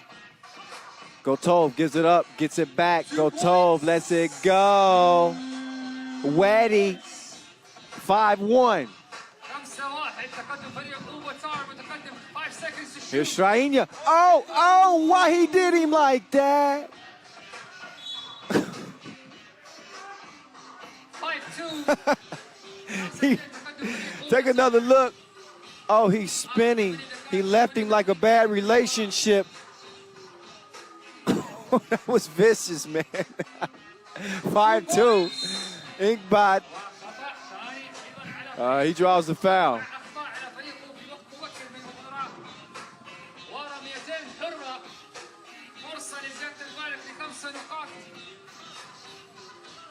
Yeah, that's plenty of contact. He elbowed him in the belly button. Sometimes I don't know what I say. It's still good. He misses the free throw. That's what it looked like. It looked like he formed him in the belly button. What do you want? Inkbot. Here we go. He gets that one to go down. Ulaanbaatar leading 6-2. They came out of the gates firing. Strainia took a bump. That ain't exactly the matchup that I think he wants. Well, on the perimeter, sure. He ain't gonna move Davasambu. لسه ما زالت المراوغة. خطأ آخر على أوبتار. 4 أخطاء على الفريقين. 4 fouls. Getting in. Oh, Pashailic takes the pass. There's a second and one opportunity of the game, so we're seeing Pashailic really get to the rim. I think he senses an advantage there. And oh yeah, he's getting bro hugged the whole way. Just go toe. Had him wrapped up like leftovers.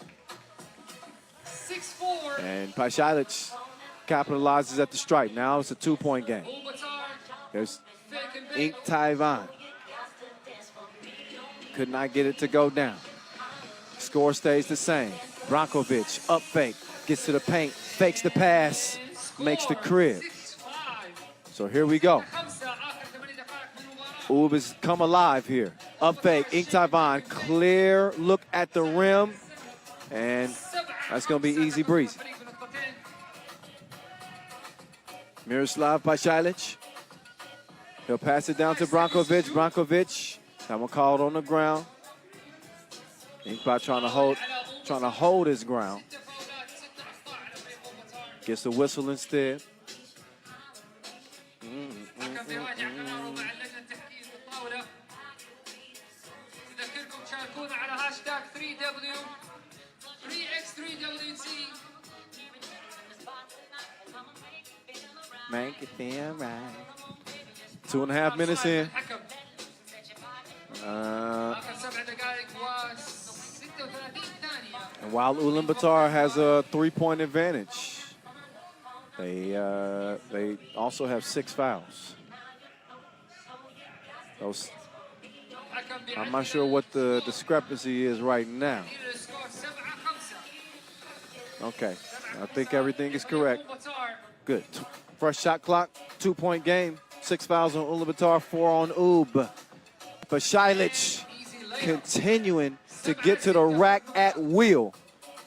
The gun drops it off to the enforcer, Davasambu. Pashailic, oh, stop and go. Red light, green light. Watch your ankles. Kick ball. كيكينج فاول على أوب. استخدام الكرة بالقدم يعتبر مخالفة على الحكم. كسبها الحكم 8-6.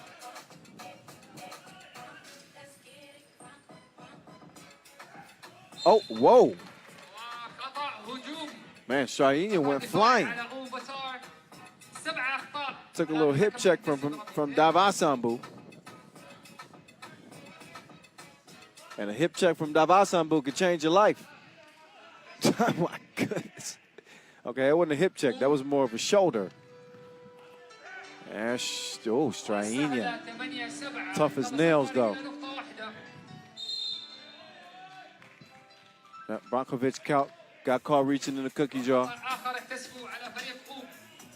7 دقائق تفصلنا عن هذه المباراة. ما زال السكور قريب 8-7 أوبتار.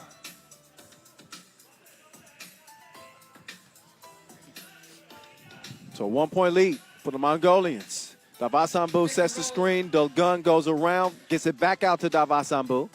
And Davasambu just cruises right past the defense. Easy money, Strainia. And making it tough for him. He's fouled. وقت مستقطع من فريق أوب. مرة ثانية كلكم معانا اليوم. عندنا ما زال عروض أخرى. راح يكون معانا لسه ما زال في 3 مباريات وأيضا عرض من الدنكن ديفلز. الدنكن ديفلز راح يكون عرض That's just the way it راح is. نستكمل مشوارنا معاكم بكرة Yeah. إن شاء الله في نهائيات. All right, so we both get, we all get a little bit of a quick breather. Our first break in the action here. Again, just over 3 minutes in. 4 games left on the slate here, day 1. Pool A is about to be decided. Top 2 from each group moves on. Your number 1 seed from A plays your number 2 from C. Your number 1 from C plays the number 2 from A. Whichever team wins this game will meet Riga in the quarterfinals. Riga going 2-0. And Strainia. Good from the strike, 9-9.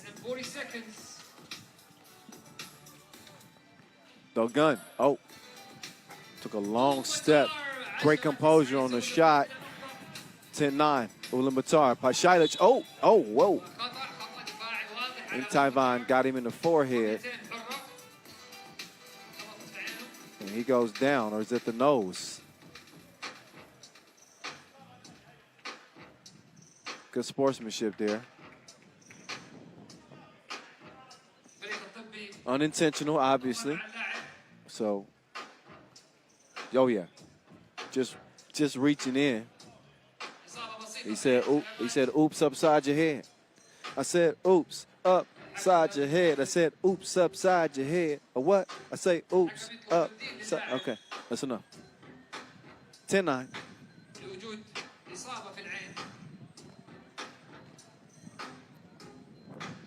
Pashailic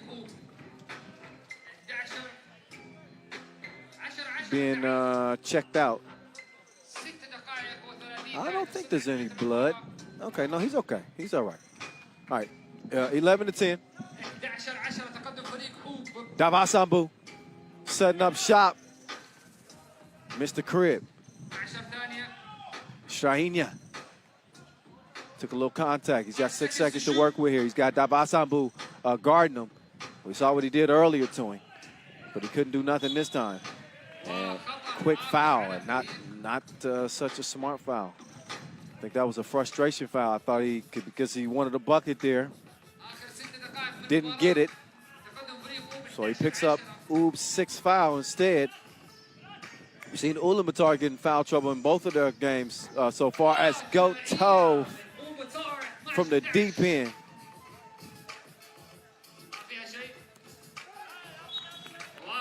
(12-11), Ulaanbaatar.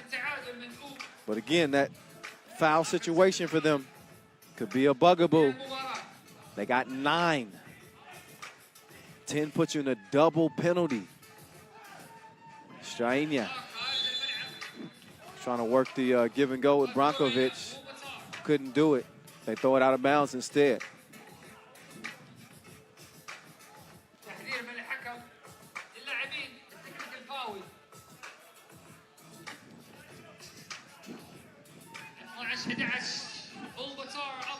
Inkbak cross court.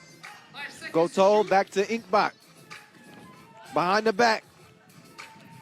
And the cookie's loose.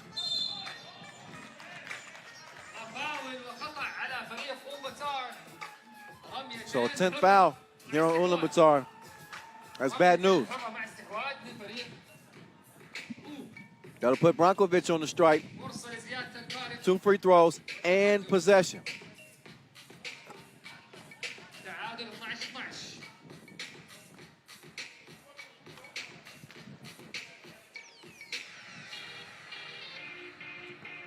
Oh, so he splits a pair. So not a completely blown opportunity, but missed 1 and 2. Here's Strainia, Mr. Robot's brother. Lost his footing. Got the board back. Keeps it redirecting. And that, I think Gotov touched that. Yep. So Gotov got a hand on that. 7 seconds left on the shot clock.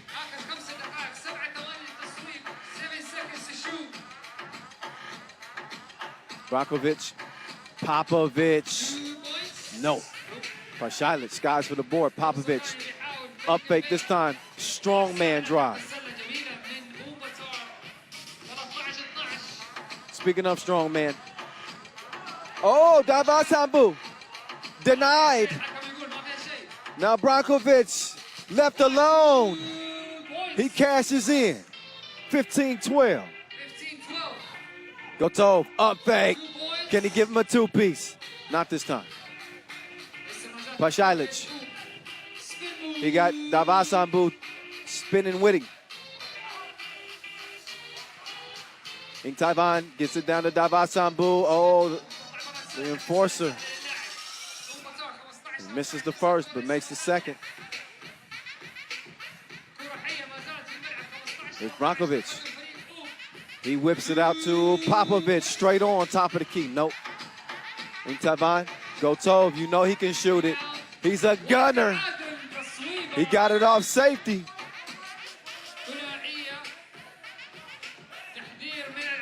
15 apiece now.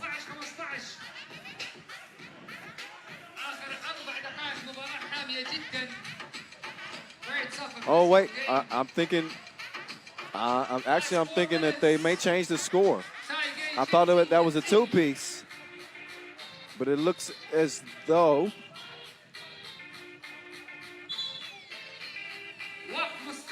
okay, there's a lot going on right now.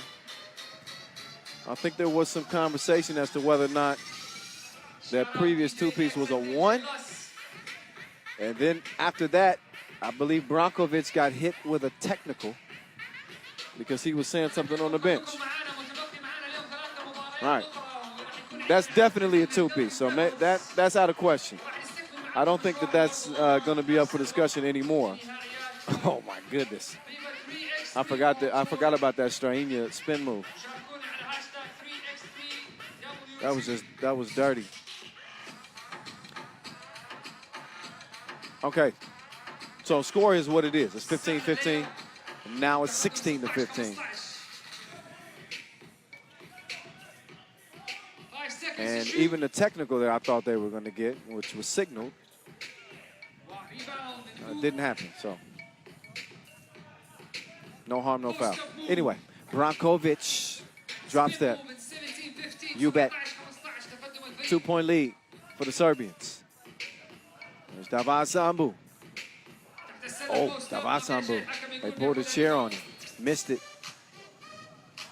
Strainia, tracks it down. Great hustle. Oh, and the nice pass, too. But Shilet sets up Strainia. And then Stojic called for the foul. It's number 7 on Ub. 7th foul. So after a TV timeout, we'll see a couple of free throws for Ulaanbaatar. And they need them. They need them if they hope to stay alive here. It's a 3-point game with 3:23 left. Winner moves on. They advance. Loser is out. Both of these teams coming up short against number 1 Lehman.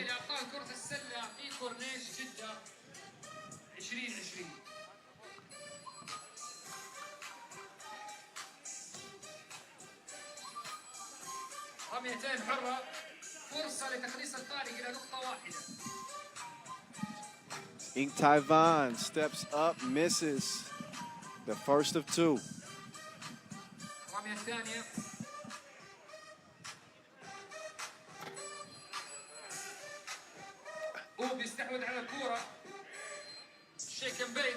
Oh, Pashailic, nice reverse.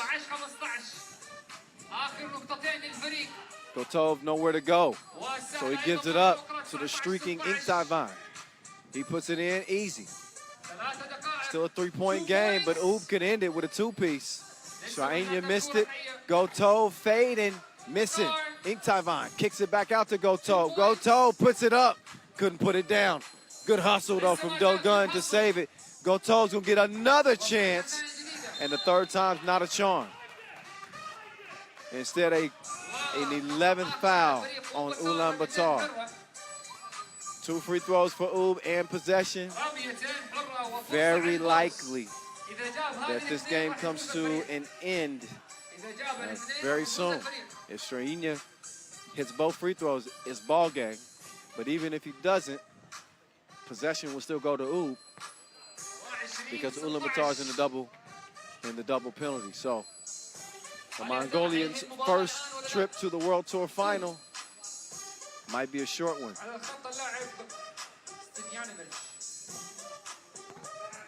And not might, it will be. That's it. That's all, ladies and gentlemen. It ends at the stripe, courtesy of Strainia Stojic, as Ub hands it to Ulaanbaatar, 21-16, before the limit. Might have been a different type of game if Ulaanbaatar had not gotten into such foul trouble early on. It made a difference. It made a difference in this game for them. And they end up coming up short. Still, it's fun to look back at the highlights, right? Let's do it. They were trading back and forth early. That might be a top 5 nominee right there. That's what I said. Brankovic, nice step as he gets to the rim. Ulaanbaatar again had that early lead. 3-point advantage in the early goings. But I do remember saying that that 3-point lead might disappear because of their foul situation. And that's exactly what happened. They end up losing the game at the free throw strike. Also, giving up wide open twos like that to Brankovic, they don't help. That doesn't help.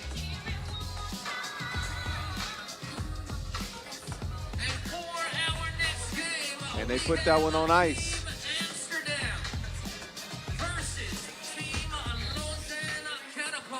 So as we get it to Group B play, we'll show you Group B standings out of 2 games. Novi Sad improbably, a couple of ugly wins. You heard them say it yourself, but there they are. They stand 2-0. So much like the previous game, same is at stake. Winner gets in. Who's it gonna be? The Dutch or the Swiss? Amsterdam or Lausanne Catapult? Here we go. Here we go. Here we go. Amsterdam hitting the court first. DeMeo, Van der Horst, Dimes. They need some more scoring. I mean, I ain't got nothing clever to say about that. They got to score.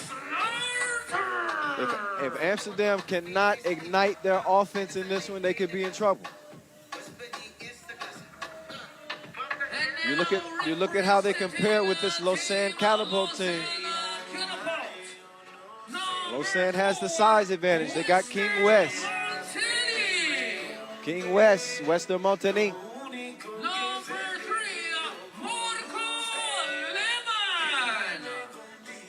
Both of these teams had their shots against Novi Sad.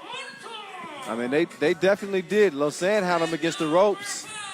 And justifiably upset with how they let it slip through their fingers.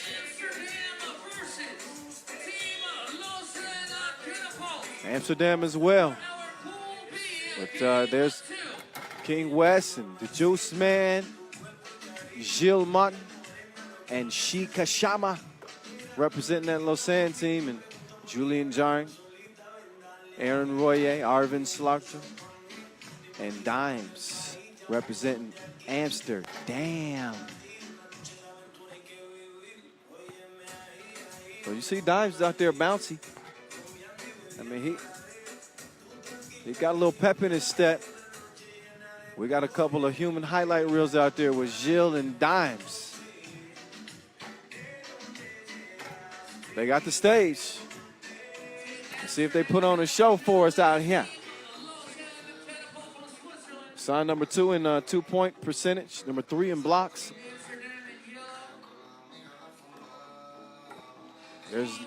There's Dime.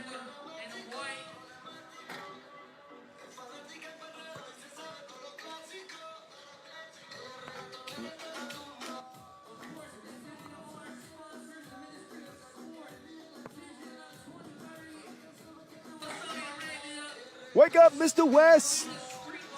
King West. He's all business like the front of the plane. He got that look in his eyes. He's got the free reign to let it rain from 2 range. And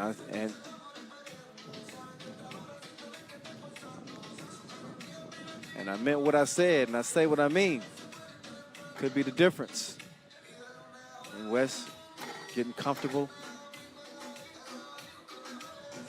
out there in the great beyond.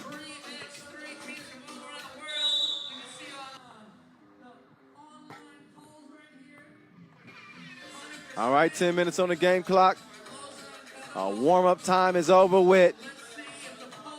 This is an elimination game before elimination day. You know the drill. Show up or get shown out. Simple as that.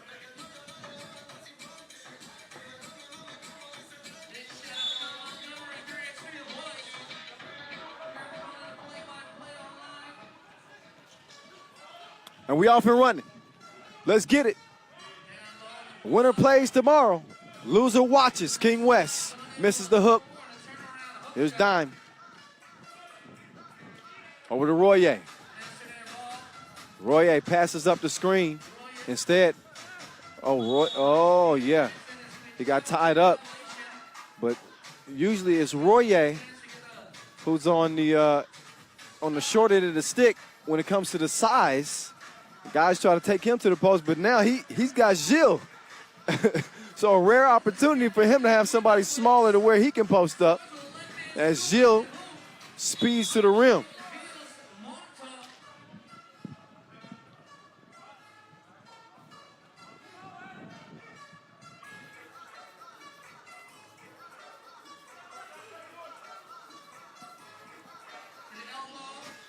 Here's where Dimes will open the possession. Takes his time, he hands it off to Slarter. Back over to Dimes. Dimes couldn't hit the two-piece. And also didn't get the favorable bounce either. The Juice Man. Nice slip to the bucket. He didn't put enough on the layup though. Now Dimes trying to get King West up off him. And he's able to get the bucket to go now 1-1. West.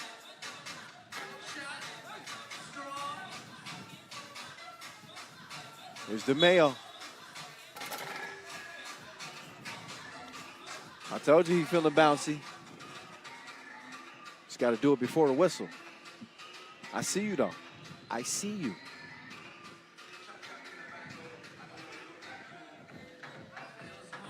Oh, Gilles. Oh. Quick change of direction. Missed it.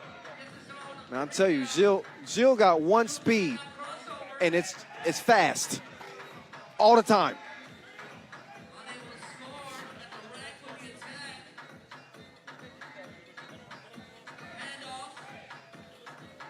Royer. Oh, nice pass. And way to move without the ball, too, for Arvin Slaughter. Gilles gave it up to get it back. Tracks down the ball. Gilles. Oh, MJ. He hit that one from the D club.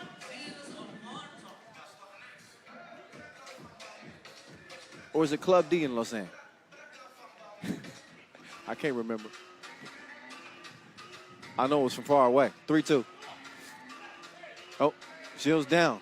Royer to Julian. Julian now is down. Oh, he passes it from his booty. He was down. All right. They didn't make nothing happen anyway. Slaughter. He's fouled on the shot attempt.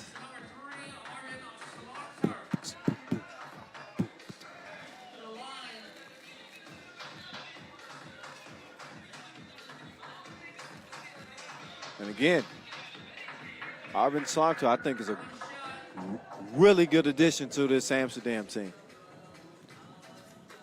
Extends the floor for him. He's a capable shooter. I don't think the wind is helping him out here tonight, but the wind aside, this dude is a bucket. 3-3.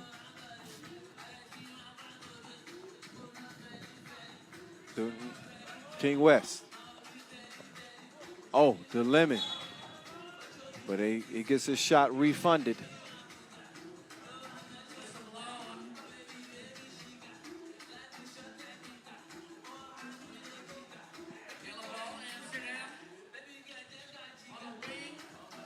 There's Dimes. Oh, 2-on-1. They didn't take advantage. At least early on. Oh, Don. He's fired up. He got no chill right now.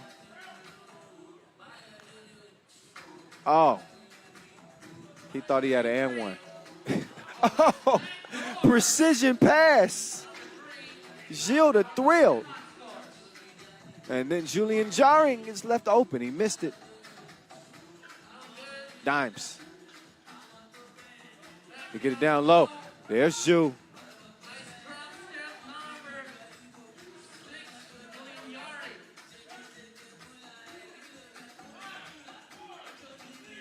Two left on the shot clock. King West with a desperation heave just to try to beat it. Could not do it. Out of bounds over to Amsterdam. 3 minutes in. Pretty good pace. 4-4. Not a bunch of fouls, thankfully. Just two teams competing. This is a championship game.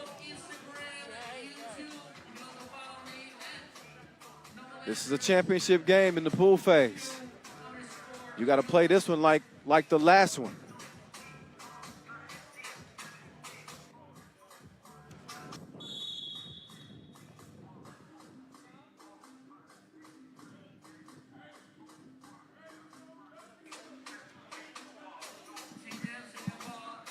Okay, back to it we go. 4-piece, Royer, down to Dimes. Vanderhorst to Jaring.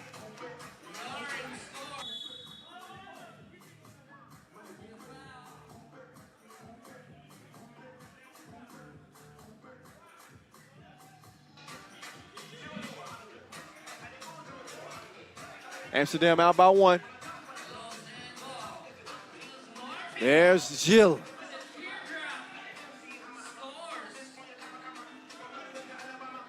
Oh, now Martin. Oh, good help defense. He knew he needed it.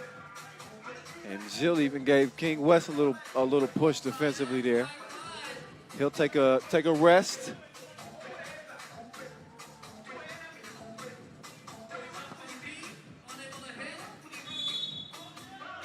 Foul on the long rebound. 5-5.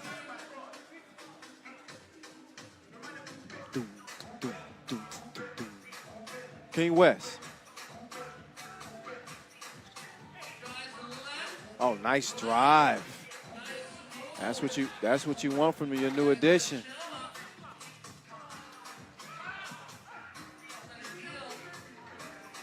$9. 6 apiece.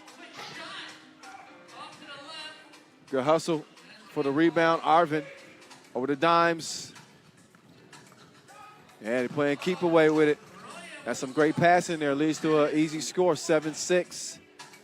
Sometimes you got to let the ball do the work for you. Amsterdam did a great job of that on their previous possession. Kashami couldn't find the stroke that time. He does have a pretty nice beard, though. That has nothing to do with the game. Just an observation.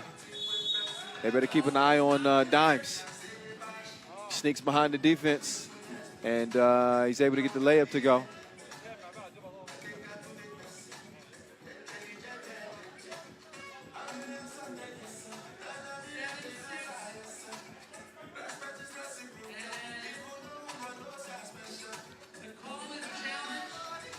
Oh, so we got a ball clearing challenge before we count that bucket.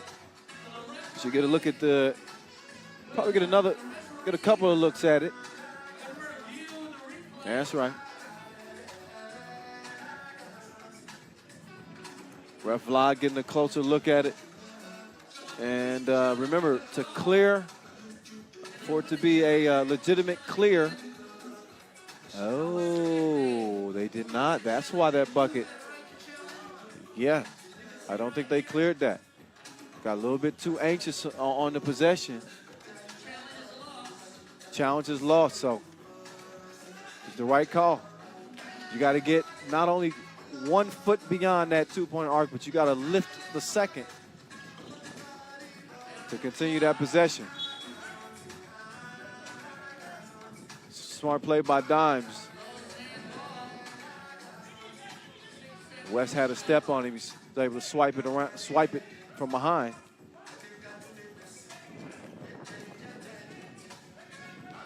Oh, Timing is just a little bit off between the Juice Man and Gilles.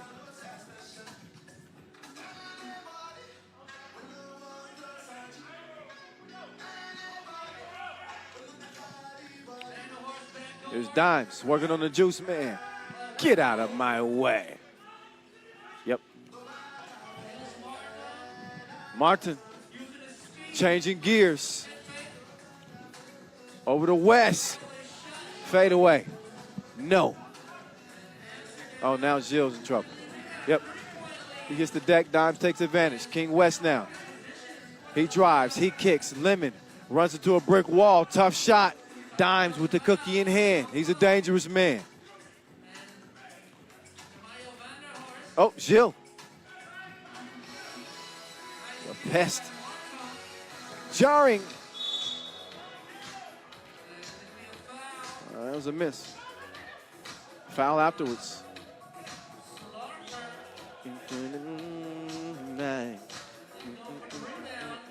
Down.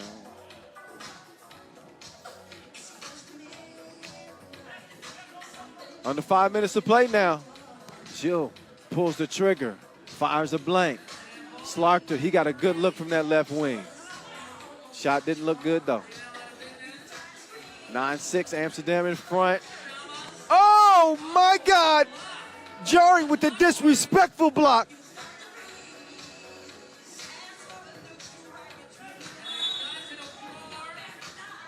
So that's where that, you see the payoff from that athleticism. That's as good as a dunk. He just dunked somebody else's shot into the backboard. Sticky note.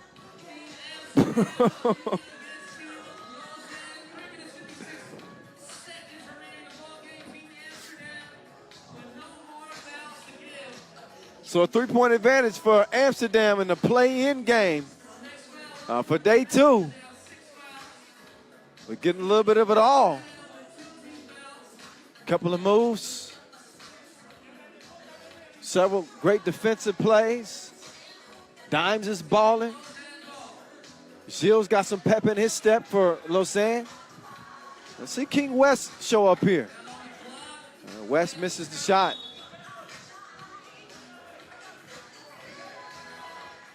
Credit Amsterdam's really guard defenders. Dimes is a guard.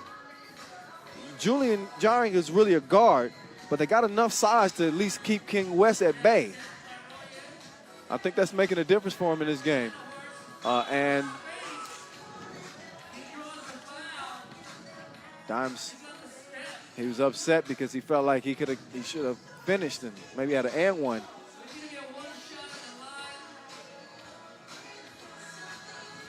Instead, he's going to shoot one.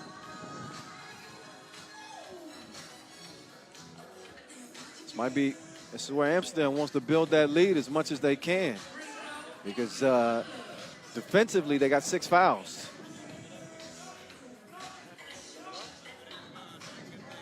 The bigger the lead, the more difficult it'll be for them to come back shooting free throws. Oh, what a hustle. King West. Oh, hey, that wasn't a dish. That was a delicacy. King West finished it off with the two-handed punch as Lausanne pulls within 3.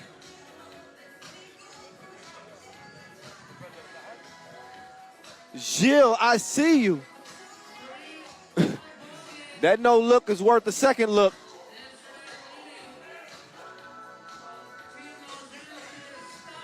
Oh, and then Slaughter. He gets his shot refunded. No need to wait for processing. 10-7. It stays. The Juice Man couldn't get the squeeze that time. And here's Dimes. Gives it up, Slaughter. Back to Dimes. Vanderhorst. Step back.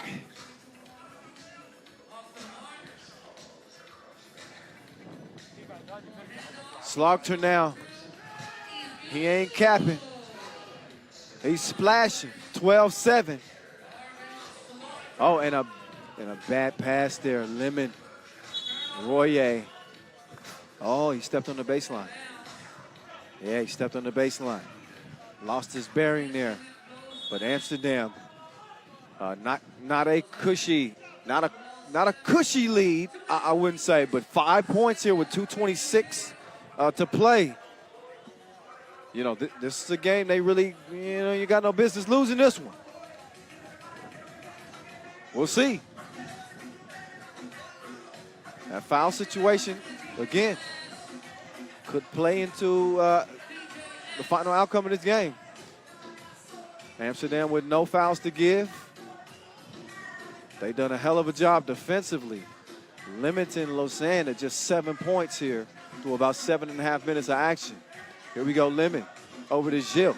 Gilles puts it up. Too much sauce on it. Now here's Royer. Yeah, Lemon called for the foul.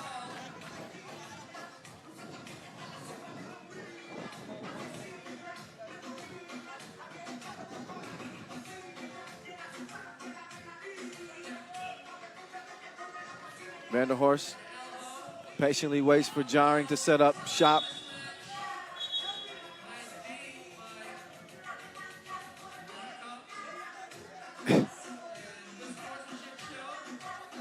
So you see, he's doing everything he can to hold his ground.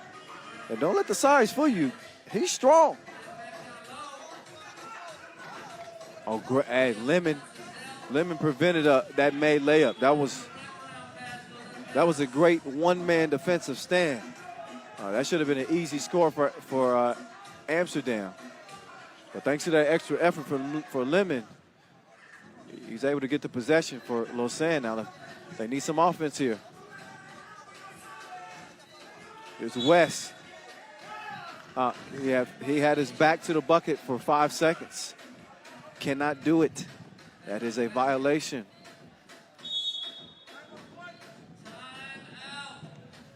So, timeout with $1:46 left in this one. Score is still at 12-7. Both teams now are up to 6 fouls.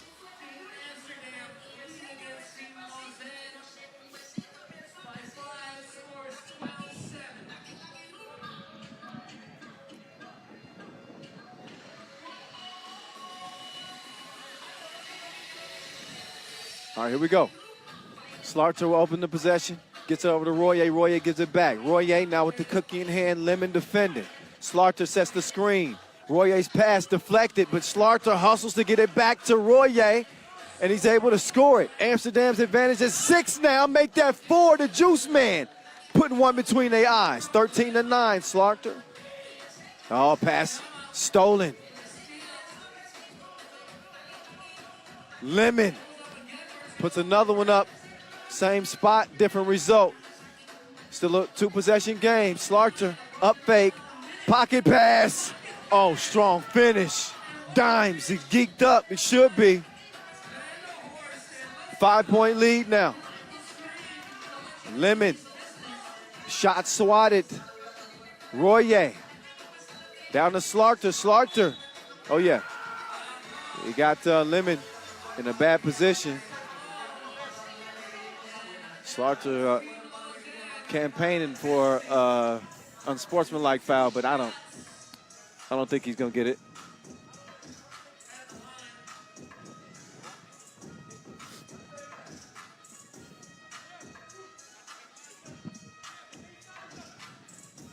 $51-6 left in this one.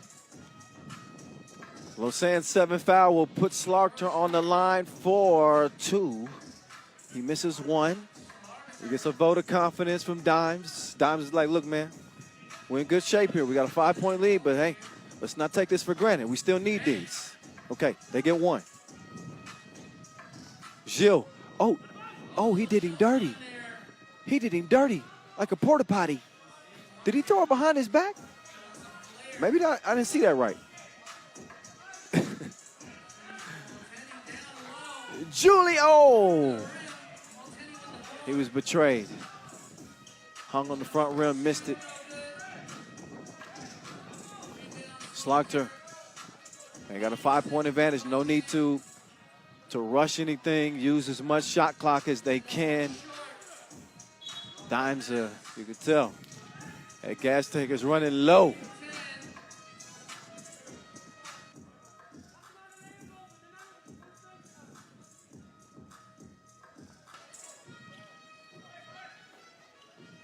So the final 10 seconds of this one, it is pretty much just a formality. Lausanne Catapult is going to play it to the final horn, but this is going to be a Dutch win and a big one at that Amsterdam. Get it done in crunch time. Must-win game, and they said we got to have it. They went and took it. 15-10 is how it ends, and Amsterdam will survive and advance to play day 2 here at the World Tour Final. Meantime, for Lausanne Catapult, great effort, but their journey here at the World Tour Final is going to end right here and right now. So the new addition, Arvind Slaughter, will get his 15 seconds of fame, and he gets he's the lucky guy to get the post-game interview with Julien Debove. Ju, over to you. Arvind, we saw you guys very, very disappointed after the Novi Sad game. Why don't you tell me about, first of all, the disappointment of the Novi Sad game? Disappointment of the Novi Sad game? First of all, tell us about the disappointment after the Novi Sad game. We saw the whole team being very, very upset after the Novi Sad game. I think we made some mental mistakes by playing too fast, and we had a really long stretch from 5 minutes until 2. It's for all the players very challenging condition-wise. But I think it was a good learning lesson for us. We had a quick turnaround. We knew we still had a chance to qualify for the next round. So you say what has to be said, and then you move on to the next game. That's what we did. Yeah, precisely. That was a do-or-die game against Lausanne. Took us through this second game. I just think we executed. We looked at mismatches. We were more patient than in the Novi Sad game. One of the things that we saw we didn't do right. So in that regard, I think we executed very well. And the result is, of course, we want to score more points, but the win is the most important thing. We go on to the next day. We'll see who our next challenger is, and we're looking forward to the challenge tomorrow. Thank you, Arvind. That was a very articulate interview, and apologies if we put the wrong graphics Don't worry about it. while you were doing the interview. Back to you, Kyle. Yeah, definitely. That was a very, very good answer. I agree. And, hey, it happens every once in a while. We know who Arvind Slaughter is, right? Well, if you don't, now you do. He's a baller and a great addition to this Amsterdam team. Make no mistake about it. They survive and advance, and they live to play on another day here in Jeddah, Saudi Arabia. There's Slaughter. They're getting the layup to go. I really like how Dimes has stepped into this leadership role. He's really taking it on. He's playing with a lot of passion. And the Dutch are really feeding off of his energy. Anytime you see a team as upset as they were after the loss to Novi Sad, this is a team that has high expectations of themselves. They don't care what the naysayers have to say. They expect to come out here and to win.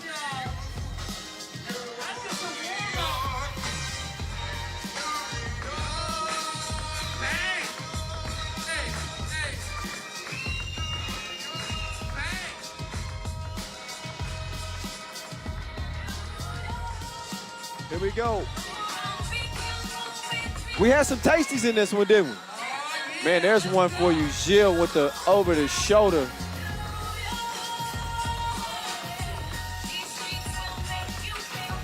A lot of hustle in this game as well. Juice Man giving us a squeeze right there. But as you can see, as that lead started to swell, got up to 5 points there in the final 30 seconds, and that was all she wrote.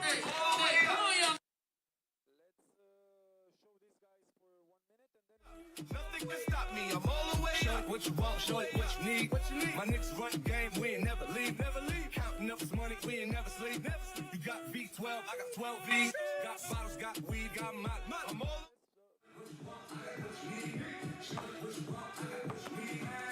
What you want, I got what you need. Hey!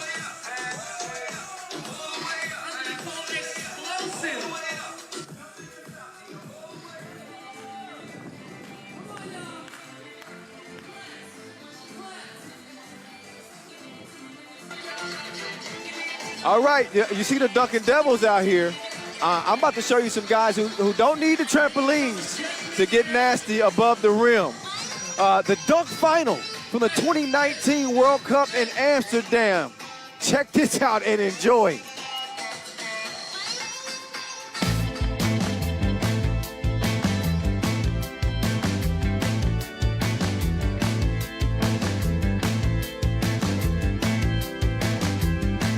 Pole, go, sticks. How do you make it look that easy? Dargais with the power slam and the creative finish. Grabowski, oh my God. He was higher than a coffee shop.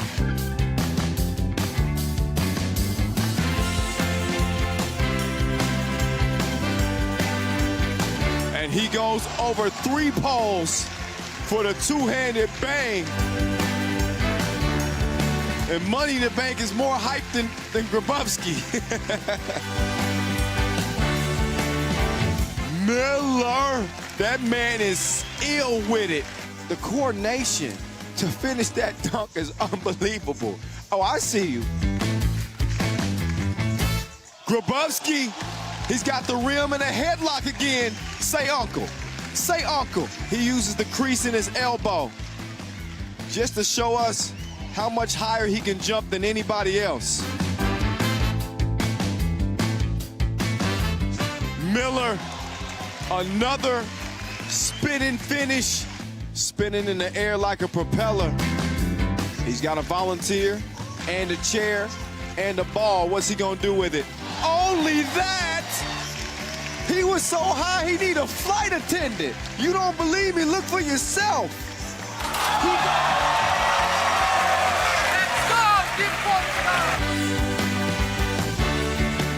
Oh, Potabchenko has taken off. Put your electrical devices away. Your tray table's up. Grabowski, reverse over 5 dudes, and he's still flying. What are they feeding people in Poland?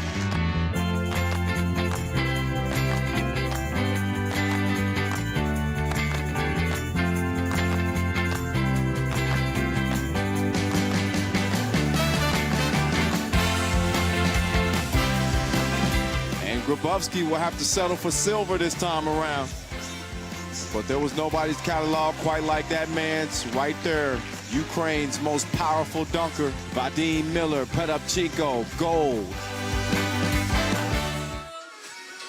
All right, so that was obviously a treat looking back 2019, the World Cup, and watching Miller Time do his thing. You know what's going to be an even bigger treat?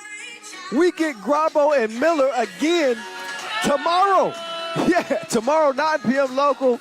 We're going to have our quality of life dunk contest. I'm not sure what the quality of life for our Skelda rims is going to be after that contest. Again, with Grabo from Poland, Miller from Ukraine. Our local dunker, Musab Kadi, is going to come out and show us what he's got too. I think his nickname is MG, but I'm going to call him Kid Kadi because when he dunks, he looks like the man on the moon. He be floating. You feel me? So that's something to look forward to for tomorrow. We still got some unfinished business here today. 2 more games still remaining on the slate. We still got a quarterfinal bracket to be decided, don't we? Yeah, we do. Of course we do. Competitive action here day 1, as you would expect. Just saw that big win from Amsterdam to secure their spot into the quarterfinals. We now get ready to move into Group C play. We already know that Riga has gone 2-0. I believe we'll have that pool ready to show you here. But it's going to come down between Piran and Jeddah. Both of these teams coming up just short against Riga. So we'll see if the home fans here will still have a team to cheer for after 10 minutes of game time is up. But as I mentioned, for Piran, the previous 4 editions, they've made it not only here to the World Tour final, but they have made it to day 2. Can Gaspar Ovnik, the teacher, lead them to yet another quarterfinal berth? It's the question at stake. He's joined by Anze Shrebo. Buko, stronger than absinthe. Adim Kadgic. Mr. Jordans himself. And Taj Rotar playing in the place of Simon Finsgar.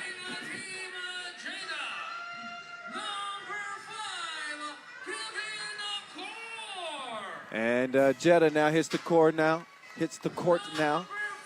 Hardcore. Kevin Core.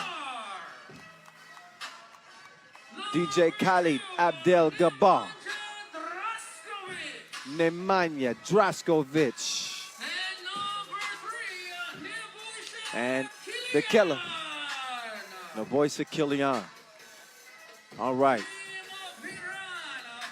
So Jeddah looking good in the green.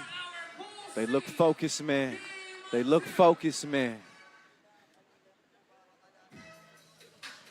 Looking the part and being the part is 2 different things.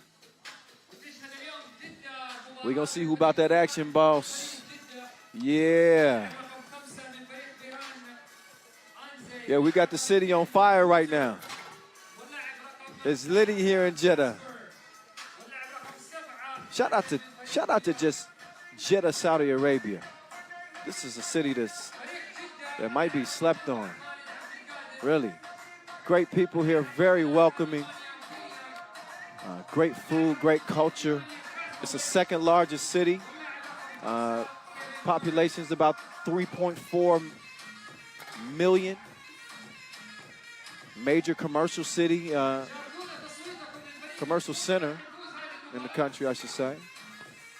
And as you all know, it's the main entry port, either by air or sea, for pilgrims making the pilgrimage to Mecca. So a little extra info for you if you didn't know nothing about Jeddah. Now you do. Go tell your friends. There's Khalid Abdel Gabbar. He's going to need to be a star for this team. I firmly believe that. I also firmly believe that he's got the talent to star on this roster. Does he have the green light, though, to just go get it? We about to see. Scoreboard's intact. Refs are in place. Let's ball. Yeah. Oh, whoa, whoa. A little traffic jam right there. I think everybody got insurance, so we good.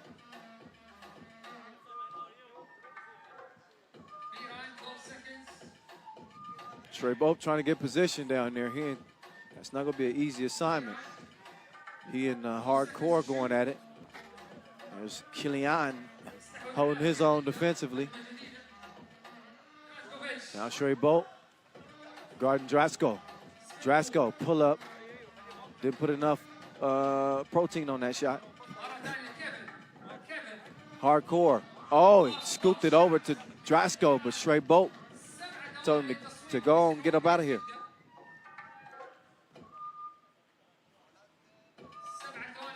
Get that weak stuff up out of here. Kilian miss. Foul though on White. Down low. Boom.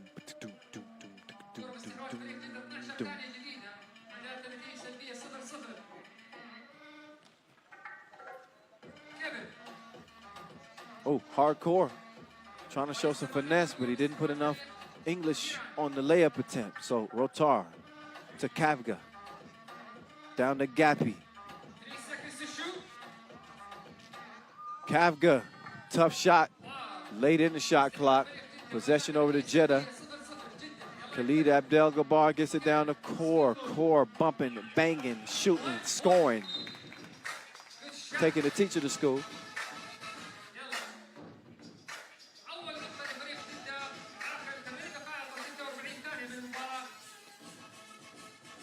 Also, again, we really appreciate you guys and ask you to continue to put your questions into on our YouTube, Facebook chats. We're gonna pick the best ones, and at the end of the show, we will unveil them. All right, so if y'all been sticking with us all day, there's even more incentive for you to stick around a little bit later. Maybe you make your debut on the broadcast. Tell your friends.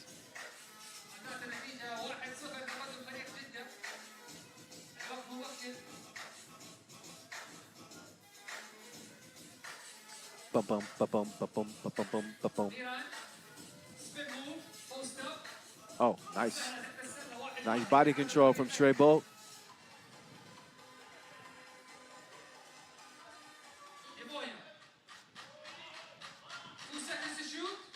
Oh, fade. Miss. Abdel-Jabbar couldn't track that down now.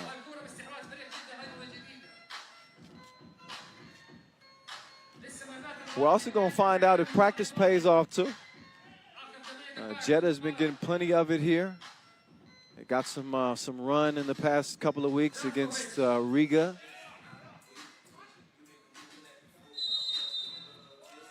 Also Ulaanbaatar. So they got a chance to do some practicing against each other. It's always good to go against somebody besides your teammates to kind of help you get ready. Peter Yan has not had that luxury. So they come in at a disadvantage in that regard. But again, we'll see how it plays out. Still early on, just over 2 minutes in, and Jeddah with a 1-point advantage. Rotar, not enough rotation on the shot. Drasko, have some. Mouthpiece, 4-1.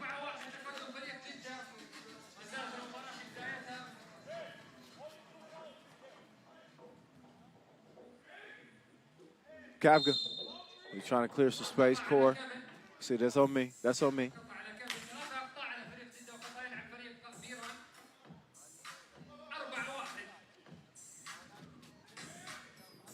Abdel-Jabbar, guarding Trey Bolt. Trey Bolt, oh! Goes off the window.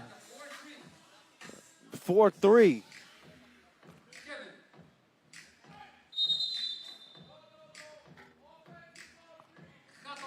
Oh, offensive foul call. Killian caught off the ball. So again, this is a play-in game.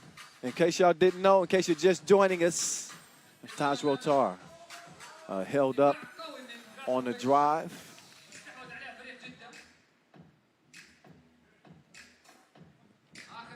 Make sure you're following us at FIBA3x3. You can catch up all our new content on our channel. As y'all know, we keep it litty on there. We always putting stuff up. Hardcore. Oh! He was trying to elevate.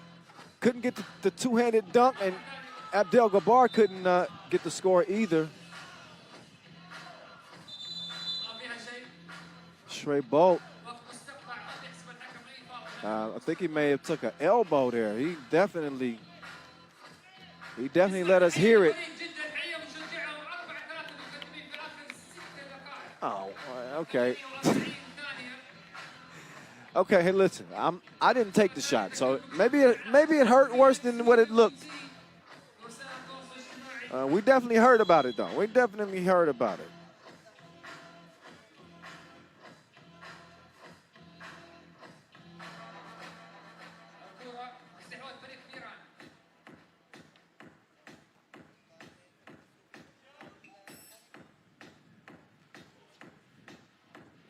Trey Bolt, oh, step back. I guess that foul just kind of heated him up. So he gets the double shot. Peter Yan out of front by 1, 5-4. 6.5 to play, hardcore. Killer swings it over to Drasko. Drasko, clear runway. He finishes with the easy layup, 5 apiece. Shrey Bolt to the teacher. The teacher said, let me show you something. Don't look right now. Next time. Killian, 2 up, too long. Foul underneath, that one called on Shrey Bolt. Shrey Bolt battling with Core, pointing the finger, saying it was him. It wasn't me. Ref Marcos does not agree. Drasko, he's already got a 2-piece to go down. Hardcore, getting to the paint. That's some solid defense there from Kavika, but sometimes it's better offense.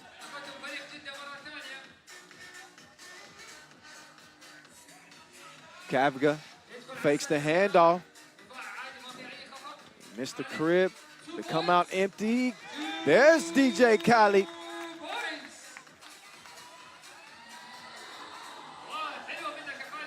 (8-5) Jeddah.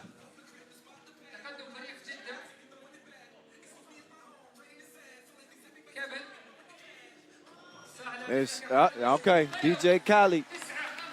He's mixing now.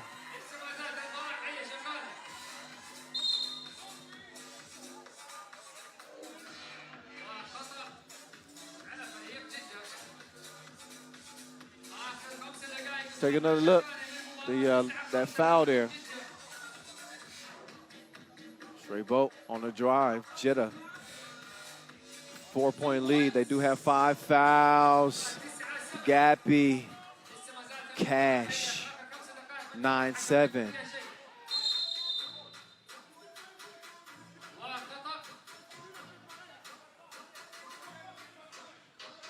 So, looks like an unsportsmanlike foul is called on Core. Oh, yeah. Yep, things getting a little bit too extra between he and Core. So that unsportsmanlike foul will get Shrey Bolt a couple of free throws. Yeah, we can't intentionally try to trip anybody up. That's gonna get you hit every time. Shrey Bolt. He's gonna miss the first of 2.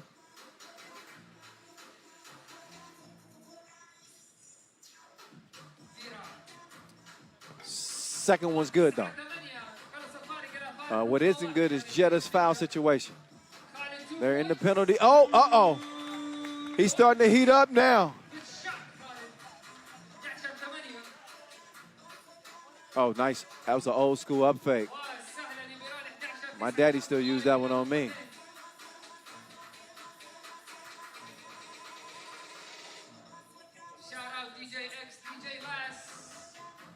So here we go. DJ Khalid hands it off. Khalid. Oh, nice set up. Drasko. Yeah, shooting 1. Took a shot side of the dome piece. So here's Jeddah. A little pep in their step here. Especially from Khalid Abdel-Gabbar.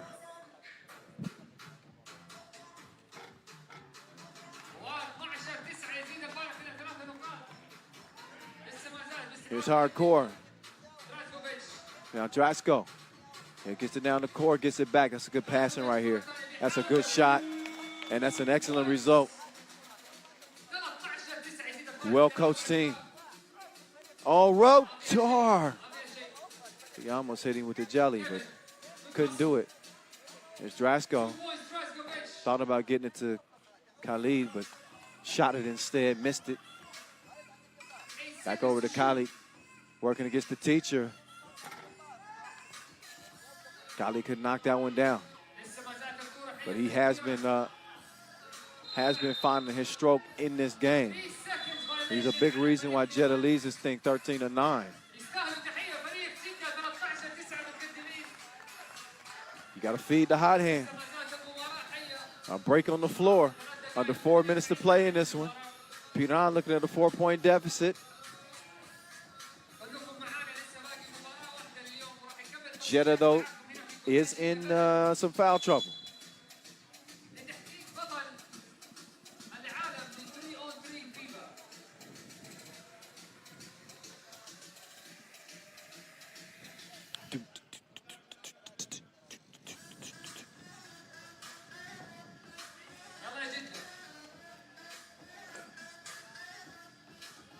Oh, Killian lost the handle. Almost crossed himself. Emphatic block from Trey Bolt. He threw that back like retros.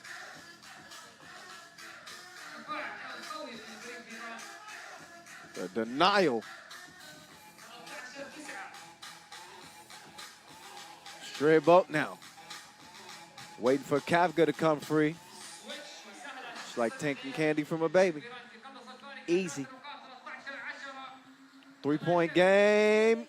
Core attacking the rack. Extends the lead back out to 4. Kavga all alone. Missed it. Killian over. Whoa. Double fouls underneath. Cav gets in Core, continue to get tangled up.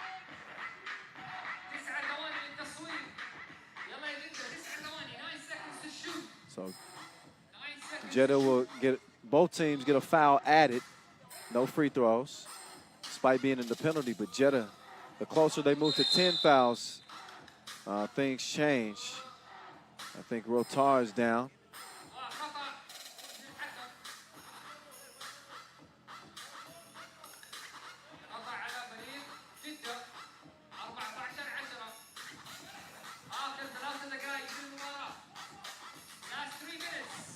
So Gasparovnik opens the possession.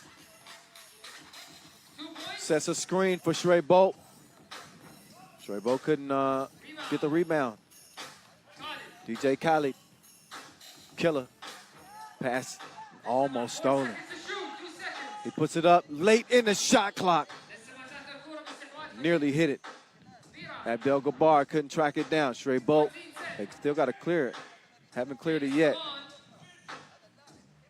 Now it's cleared. 2 up, but it's a brick. Out of bounds. Over the green. 2:20 to play. Winner plays on. Loser goes home.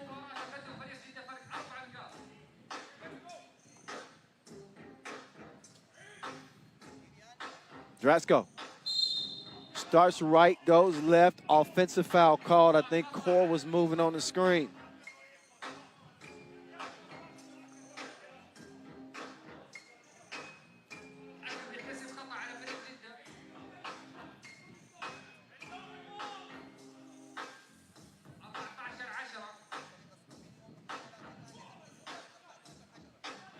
So Piran trying to clear some space for Trey Bolt.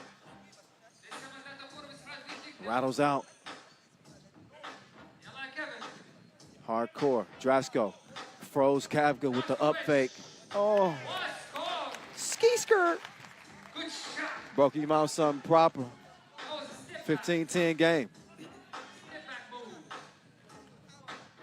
And Trey Bolt, his step back, create some space, but then they turn the 3x3 court into a rugby field yet again.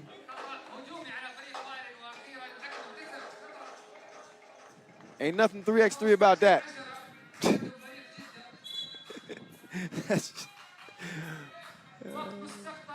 That's 2 dudes going at it.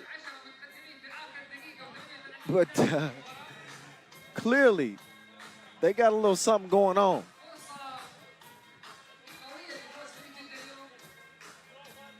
So with 1:38, that looks like time is certainly not on Piran's side right now. And that hourglass, the sand is getting smaller and smaller. Oh, nice pass. Core with the dish. 3-possession game. 3 in the key called on Ovnik. Possession back over to Jeddah.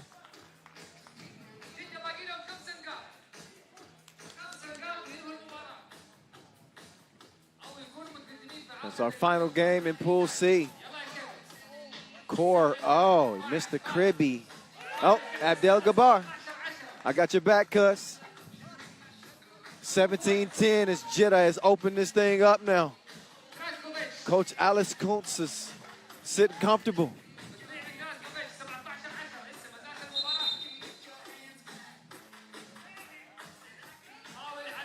Core accepts the foul call.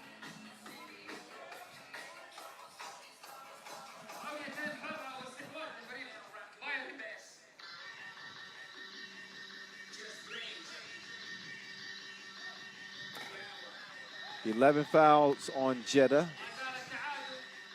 2 free throws and possession, but as I was saying earlier, if they could get themselves some significant cushion, it would kind of save them from that foul situation. And they did. They went on a nice run here. They lead it by 6 with under a minute to play. And they got to finish strong here, but they are definitely in the driver's seat. Draskovic. Oh, wait a minute. Okay, now they clear it. There you go. Now Shrebo goes up. He's met at the rim by Core. Contact on the way down. Stops the clock. A 12 foul. Two free throws in possession. So right when Jeddah may have gotten a little bit too comfortable. Shrebo makes this free throw. It's a 3-point game.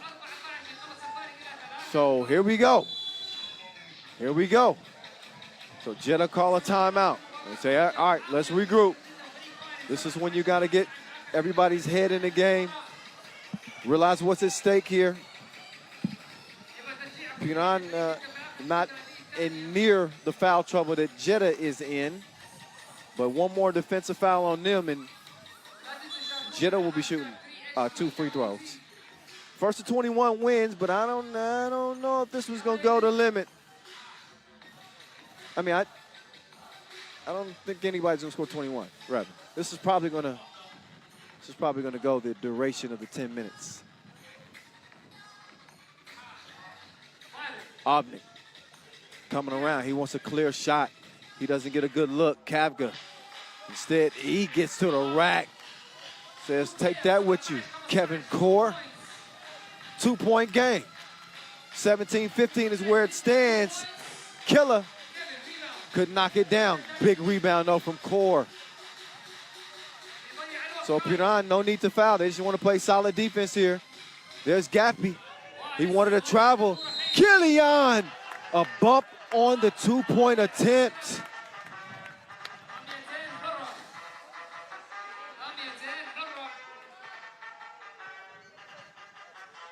So one make here is likely all it's going to take. So Killian and shoots one, makes the first. That extends the lead, 18-15. And one more will certainly put the nail in Piran's coffin, and yeah, that's it. Yep, not gonna matter here. Killian defending all the way through to the final horn, and that's it. You heard it. A winner-take-all game, and Jeddah is gonna walk away a winner here. So Piran, this will be the first time in the past 4 years that they don't advance to the quarterfinals. 19-15, the final.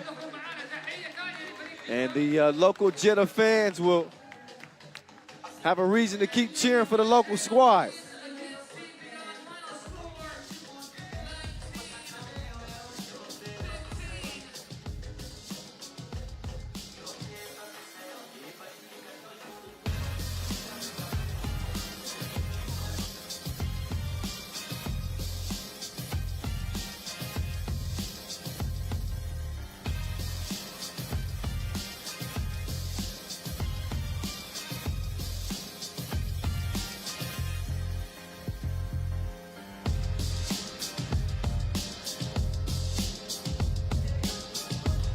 One last look at the highlights before we get set up for our final game of the day.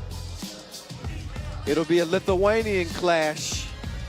So we'll give them their just due. When it's that time right now, though, we gotta show Jetta some love here. They really put together a good game, had a good game plan. I mentioned that they have had a little bit of additional practice time. Maybe that did help give them the edge here down the stretch. We saw them pull away late, turn into a 7-point game. This was a 17-10 game. Had it not been for them being in the double penalty, this game might have been over sooner. But Piran was able to take advantage at the free throw stripe, got themselves back in the game, and had an opportunity to do something, but they end up coming short. So I mentioned our final game of the day will feature Shake Gubale and Utena Uni Club, the two Lithuanian dark horse teams. It won't be the first time that we've seen them hoop it up here in 2020. Here's what happened the first time we saw them link up.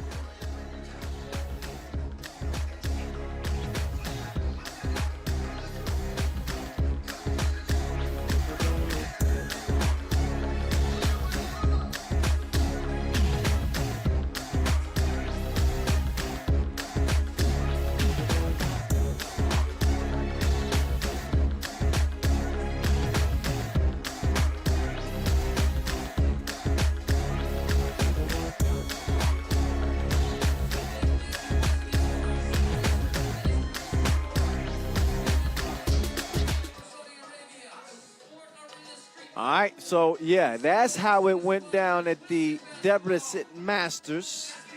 Utena Uni Club and Shake Gubale. Utena Uni Club getting the job done over Shake. Gave him that bitter beer taste as we get a look at Pool D and how things stand.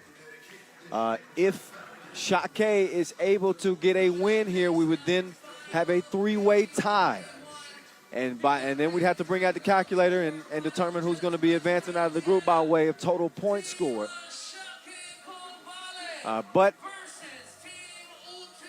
if Utena Uni Club stay the course and get a dub, and New York Harlem will be going in to play day 2. So it's all on the line here. Final game, day 1. Big stakes on the line here. And we're going to see which Lithuanian squad steps up and takes it. So not only bragging rights on the line, day 2, day 2's livelihood, I guess you could say, is on the line. And these guys are competing for spots on the national team as well. So you better believe the people that matter back in Lithuania are watching this closely as they want to select the 4 best players to represent their country for the Olympic qualifying tournament coming up here in 2021. And we will see. We will see. So representing Utena Uni Club, Gintautas Matulis, Vytautas Šulskis, Žygimantas Kučas, Ignas Vairkus, Shake Gubale, they look like this. Aurelius Pukalis, Paulius Belavičius, Šarūnas Vingalis, and Gabrielas Chelka. Once they take the court as well. But there's Utena Uni Club raring to go.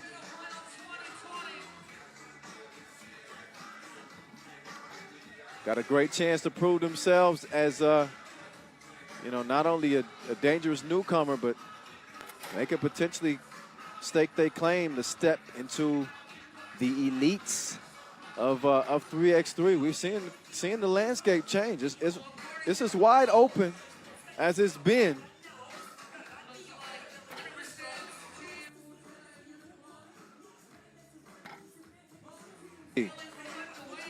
Oh, look, who will make it? Qualify, all Utena Uni Club have to do is score at least 17 points. So that's a good bit of information. 17 is the magic number. So Utena, you know, obviously they want to get the dub in the win column, but 17 points would do it.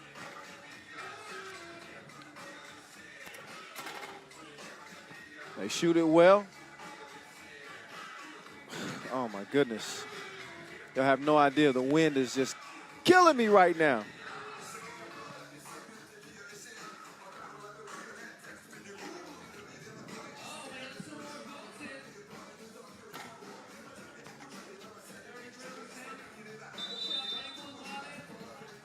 All right, let's get this thing underway.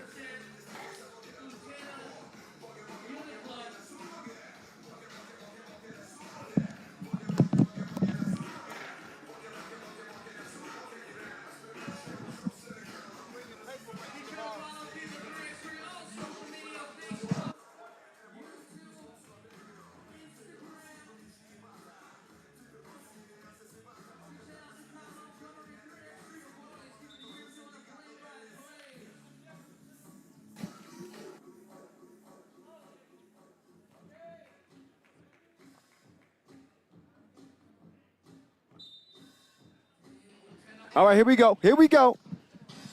The Battle of Lithuania is underway. Here's Ignas Vaitkus working on Vingalis. He comes up empty on the fader. Vingalis, D'd up. Good hands. And again, these two teams very, very familiar with each other. And hooped it up against each other at the Hop Trans League earlier this year. Utena Uni Club beating Shake twice out there. We saw what they did to him in Debrecen as well. But, you know, Shake obviously got up to a tough start. They got bounced early in the first two tournaments in Hungary. But had a lot better showing at the Europe Cup. Not the Europe Cup, the Europe Masters, I should say. So we'll see how this round plays out between the two familiar foes.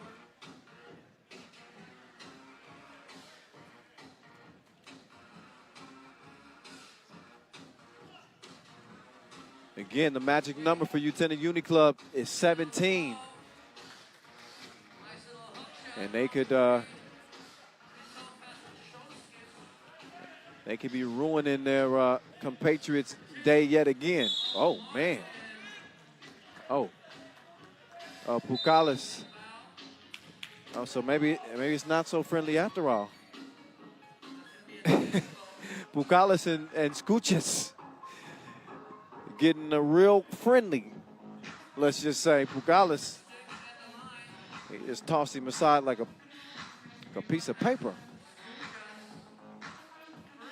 Oh, Skučas couldn't make it count at the stripe. But Utena still holding on to an early lead here, 2-0.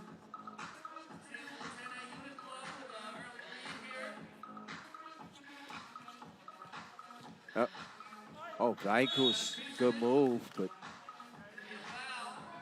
a little bit of he was waiting for that whistle, he got it.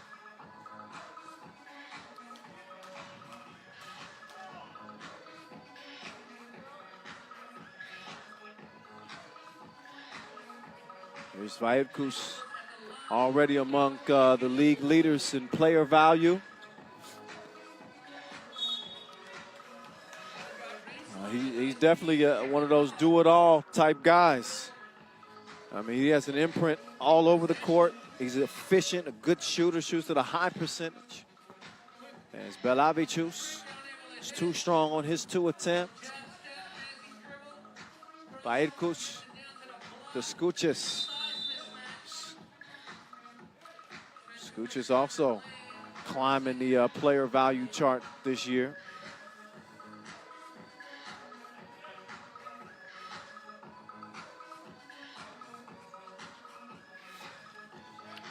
Pukalis cross court, Vingalis cut off.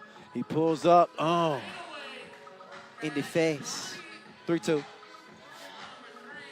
Oh, Vaitkus with the step. Nice finish. Now Pukalis wants the rock right now. The big man said, give me the rock right now. You ain't going to just score on me and get away with it. Foul though. In a 3-1 game. Shake with 4 fouls. With the quickness. Very rarely does that work in your favor to get into early foul trouble, as we've seen.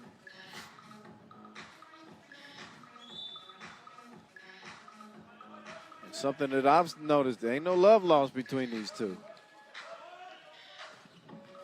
I don't know if they're having picnics together. Jelka, bad miss, well off.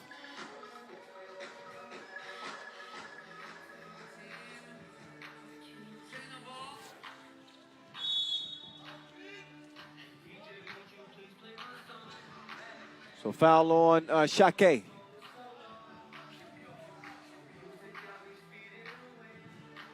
Final act of day 1 here. The Lithuanian rivalry as Pukalis got to a spot. He elevates. Jelka holding his own. Oh, lost the hold on the rock momentarily. As Belavichus. No. Oh, nice spin. Foul on the layup attempt.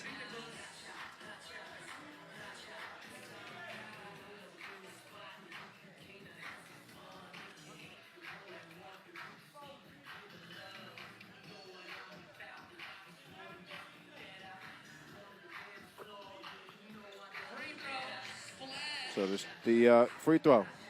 It's good in the hood, G. Matulis. Oh, Scooches. Strong move. There's Pukalis getting tied up there with Shulskis.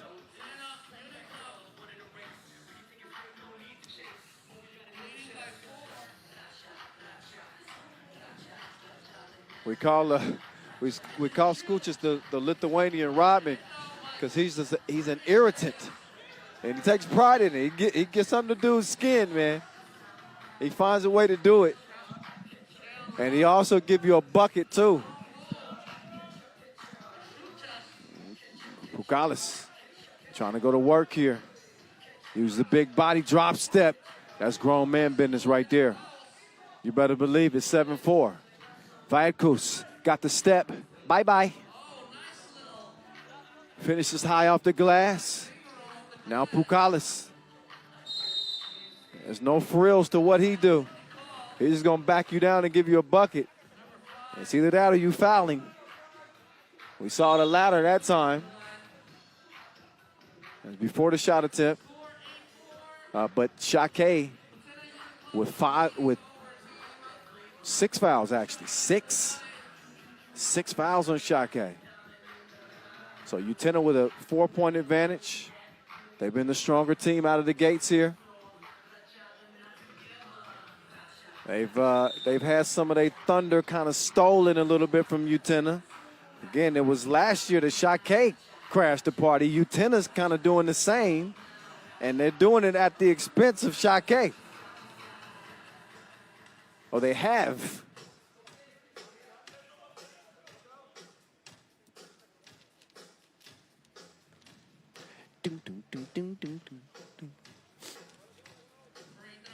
And Pukalis, free throw, good.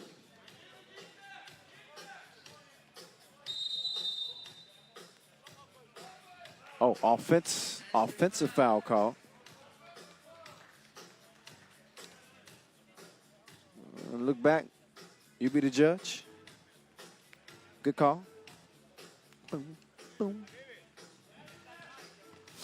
Now Pukalis taking him back down to the torture chamber. You can tell he's trying to, anytime Scooches is on him, you want to give him that work.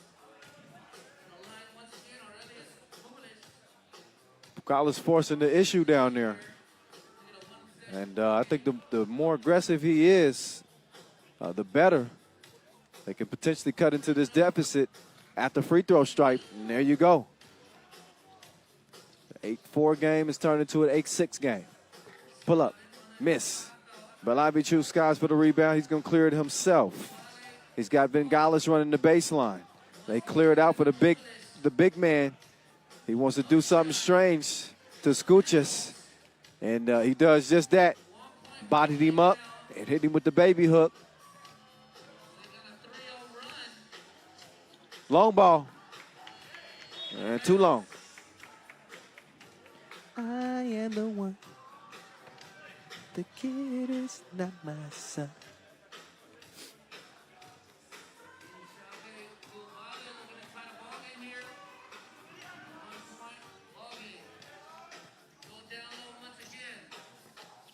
That time, Pukalis couldn't get it to go.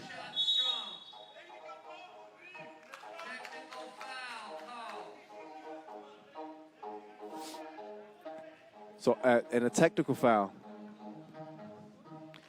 is called here.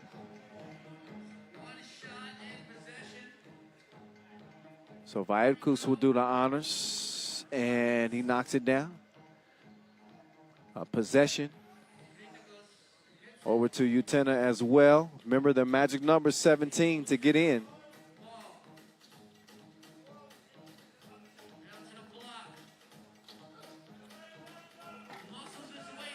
Scuchas finds a way to get the bucket. 10-7.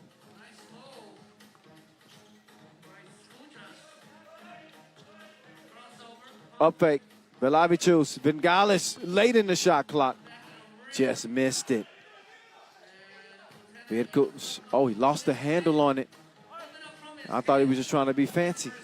Fouls his own miss. We stay a 4-point difference, 11-7.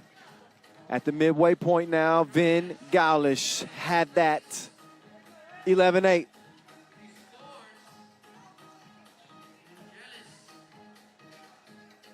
Scuchas. Nope. Couldn't find his mark that time.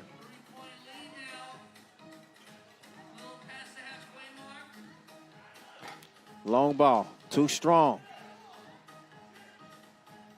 Vaidkus, he's got, I think, oh yeah. Oh yeah.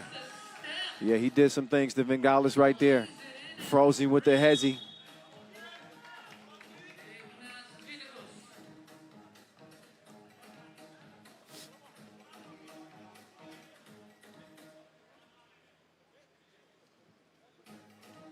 Each team with 7 fouls too. So 2 free throws here.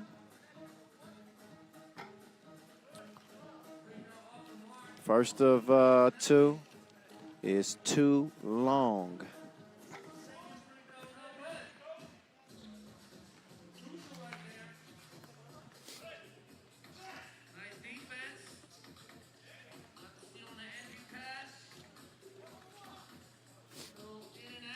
Oh, Belavichus. He had a look. Couldn't make it count. But Shot K is continuing to try to fight back in this thing. It's a 5-point lead right now, though.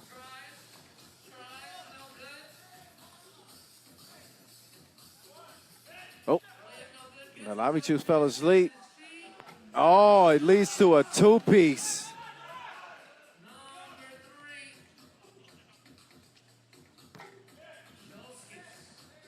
So after the Shoskis 2-piece, it is a 7-point game. Magic number for Utena is 17.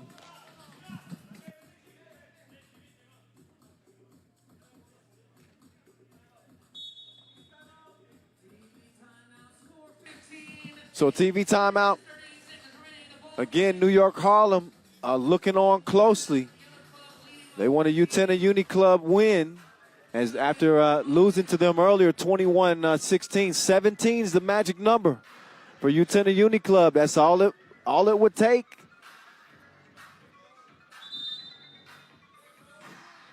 They'd rather just win it outright. First of 21 gets the dub. They're more than halfway home. Oh, it's a good move. I thought Belavichus was going to finish that. He did not do it, though. Yatkus kicks it out. Skuchas bricked it to the right. And out of bounds off red. It'll go back over to Shake. Again, your 2019 Montreal Masters winners.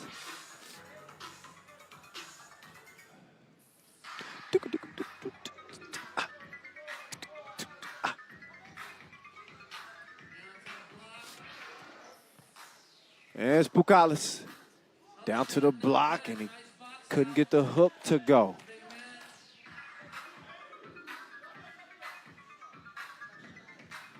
Shulskis. Oh, gave him a bump. He said, I ain't never scared. And Pucalis giving the bucket there. Did a good job establishing position. Shulskis, oh, yes, sir. Tasty. Two-piece. No biscuit. And then Skuchas and Pucalis mixing it up again. 18-9 it stands. Remember the magic number? That was all she wrote right there. I mean, it is Utena most certainly headed into the quarterfinals as their magic number was 17. That's all it was going to take. They in there.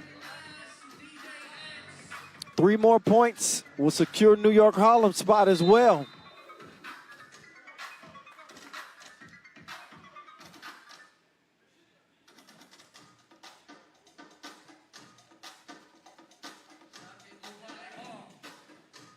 So here we go. 2.5 to play.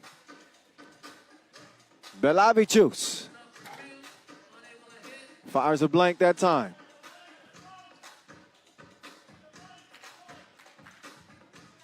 Radkush, he called for the clear out. He said, I see a victim in front of me. And Pucalis missed it point blank. Vingalis now driving, stepping through.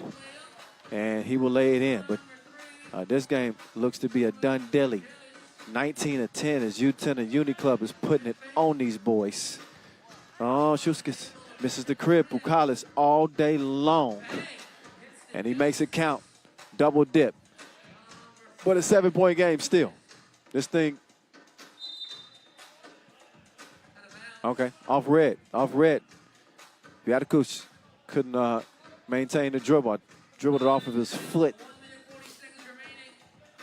Don't forget, stick around because I will be answering the top 5 questions that you guys posed in our live feed, whether it be YouTube or Facebook, at the end of the day here, which will be coming up here in about a minute 40 seconds. Boom, ba-boom, ba-boom.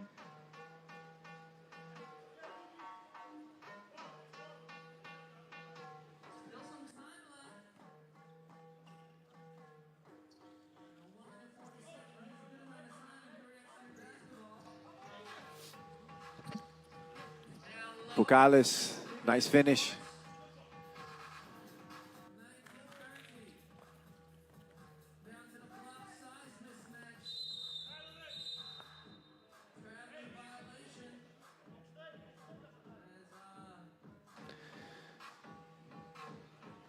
So Utena, with a minute 20 to go, they just look to salt this lead away.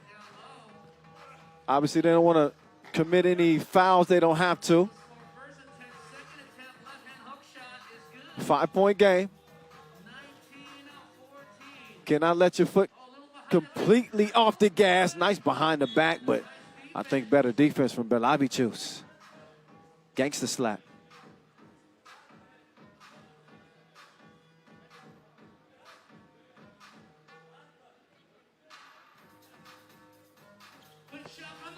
Long ball, and that's going to do it. Done dilly.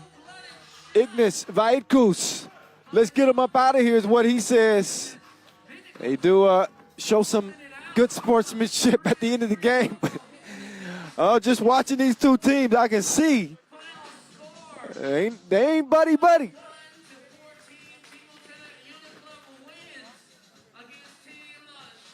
So a dominant performance from Utena Uni Club. And a statement, maybe staking their claim to being the best Lithuanian team in 3x3 right now. I'm not saying it. I'm just saying what the results prove. Meantime, Vaidkus is standing by with Julian Dubov, who's down courtside right now. Ignas, today.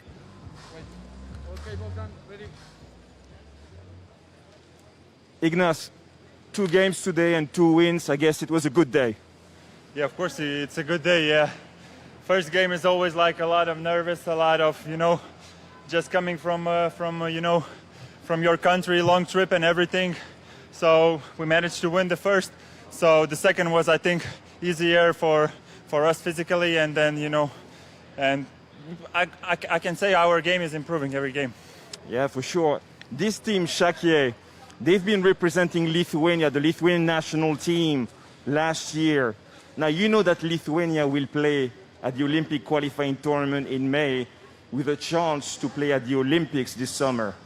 How important is it for you to score points here and be a team that represented the national team until now? Of course, it's really important. We have that in mind, and our coach and our 5-on-5 team also considering all that things, and postponing games that we can go here and participate, and we really practice and prepare for every tournament. So of course we have in mind that Olympic coming, and it's really important for us. Okay, congratulations again, Ignas. See you Thank tomorrow.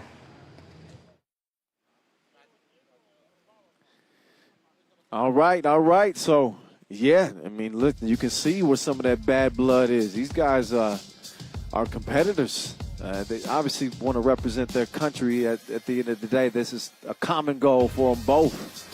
But from an individual standpoint, they want to be the best. And you wouldn't ask anything else out of competitors. But, yeah, that was the final game of the day. And a rare blowout. Most of the other games that we saw here day one were close contests. We got a couple of games go to OT, some Tissot buzzer beaters. But I think, thinking back over the day, Utena Uni Club was probably the most dominant team on the day. So I wouldn't be surprised to see them selected as team of day one. That's not my call, but for me, I think they stood out the most. But as we look back at the highlights in this one, you could see with Utena, they don't have many holes. And they hang their hat defensively. This is a team that's not afraid to mix it up with anybody. And they can actually thank Shake Gupale for helping make them a stronger team through the battles that they've had over the past 6 or 7 months. They certainly came out and showed that they were the better team in this one. They got Pukalas a little bit frustrated, I thought, in this game, even though Pukalas had a pretty strong game. But no answer, just too many weapons for this Utena Uni Club squad. And we saw Vaidkus put it on ice with the 2-piece no biscuit.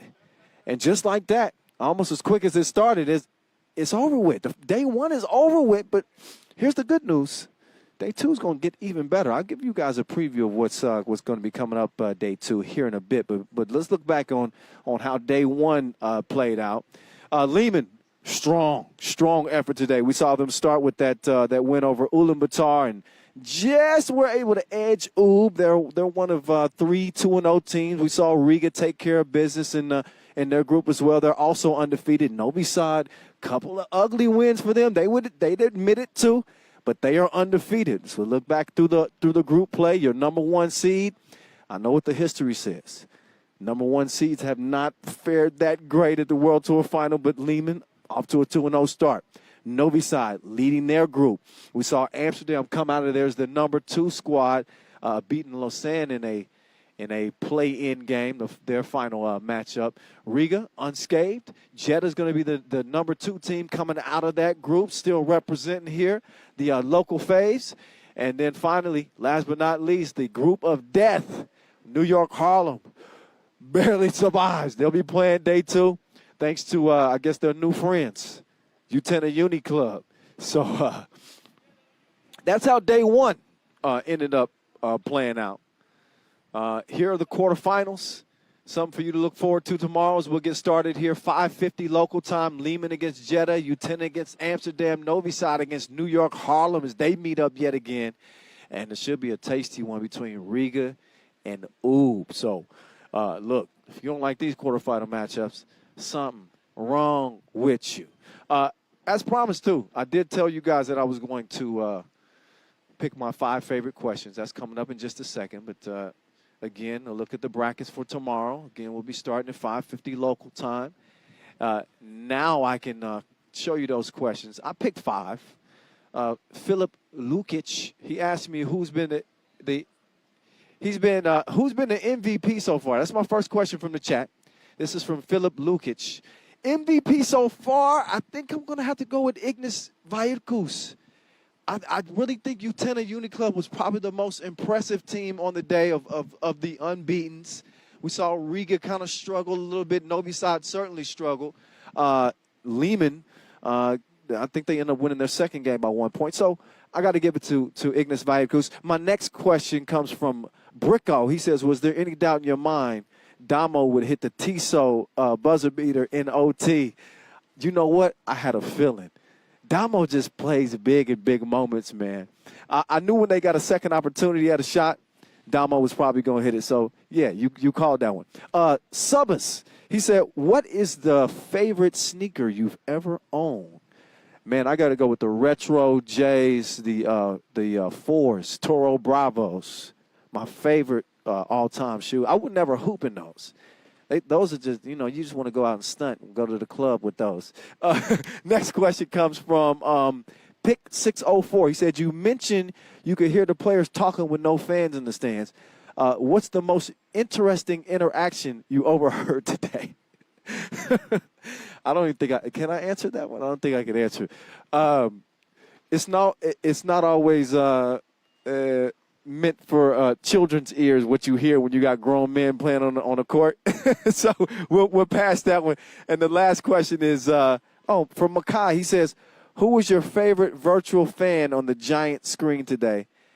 Don't say the FIBA president to get a raise. That is funny, but hey, ironically, Makai M. I wonder who that could be. Yeah, I'm going to go with Hamane Niang. Maybe it does give me a raise. All right, coming up day 2. Here's what we got to look forward to. Of course, we got the quarterfinals, semis.